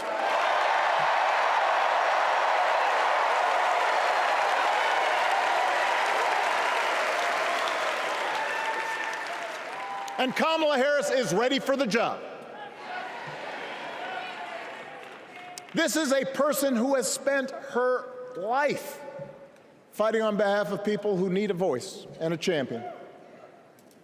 As you heard from Michelle, Kamala was not born into privilege. She had to work for what she's got.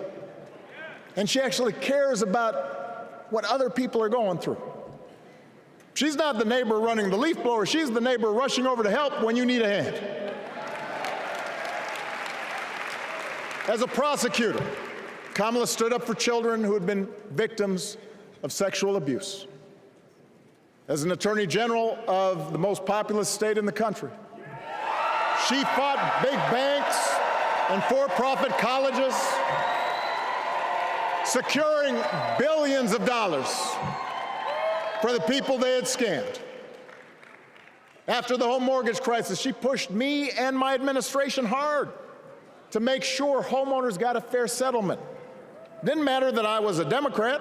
Didn't matter that she had knocked on doors for my campaign in Iowa. She was going to fight to get as much relief as possible for the families who deserved it.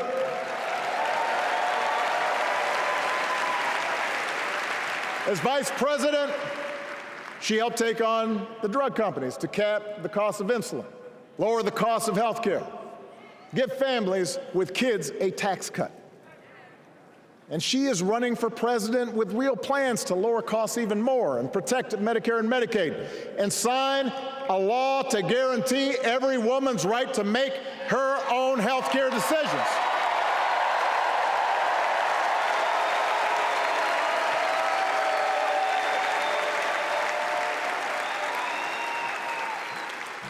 In other words, Kamala Harris won't be focused on her problems. She'll be focused on yours. As president, she won't just cater to her own supporters and punish those who refuse to kiss the ring or bend the knee. She'll work on behalf of every American. That's who Kamala is. And in the White House, she will have an outstanding partner in Governor Tim Walz.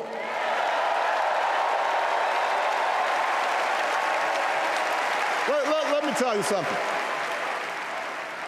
Let me tell you something. I love this guy. Tim is the kind of person who should be in politics. Born in a small town, served his country, taught kids, coached football, took care of his neighbors. He knows who he is, and he knows what's important. You can tell those flannel shirts he wears don't come from some political consultant. They come from his closet, and they have been through some stuff.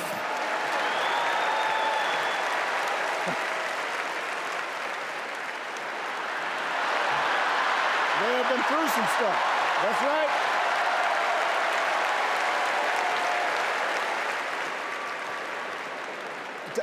Together, Kamala and Tim have kept faith with America's central story. A story that says we are all created equal. All of us endowed with certain inalienable rights, that everyone deserves a chance, that even when we don't agree with each other, we can find a way to live with each other. That's Kamala's vision. That's Tim's vision. That's the Democratic Party's vision. And our job over the next 11 weeks is to convince as many people as possible to vote for that vision. Now, it won't be easy. The other side knows it's easier to play on people's fears and cynicism, always has been. They will tell you that government is inherently corrupt, that sacrifice and generosity are for suckers. And since the game is rigged, it's okay to take what you want and just look after your own. That's the easy path. We have a different task. Our job is to convince people that democracy can actually deliver. And in doing that, we can't just point to what we've already accomplished. We can't just rely on the ideas of the past. We need to chart a new way forward to meet the challenges of today. And Kamala understands this. She knows, for example, that if we want to make it easier for more young people to buy a home, we need to build more units and clear away some of the outdated laws and regulations that made it harder to build homes for working people in this country. That is a priority, and she's put out a bold new plan to do just that.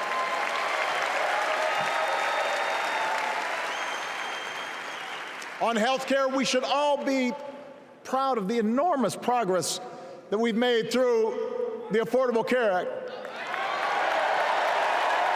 providing millions of people access to affordable coverage, protecting millions more from unscrupulous insurance practices. I noticed, by the way, that since it's become popular, they don't call it Obamacare no more.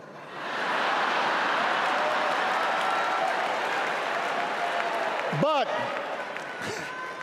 Kamala knows we can't stop there, which is why she'll keep working to limit out-of-pocket costs.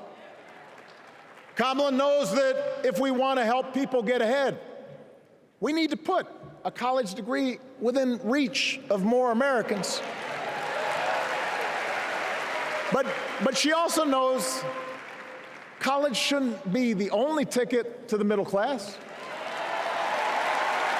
We need to follow the lead of governors like Tim Walz, who said, if you've got the skills and the drive, you shouldn't need a degree to work for state government.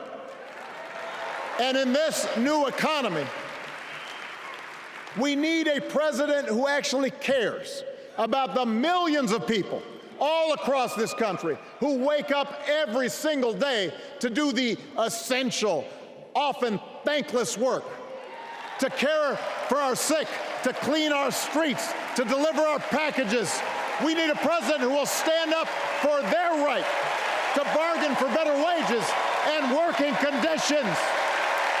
And Kamala will be that president.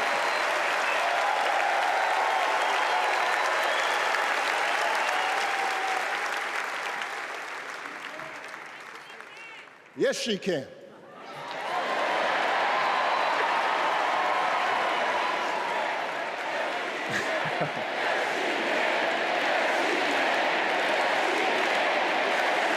Yes, she can. A Harris-Walz administration can help us move past some of the tired old debates that keep stifling progress. Because at their core, Kamala and Tim understand that when everybody gets a fair shot, we are all better off. They understand that when every child gets a good education, the whole economy gets stronger. When women are paid the same as men for doing the same job, all families benefit.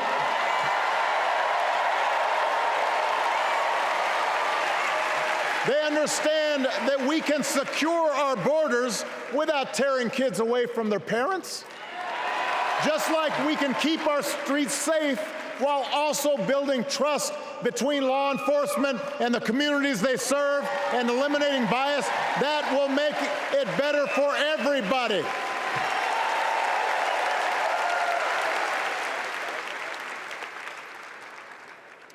Donald Trump and his well-heeled donors, they don't see the world that way. For them, one group's gains is necessarily another group's loss. For them, freedom means that the powerful can do pretty much what they please, whether it's fire workers trying to organize a union or put poison in our rivers or avoid paying taxes like everybody else has to do. Well, we have a broader idea of freedom. We believe in the freedom to provide for your family if you're willing to work hard. The freedom to breathe clean air and drink clean water and send your kids to school without worrying if they'll come home. We believe that true freedom gives each of us the right to make decisions about our own life how we worship, what our family looks like, how many kids we have, who we marry. And we believe that freedom requires us to recognize that other people have the freedom to make choices that are different than ours. That's okay.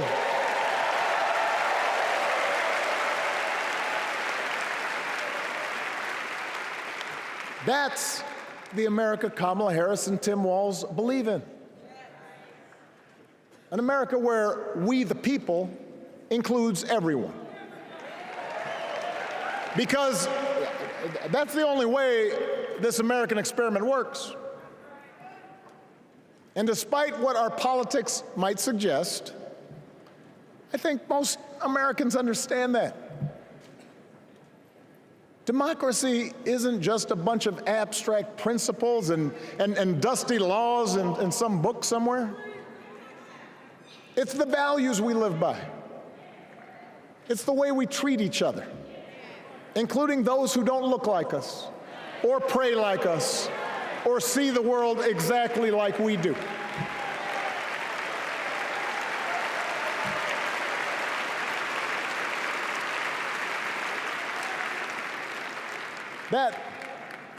That sense of mutual respect has to be part of our message.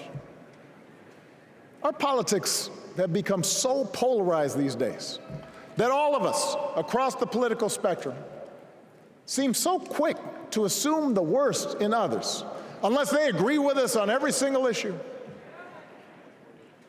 We start thinking that the only way to win is to scold and shame and out-yell the other side. And after a while, regular folks just tune out, or they don't bother to vote. Now, that approach may work for the politicians who just want attention and thrive on division, but it won't work for us. To make progress on the things we care about, the things that really affect people's lives, we need to remember that we've all got our blind spots and contradictions and prejudices, and that if we want to win over those who aren't yet ready to support our candidates, we need to listen to their concerns and maybe learn something in the process. After all, if a parent or grandparent occasionally says something that makes us cringe, we don't automatically assume they're bad people. We recognize that the world is moving fast, that they need time and maybe a little encouragement to catch up. Our fellow citizens deserve the same grace we hope they'll extend to us.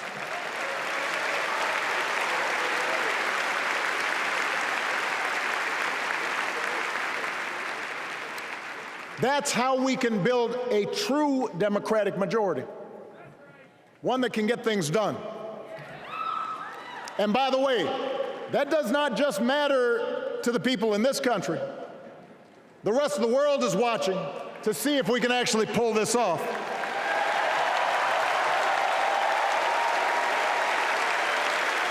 No nation, no society has ever tried to build a democracy as big and as diverse as ours before. One that includes people that over decades have come from every corner of the globe. One where our allegiances and our community are defined not by race or blood, but by a common creed. And that's why when we uphold our values, the world's a little brighter. When we don't, the world's a little dimmer. And dictators and autocrats feel emboldened. And over time, we become less safe. We shouldn't be the world's policemen, and we can't eradicate every cruelty and injustice in the world. But America can be and must be a force for good, discouraging conflict, fighting disease, promoting human rights, protecting the planet from climate change, defending freedom, brokering peace. That's what Kamala Harris believes, and so do most Americans.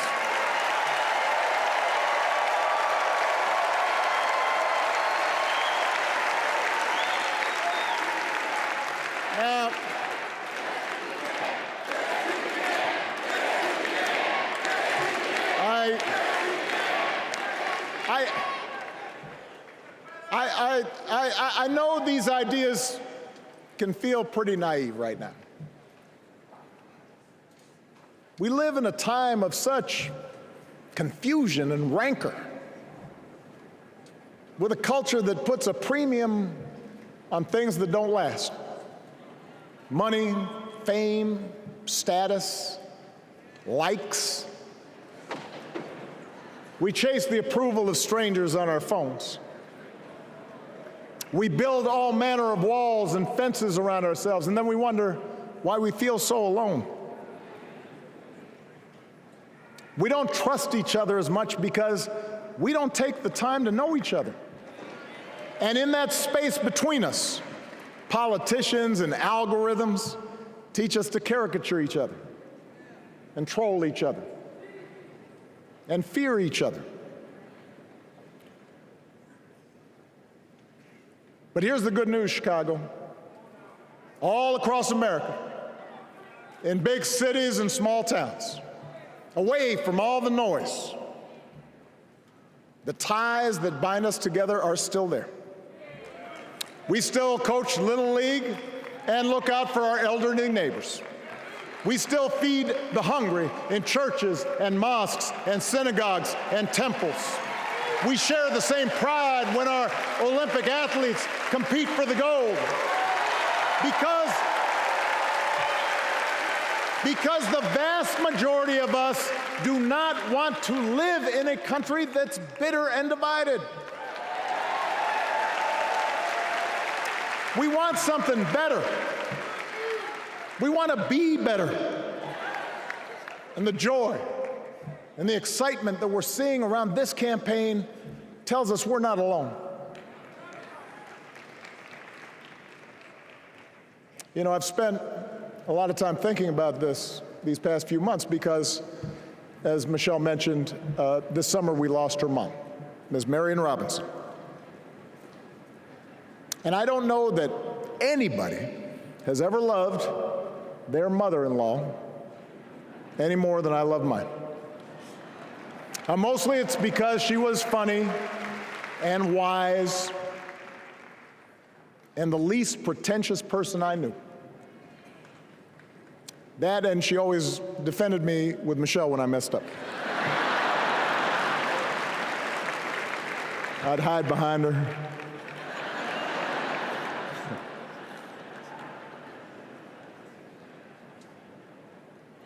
But I also think one of the reasons Mary and I became so close was she reminded me of my grandmother, the woman who helped raise me as a child. And on the surface, the two of them did not have a lot in common. One was a black woman from right here, south side of Chicago, right down the way. Went to Englewood High School. The other was a little old white lady born in a tiny town called Peru, Kansas. Now, I know there aren't that many people from Peru. And yet they shared a basic outlook on life. They were strong, smart, resourceful women, full of common sense, who, regardless of the barriers they encountered, and women growing up in the 40s and 50s and 60s, they encountered barriers. They still went about their business without fuss or complaint and provided an unshakable foundation of love for their children and their grandchildren. In that sense, they both represented an entire generation of working people who, through war and depression, discrimination and limited opportunity, helped build this country. A lot of them toiled every day at jobs that were often too small for them and didn't pay a lot. They willingly went without just to keep a roof over their families' heads, just to give their children something better. But they knew what was true. They knew what mattered. Things like honesty and integrity, kindness and hard work. They weren't impressed with braggarts or bullies. They didn't think putting other people down lifted you up or made you strong. They didn't spend a lot of time obsessing about what they didn't have. Instead, they appreciated what they did. They found pleasure in simple things. A card game with friends, a good meal, and laughter around the kitchen table. Helping others. And most of all, seeing their children do things and go places that they would have never imagined for themselves.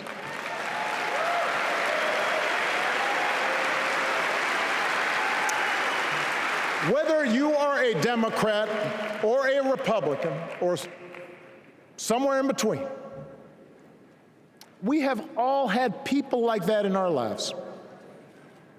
People like Kamala's parents, who crossed oceans because they believed in the promise of America. People like Tim's parents, who taught him about the importance of service. Good, hard-working people who weren't famous or powerful, but who managed in countless ways to lead this country just a little bit better than they found it. As much as any policy or program, I believe that's what we yearn for. A return to an America where we work together and look out for each other. A restoration of what Lincoln called, on the eve of Civil War, our bonds of affection. An America that taps what he called the better angels of our nature. That is what this election is about. And I believe that's why if we each do our part over the next 77 days, if we knock on doors, if we make phone calls, if we talk to our friends, if we listen to our neighbors, if we work like we've never worked before, if we hold firm to our convictions, we will elect Kamala Harris as the next President of the United States, and Tim Walz as the next Vice President of the United States. We will elect leaders up and down the ballot who will fight for the hopeful, forward-looking America we all believe in, and together we too will build a country that is more secure and more just, more equal, and more free. So let's get to work. God bless you, and God bless the United States of America.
Please stand if you are able for this evening's benediction, offered by Bishop Samuel L. Green Sr. and His Eminence Archbishop Alpidophoros of the Greek Orthodox Archdiocese of America.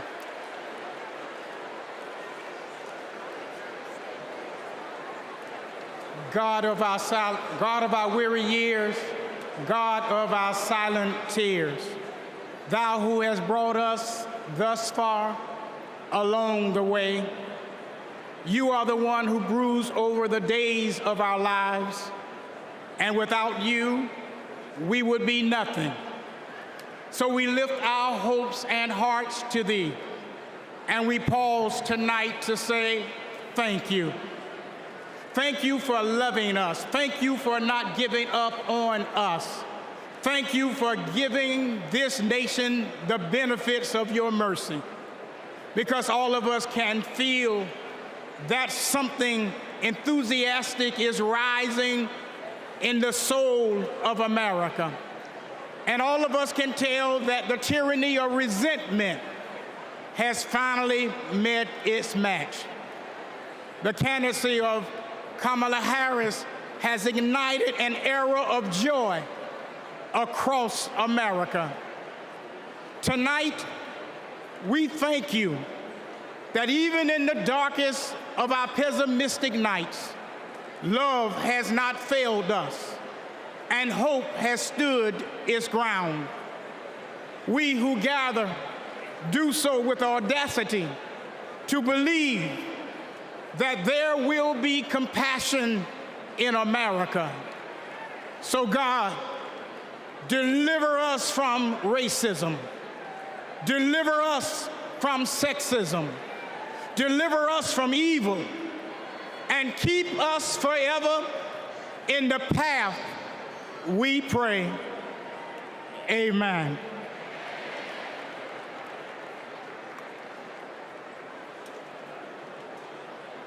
It is now time to pray to the Lord. Let us pray to the Lord. Eternal and ever-living God, source of goodness and grace, we come before you, seeking your heavenly benediction upon this democratic national convention. Grant unto the nominee for President of these United States, Vice President Kamala Harris, and her running mate, Governor Tim Walz, to pursue the highest offices in the land with love, with hope, and with faith in our nation. Grant unto the delegates to engage with their fellow citizens in a spirit of joy and duty, always seeking the best for our country. We also ask special blessings upon President Joseph Biden, First Lady Jill Biden, and their family, for he has given a lifetime of service and of sacrifice to the American people, and has stood with nobility and integrity upon the international stage to lead in the best traditions of the United States. Finally, we ask that you protect and defend the armed forces who protect and defend us, so that in peace and security we may offer to you, the one true God, the praise that is in your due. Amen.